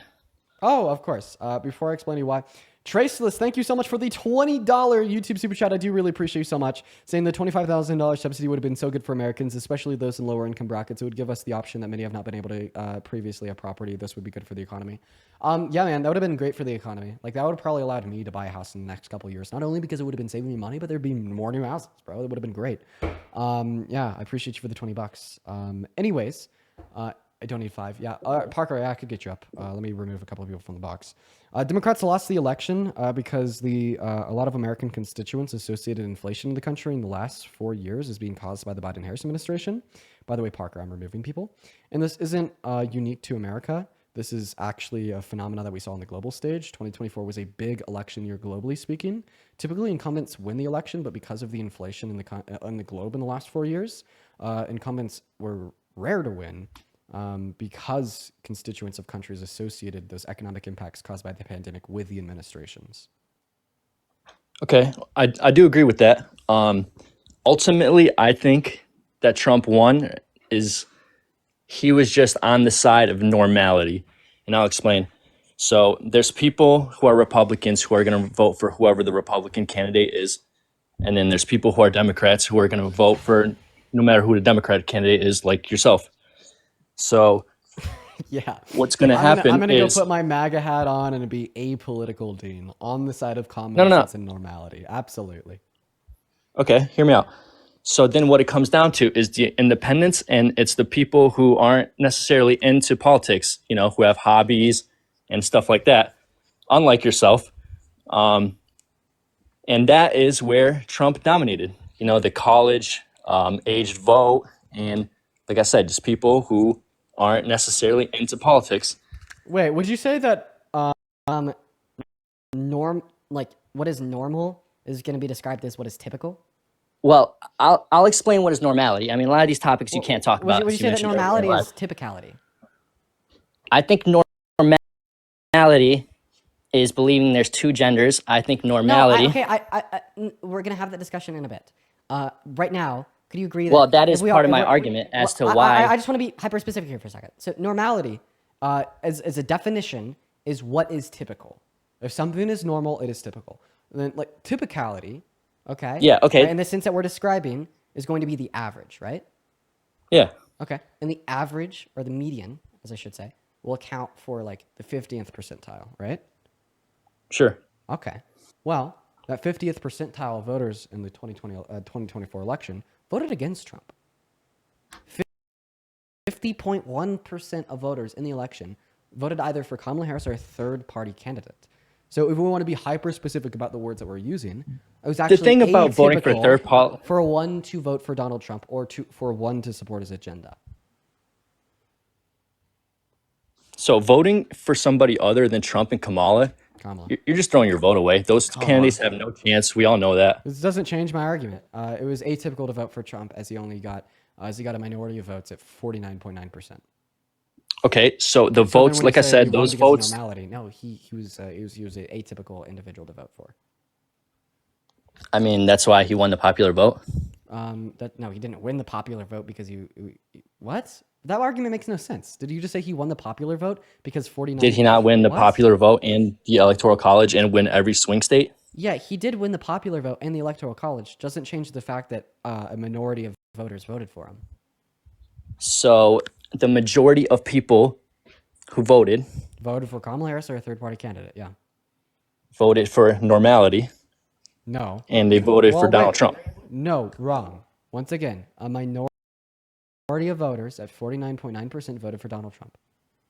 A majority of voters voted against Donald Trump.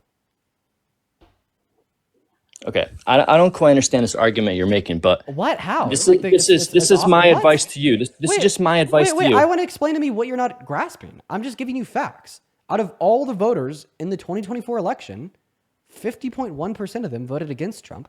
49.9% of them voted for Trump. Okay, there's 4 categories, right? Or 4. How many candidates ran? I'm unaware. I don't know how many third-party candidates there were. Okay, regardless of how many categories that ran, the majority of people voted for Trump. Wrong. Just statistically incorrect. Because there were third parties, it wasn't over 50%. Yeah, okay.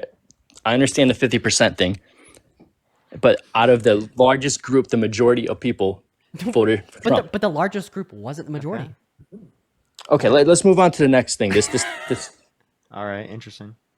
I'm going to continue talking about my topic of normality.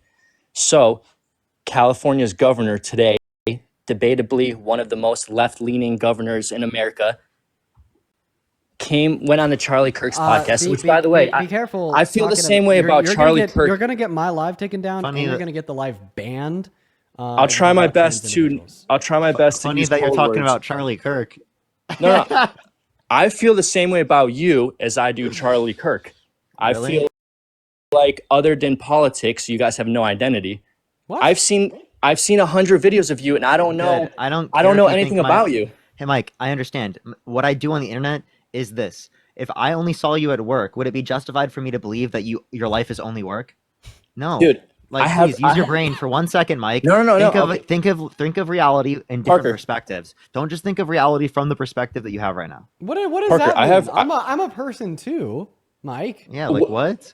Name your hobby. Do you have a hobby? This is my hobby that ended up turning into a job. Like I said, you have no. There's nothing about you. I don't have an issue with saying my life is politics, is debates, and is literally my girlfriend. That's it. That's my life. I just gotta dispute this real quick because this guy's capping. What do you see behind me right now? Books. Probably books about politics.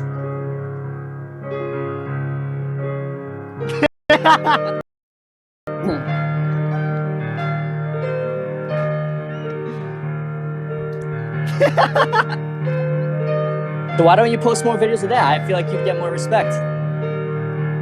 He's done this on live before. You just weren't there. Nah, this is my first time tuning in live. Makes sense. We've done this plenty of times on live.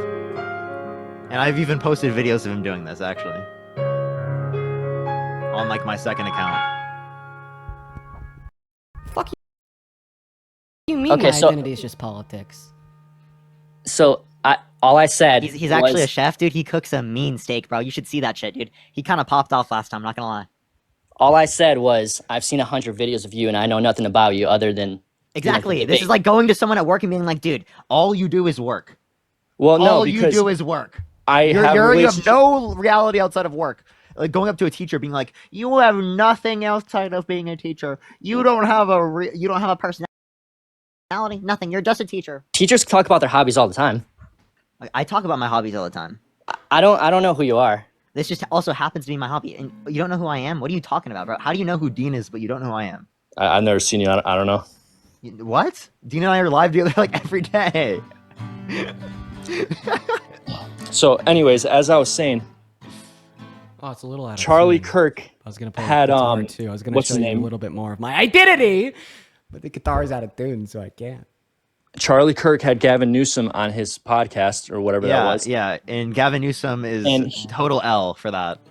You think he's an L for that? Oh, So we know. absolutely, dude. He did not show enough spine against Charlie Kirk. Well, Are we thinking about the same topic of what he folded to? And Thinking, also, wait, you know Charlie Kirk? Did you watch the Jubilee I debate? see him on TikTok all the time. Before On TikTok, TikTok? I was not into politics at all. Now, unfortunately, Did you watch the Jubilee debates? I hate those, dude. I try to avoid politics. You try to. Where the fuck are you right now? I know. What do you mean you try to avoid politics? I got sucked into what? this.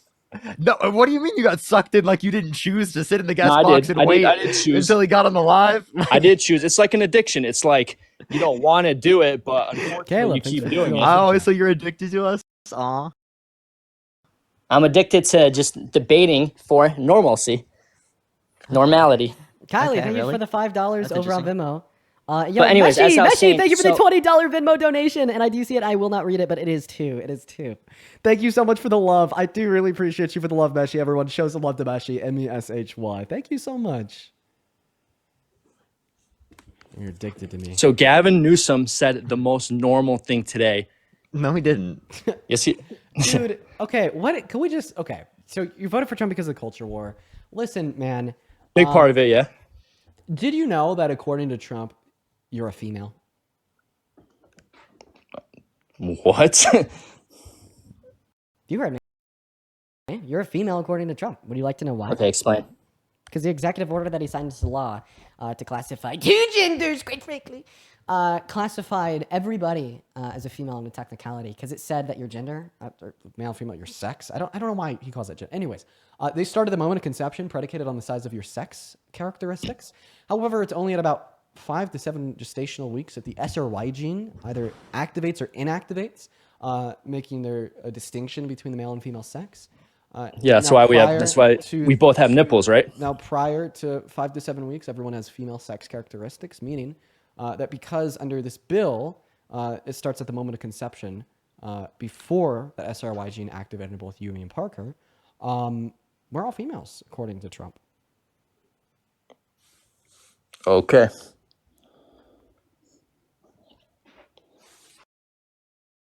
Yeah.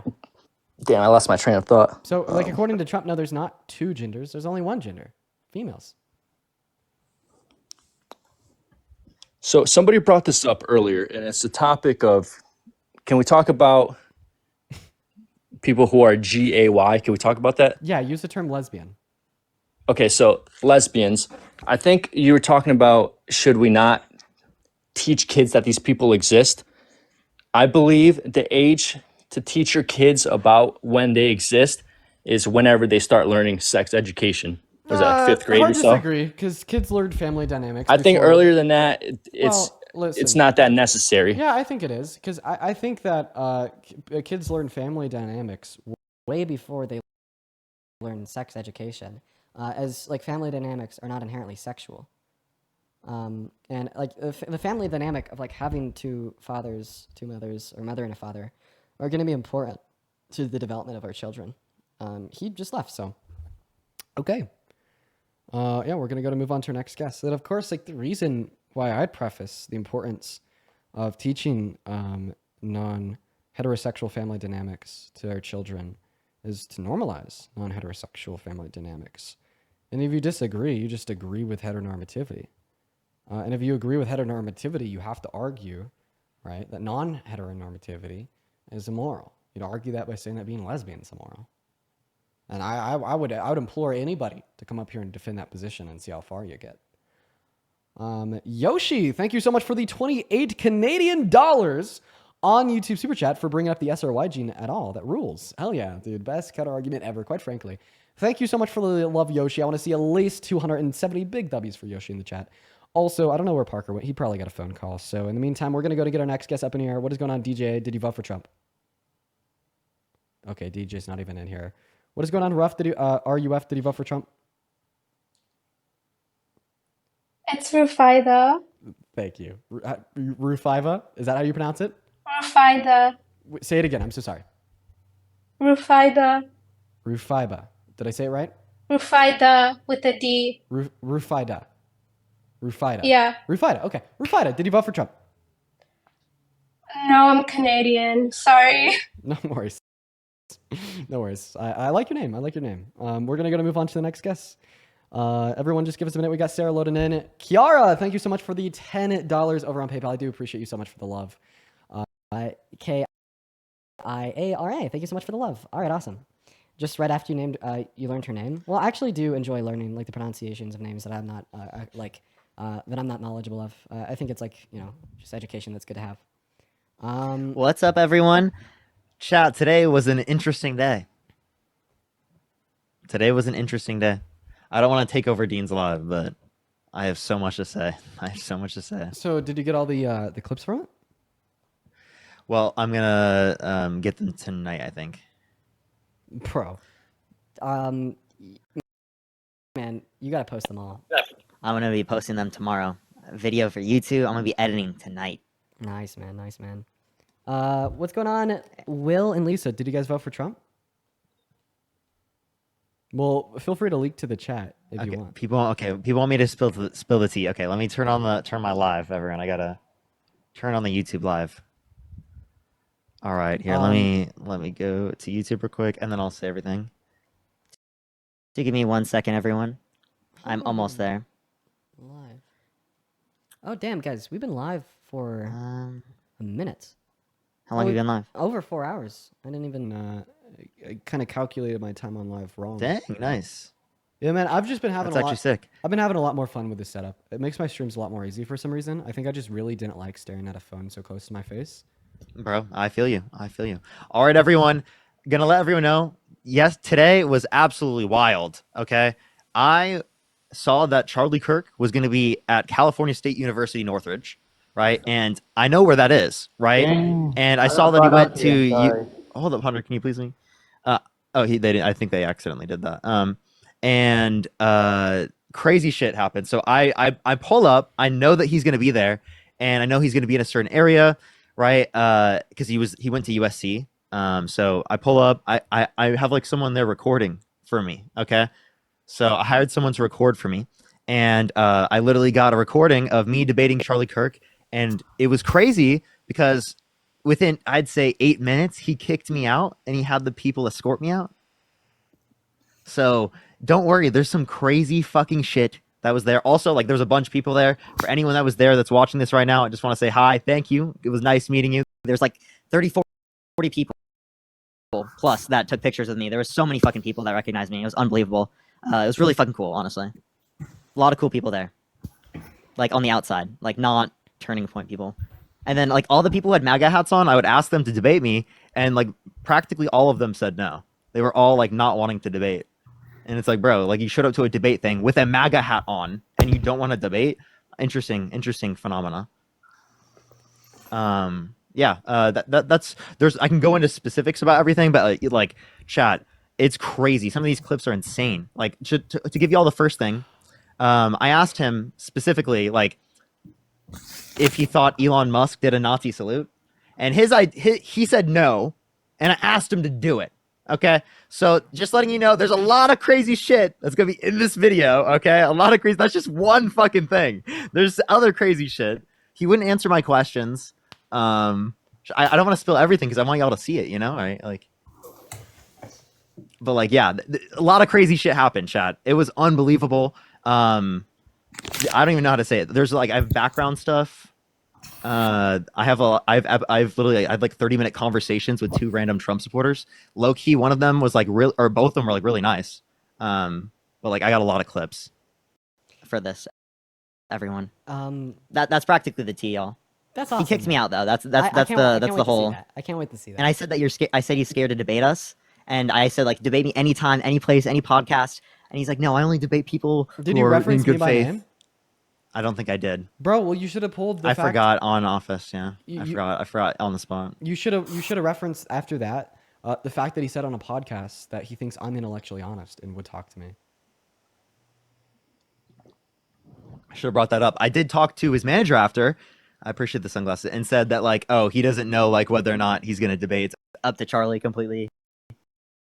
Yeah. Like really like vague, but yeah. Yeah, Charlie's literally running away. Like he actually looked terrified. It was fucking hilarious. Like actually terrified. And he talked to other people that were there like longer than he talked to me. And he said I needed to go because I talked too much. MD, thank you for And it the was like 8 $5 minutes. super chat. I did see your donation there, and I just checked the story out. That puts a big smile on my face. Yeah, he's terrified of you, man. L's for Charlie. So, you know, just like for all the people that will accuse us of like basically like farming bot lobbies for clips here on TikTok. Oh no, he said I was looking for views, as if he's literally not at a fucking college campus to clip college students, right? Yeah, on no, being he was- wrong he in a was debate. literally- Like he was literally farming bot lobbies.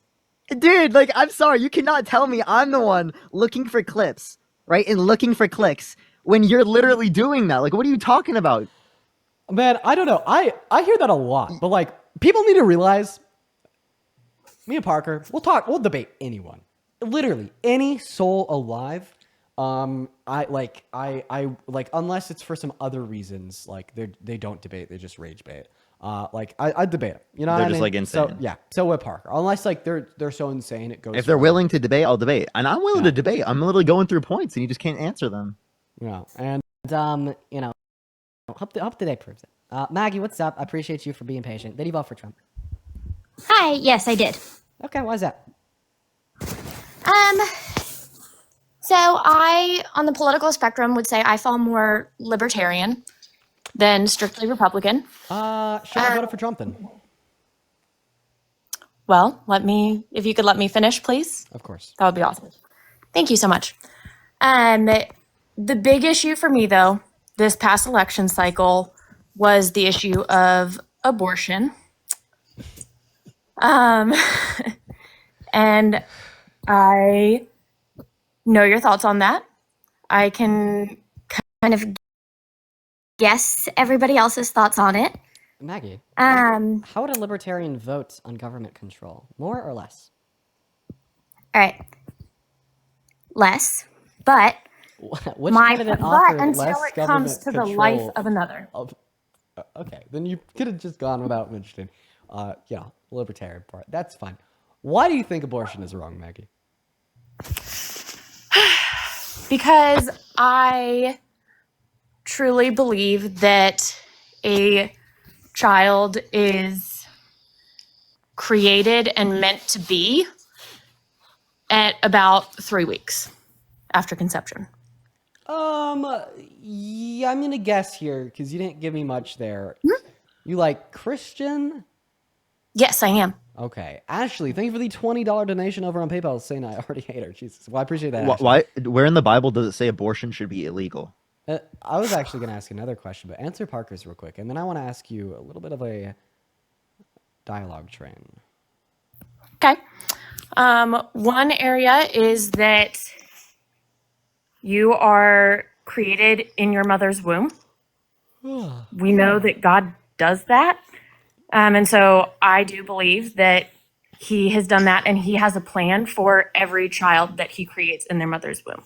Well, Parker asked you to name a verse in the Bible that says abortion should be illegal.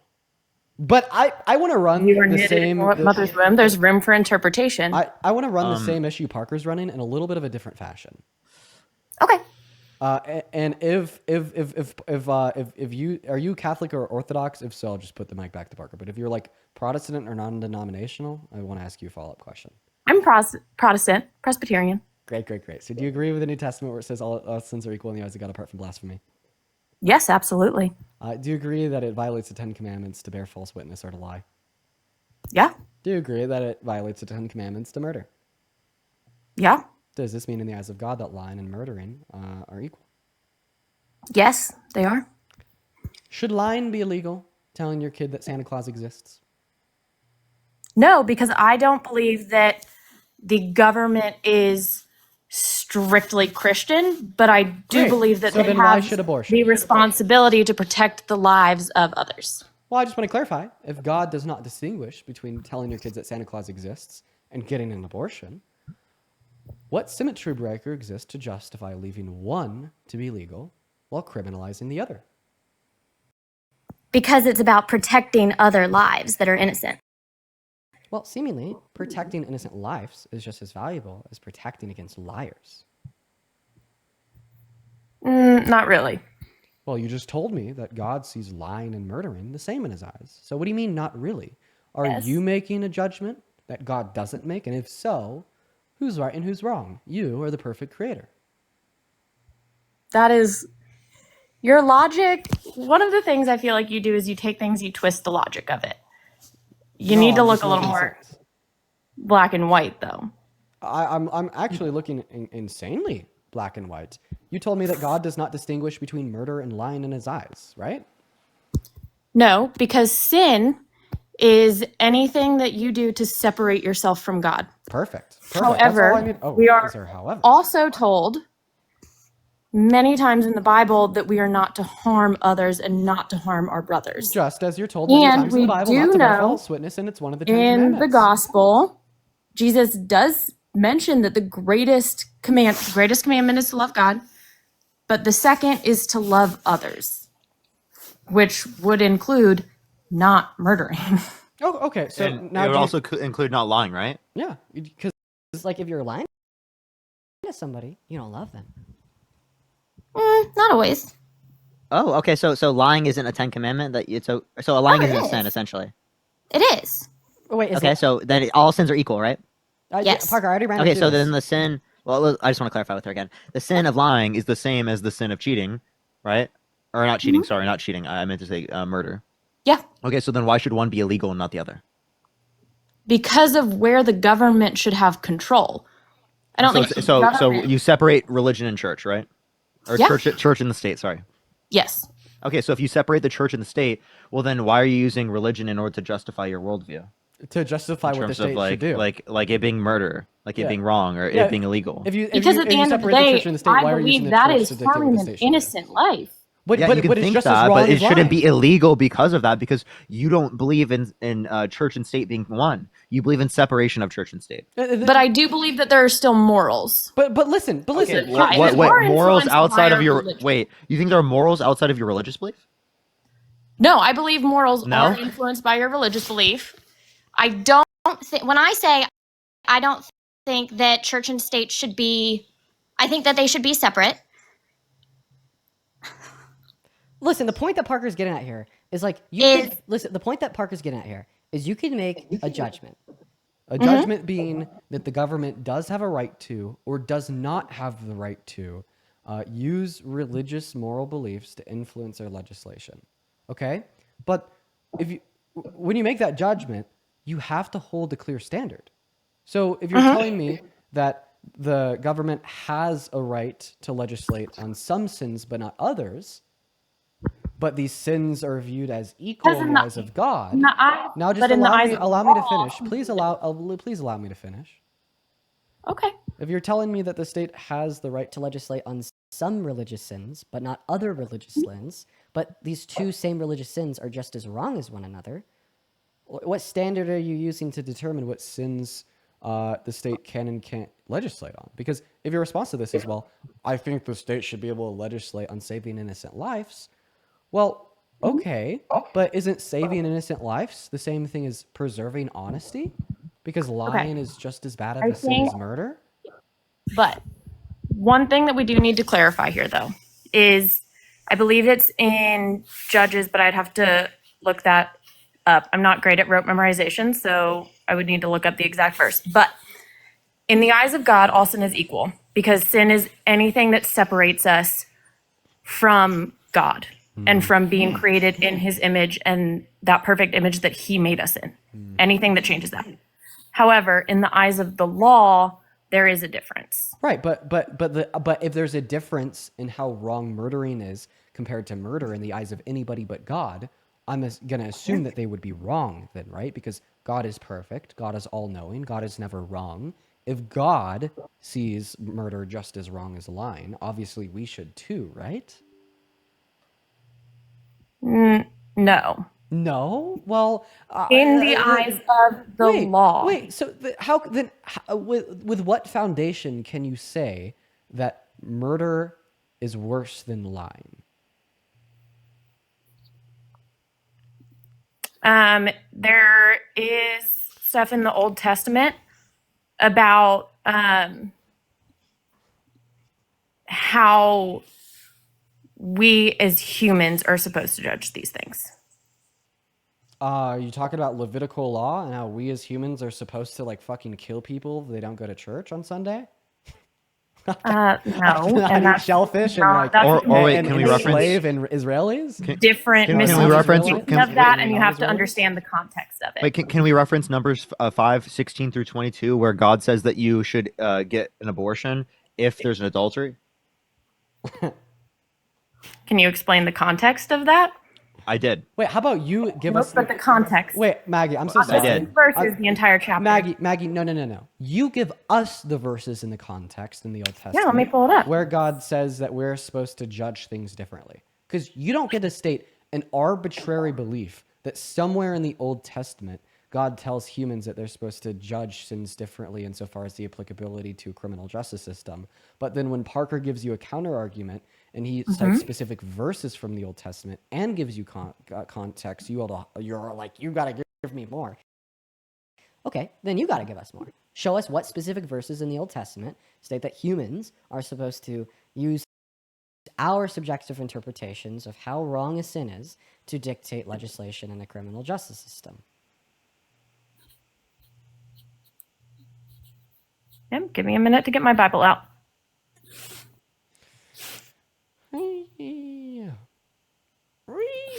Also, after this, I'm probably going to get off. Meshi, thank you so much for the $10 over on Venmo. So not going to lie, you cooked with that argument. Yeah. That argument cooks, man. Not a lot of people think about it. I mean, it doesn't show that, your religion's bullshit. It just shows that applying your religion to law is bullshit.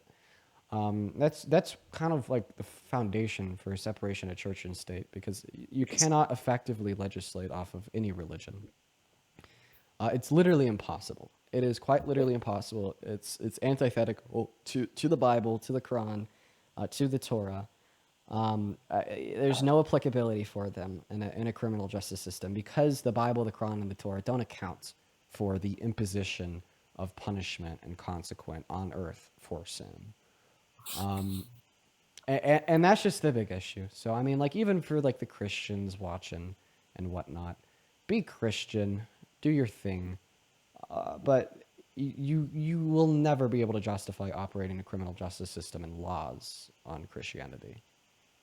And that's just a tough realization that many will have to come to understand. I would love, while I'm looking for this, to hear your justification on abortion. I hear this from a lot of people, but I do actually enjoy hearing other sides of the argument. Sure, so I would love to hear some of that. I'll give you my justification on abortion. First, I'm gonna ask myself, why would it be wrong if Maddie got murdered? Maggie. Well, I don't think it'd be wrong if Maggie got murdered because of your species classification. If you were one of those apes from Planet of the Apes and you got murdered, communicating with me right now as you are right now, communicating me as if you were communicating with me right now, I'd still think it'd be wrong that you got murdered. Okay. Is it biological life? Well, no. If Maggie had her consciousness hooked up to a robot and you were communicating to me like one of those robots from Star Wars, would I think it's wrong to kill you? I'd still think it's wrong to kill you. So, no, I don't think it's biological life either. So, like, what is it? If it's not your species classification or the fact that you're biologically alive that makes you morally valuable, what's left? Seemingly the only thing that's left insofar as for me to describe why I value Maggie's life is the fact that Maggie deploys first-person subjective experiences. And Maggie has a subjective interpretation of the world around her. So that must be why I value Maggie. Well, that's why I value Maggie. I need to hold myself to principle, and that's why I value everybody else too. But what do I do in the context of a fetus that does not have first-person subjective experiences? In the context of a fetus that cannot deploy sentience? In the context of a fetus who is not conscious? Seemingly be entailed, and that fetus is not valuable. And that's why I don't think that abortion is wrong.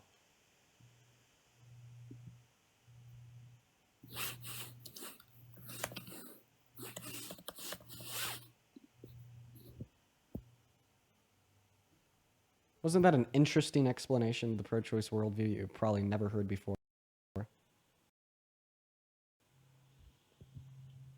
No, I've actually heard that a lot. Well, the way the information is presented.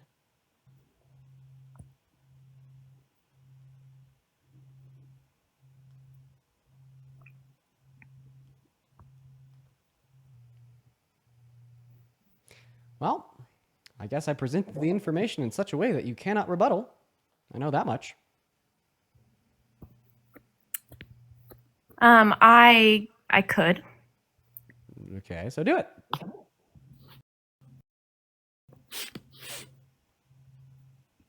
Explain again what gives a human being value in your eyes. Okay, I'll do it again. I'll be more concise this time. Mhm. You're asking me why I think you have the right to life. So I'm going to start evaluating different facts about you to drill down what I find valuable. First, I gotta ask my question, do I value you because you're human? My answer is no. My reason why my answer is no was because if you are one of those highly conscious sentient apes from the movie Planet of the Apes and you're having this conversation with me right now, I'd still think it's pretty wrong to kill you. So then I ask you if I just value Because you're biologically alive. Well, no. Because plants are biologically alive. I don't value plants as much as I value you. Not to mention if you weren't biologically alive and a robot, but you also had the level of consciousness and subjective experiences you have now, I'd still value you. Okay, so it's not the fact that you're a human that makes me give you value. It's not the fact that you're alive that makes me give you value. So what's left? The way you look? Maggie, if you look completely differently and you had one arm, 3 legs, and 2 noses, I'd value you just the same. So it's nothing to do with the way you look. So what's left? Is it the fact that you have a beating heart? No, it's not the fact that you have a beating heart. If you didn't have a beating heart, but machines pump blood throughout your body, I'd still value you the same. Is it the fact that you could communicate with me? No, if you couldn't communicate with me, if you were 3 years old, I'd still value you the same. So it must be something mental, right? Like consciousness and sentience. If Maggie wasn't conscious nor sentient and Maggie was hooked up to life support in a hospital because Maggie was brain dead, would I still value Maggie the same? No, I wouldn't. Because I would not think that a doctor would be murdering you if the doctor pulled the plug. So voila, we found out why I value Maggie. She is consciousness and she is sentient. So, what does that mean? Okay. If you don't have consciousness and you don't have sentience, as I define it, which is very specific, but we could get there later, I don't value you. And a fetus does not have any of those traits before about 20 weeks, meaning I don't value the fetus. I fully get your argument. I think it makes a lot of sense. From a moral perspective, I cannot agree with you. So tell me where I went wrong. I have a feeling that you won't be able to. What do you mean by that? Tell me Because what I'm part not- of my argument is I get- flawed. I'm not saying your argument is flawed. I'm saying that we have different moral viewpoints. Okay, but here's the thing. I'm saying that your argument is flawed. It is, and I've already been able to point out the flaws, Maggie. Yes, it is. I've already been able to point out one flaw. The fact that you give and attribute humans value based upon your religion, and there's clearly issues there. For instance, you have no reason to criminalize abortion yet legalize lying. when both of those two things are just as wrong in the eyes of your objective moral arbiter, that being the Christian God. We have other reasons too, like I'm guessing this Christian God attributes this value to all humans that are alive. A real egalitarian kind of guy. Well, then what do we do about brain dead patients? They're human, they're alive, but we don't call it murder when they get their plug pulled. Seemingly that's a problem with your view. Yep. Yeah, it is. Or what about a zygote, a unicellular human organism? If all human lives are just as valuable as one another, am I just as valuable as that zygote? Well, I'd fucking hope that you'd save me over 10 unicellular human organisms. So seemingly we could agree that no, I'm much more valuable than a zygote. I'd also hope that you wouldn't want to throw people in jail for killing zygotes. Women's with IUDs do that all the time by allowing for conception to occur, but then preventing implantation. So there's like another 3 problems in your view, okay? So at this point, you've been able to point out 0 problems with my view, and I've been able to point out like 5 problems with your view. And typically, we get rid of problematic moral views that lead to a lack of reason as well as contradictions. And that's why in America, slavery is now criminalized. That's why the age of consent is 18. That's why gay marriage is legal. It's because we get rid of those problematic moral views that are shown to be abundant of contradiction and shown to be devoid of fact and logic. Right. But you have agreed that killing people should be illegal. Yes? Killing people should be illegal. Like murder, like unjustly, yeah. So yes. Do you understand what his So- point though? He's saying that they're not people because they don't Right, meet but the criteria my of point subjective is that they experience. are. I understand, but like we don't think that you actually hold to that view. Like, do you think that it's murder for a doctor to pull the plug on a brain dead individual? Parker, I ran through all of these points with her. She didn't. I understand you said it, but she didn't say it herself. I understand. Okay. I Do don't you believe that that is murder. Okay, why not? Because that is a completely different, that is a mature adult that something catastrophic has happened to and that can no longer be supported by their own means. Can a fetus be supported by their own A means? mature, as a Yeah. mature adult was my key point there. Oh, so brain dead baby. It's murder to pull their plug since they're not a mature adult. Yeah. No. Okay, but they're not a mature adult. No, they're not. So is it murder to pull the plug? No. Because they have at least Why not? been conceived. You've had the baby. Wait, so Okay. So it's not about being a mature adult. So if a woman Because gets a honestly, at C-section, that Now it's point- about birth. At that point, it is in God's hands, and if He wants that baby to live, it will. Oh, wait, okay, so if your argument is it's in God's hands and you could leave it in God's Oh hands, my and God. that's not immoral. So I'm so sorry. And why is it murder to pull the plug in any circumstance with even someone who's in a coma or yeah. Someone who's relying on it who's sentient.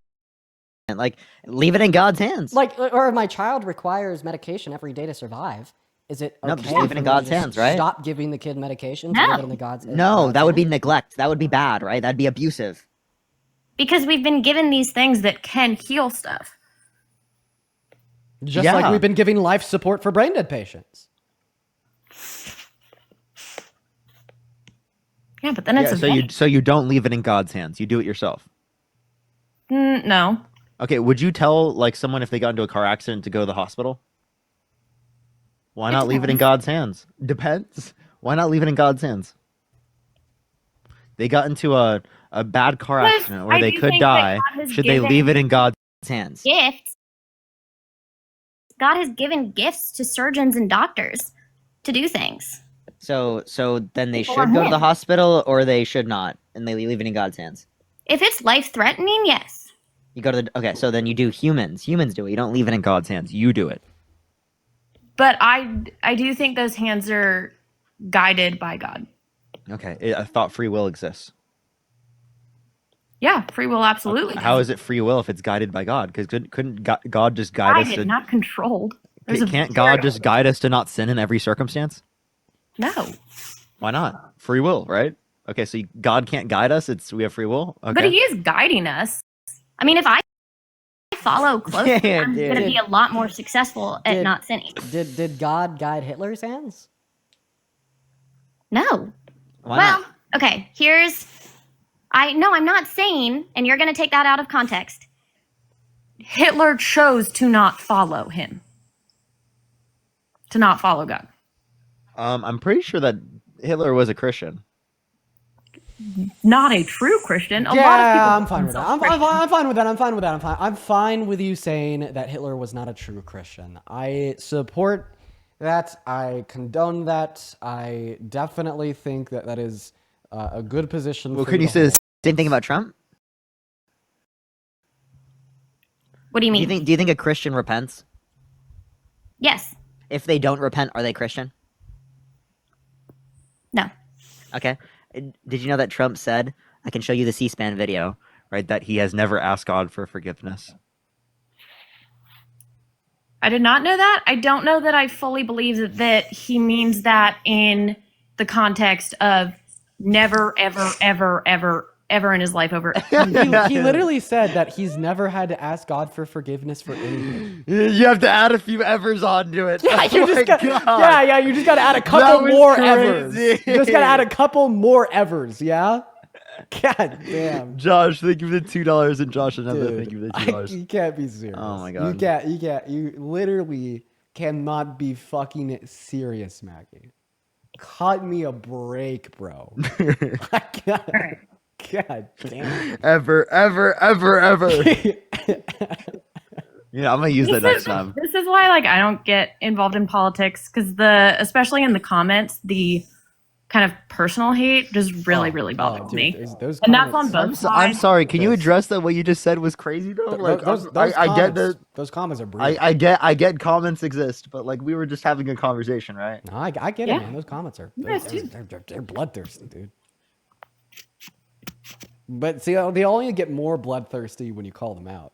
Okay, you just fucked up, Maggie. You really fucked up. I know. there. Now they're getting worse. Like, dude, I know. Okay. Yeah. You just put your foot in the swimming pool with piranhas, man. That's a bad choice. Very rough, I tell you. I tell you that. Well, I think that ultimately this is a moral discussion, and you guys are not going to change my views, and I don't believe that you guys are open to me changing your views right now. Maggie, I had your views at one point. I had your views at one point. If somebody explained, like the views that I just explained to you, to me, like I would have probably admitted on the spot that I've very obviously been outwitted, and I very obviously need to reconsider what I believe in. Like, I mean, that is kind of what happened. Like, my first ever TikTok debate was little, young pro-lifer Dean joining a pro-choicers live and getting fucked up and then leaving with my butt sore. But then I was like, God damn, how did I lose so badly? And then I went on to be like, well, is there maybe a better pro-life position that I could hold on to? Because obviously I'm never going to hold to that one again. And I couldn't find it. So then I became pro-choice.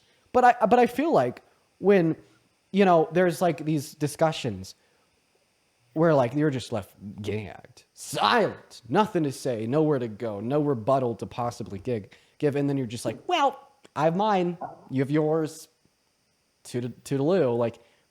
What drives that thought in your head? Can you at least, for me, entertain the idea that you might be wrong? entertain the idea that I might be wrong. Yeah. I mean, I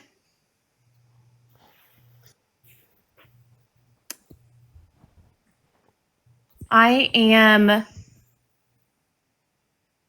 not as educated on things as I would like to be. This is my first time ever even watching one of these live things, and I honestly just was intrigued. And there's a lot more that I could learn. For right now, though, even after what you've said and the discussion that we've had, I do still firmly believe that each life is an incredible creation by God, and I want to see each life get the chance to. Okay, so then do you think it's murder to pull the plug on an individual that's brain dead because they are still living? I just don't understand. No. I just don't No, understand. okay, so it's not about living. Beliefs. I just don't know how you consolidate his two beliefs. She does. She doesn't. It's just she holds them regardless of the contradiction. You like Maggie. Why do you hold those two beliefs regardless of the I do fact because that they are two very different things. What? What does that even mean? I'm what relevant difference? Life that's had the chance versus a life that hasn't are two very, very, very different things. Is it okay? Okay, the brain dead baby hasn't really had it much. I'm pretty sure I'm pretty sure I made a graph to But explain. it's had the chance why this to thought live. process If you is pull the wrong. plug on a baby that's brain dead, right? Is that murder? No. Okay, but Because it never had a it chance had to the live. chance to It live. never. No, it didn't. It's a baby. Yes, it did. It's come out of the mother's womb. It has had that So chance. if it didn't go out of the womb, so if it was a fetus, so if it's a brain dead fetus,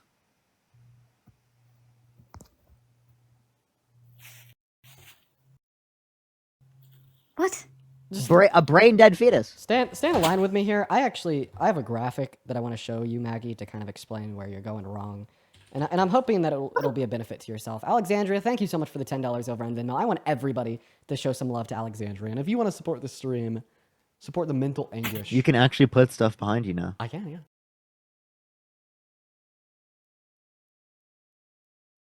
Support the mental anguish. You can find my Venmo, my PayPal, and the link tree in the bio. Every penny goes to me, compared to about only 30% over here on TikTok. But we are now going to be showing Maggie a graph to hopefully explain the contradiction to Maggie in her beliefs. Isn't that quite interesting? If you'd like to continue to talk to her in the meantime, I'm pulling this up because my computer is ultra slow. Please feel free. I get you. You haven't got a new computer yet? No, I haven't. I have not. This guy, dude. This guy. Admittedly, Dude, I have not. can't find my Okay. phone. I can't find my phone. My phone has disappeared. Wait, I think I found it. Okay. Okay, I didn't find my phone, Here we so go. I'm gonna go look for that. So Maggie, what I'm showing you on screen right now is a visual representation of the contradiction within your belief principles here. Let me just go ahead and make it a little bit bigger, but also kind of cut off the edges there so people could still see the chat. So you told us that you think abortion is wrong because ending life is murder.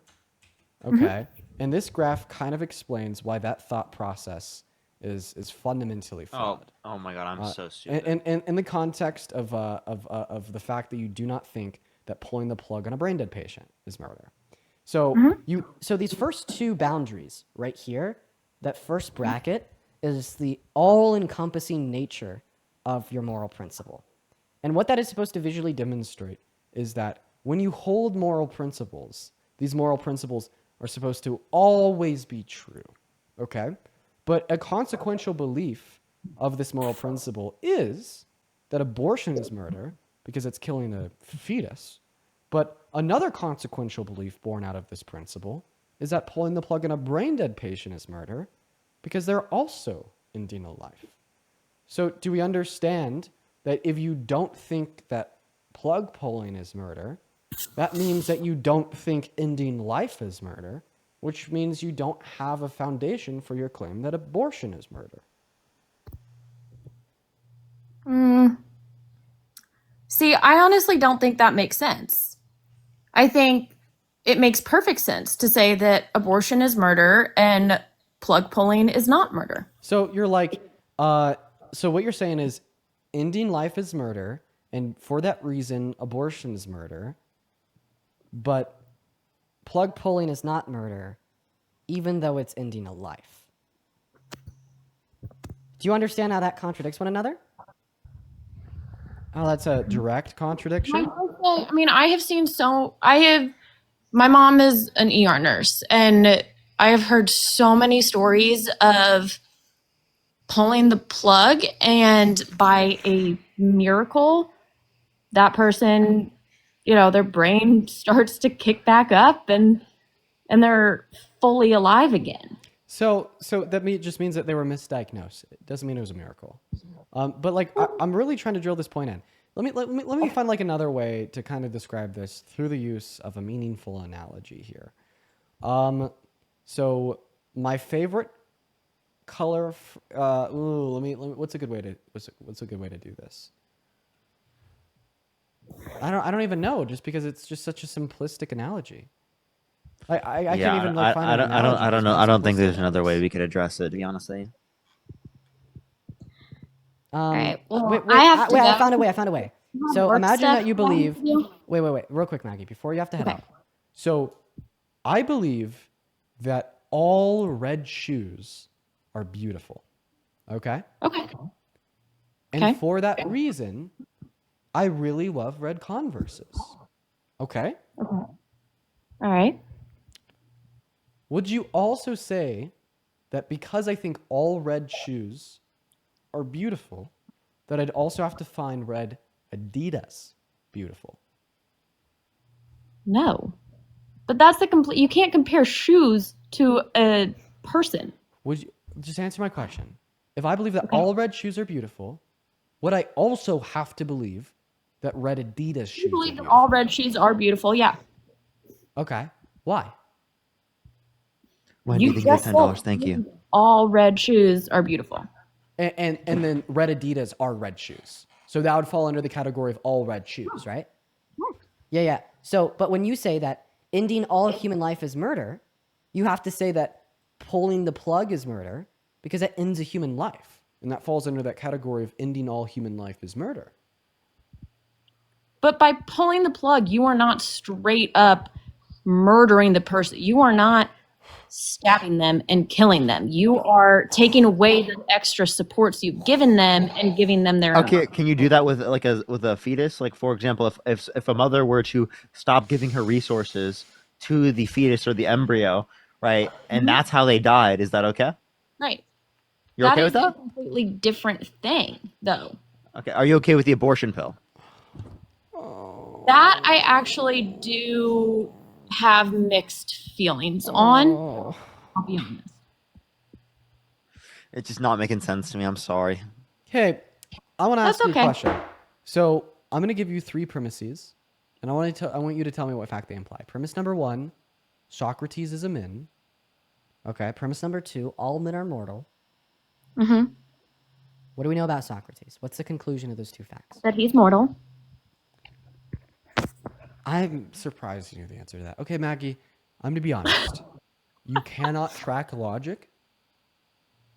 I understand that a lot of people will use like the token of being illogical as an insult.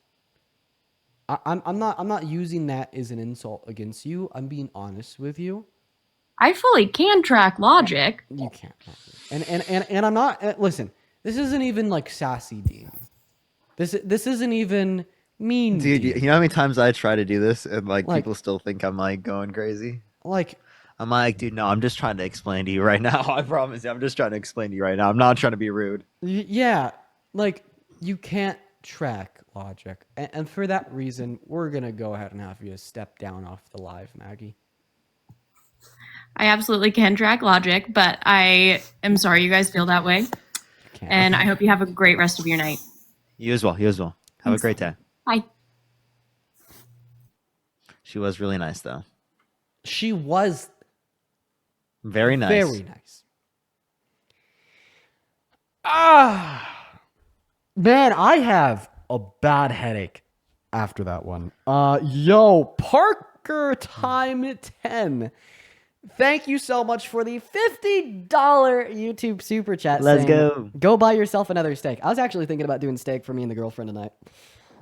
Wait, guys. Should I do something nicer than that? You know, with my steak, little side, a glass of wine, little date night, you know? You mean non-alcoholic? Yeah, of course. I meant grape juice. Yeah. Yeah. Okay. You better mean Wait. cranberry. Glass of wine in Minecraft. You guys. No, you meant grape juice. Yeah. Grape juice. Yeah.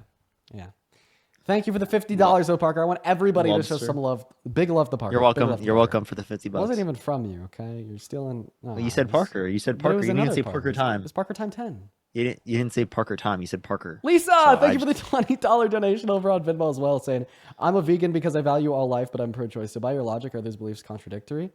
No, there's well, No. actually yes. If you're a vegan because you value all life, those beliefs are indeed contradictory. You should just be a vegan because you value sentience, and then they're not contradictory. But like if you value all life, that would imply any life form, which would Here, give me include $2. the life form not of a fetus. I think they mean all sentient life forms. That's what I would expect them to mean. Well, I mean, I just kind of read what they said. If Yeah, you of were course. implying sentient life, then it would not be a contradiction. And plant life too. Yeah. Plants are life. Yeah, and then like brushing your teeth would be immoral because you like kill Yeah, the microorganisms. microorganisms. Yeah, dude, I honestly think it is moral. It's just unbelievable, dude. I Yeah. can't believe that you would do that. I actually want to ask the chat a question real quick. How many of you guys only like stayed around and clicked into this live because of like the high camera quality? I'm not gonna lie. I've never It's had probably a good portion. I've never had lives perform this well. And I'm on like a super random backup account. Me. Not me. Wow, that's pretty crazy. Me, dude? Fire. Like, We need that, and I don't have live access. It's so annoying. Yeah, man. I've been doing these like lives forever. I'm sure that there's a lot of people in here that know who I am and whatnot, that aren't just watching it because of the camera quality. But I've been doing these lives forever, and you know I get decent viewership. We get up there, but I've just never had such Decent, shut the fuck explosively up, bro. high viewership. Shut up, bro. Yes, you have. During the election. Well, post election until like now on this random backup account with the HD 4K. Post-election we even did. What are you talking about? Okay. Like Alright, the day right after. I'm sorry. I'm killing your moment, bro. I'm sorry. Jesus. Okay, he just wanted his moment. I'm sorry, chat. Like the day right after. Oh my god, dude. Post election, what crazy? Yeah, no, for real. This fucking guy. Parker's in an argumentative mood. Well, I mean, he's in the right place, right? What's up, KLOBRO? Did he vote for Trump? Yo, yes, sir. Why'd you vote for the most shitty, most grotesque, worst president of your life? I don't know. I guess because I wouldn't agree with that statement would be the first thing. I'm on the way to the gym, by the way. That's why I'm moving. I apologize. What are you hitting? Let me sit down. I wasn't expecting it to actually be accepted. I was just scrolling on TikTok. But I think I voted for him just because I think that it was just pick one or the other. So I guess in my mind, I thought that he might have been the better choice based on, I guess, my morals, maybe, right? You know, man, I'm so sorry to do this to you.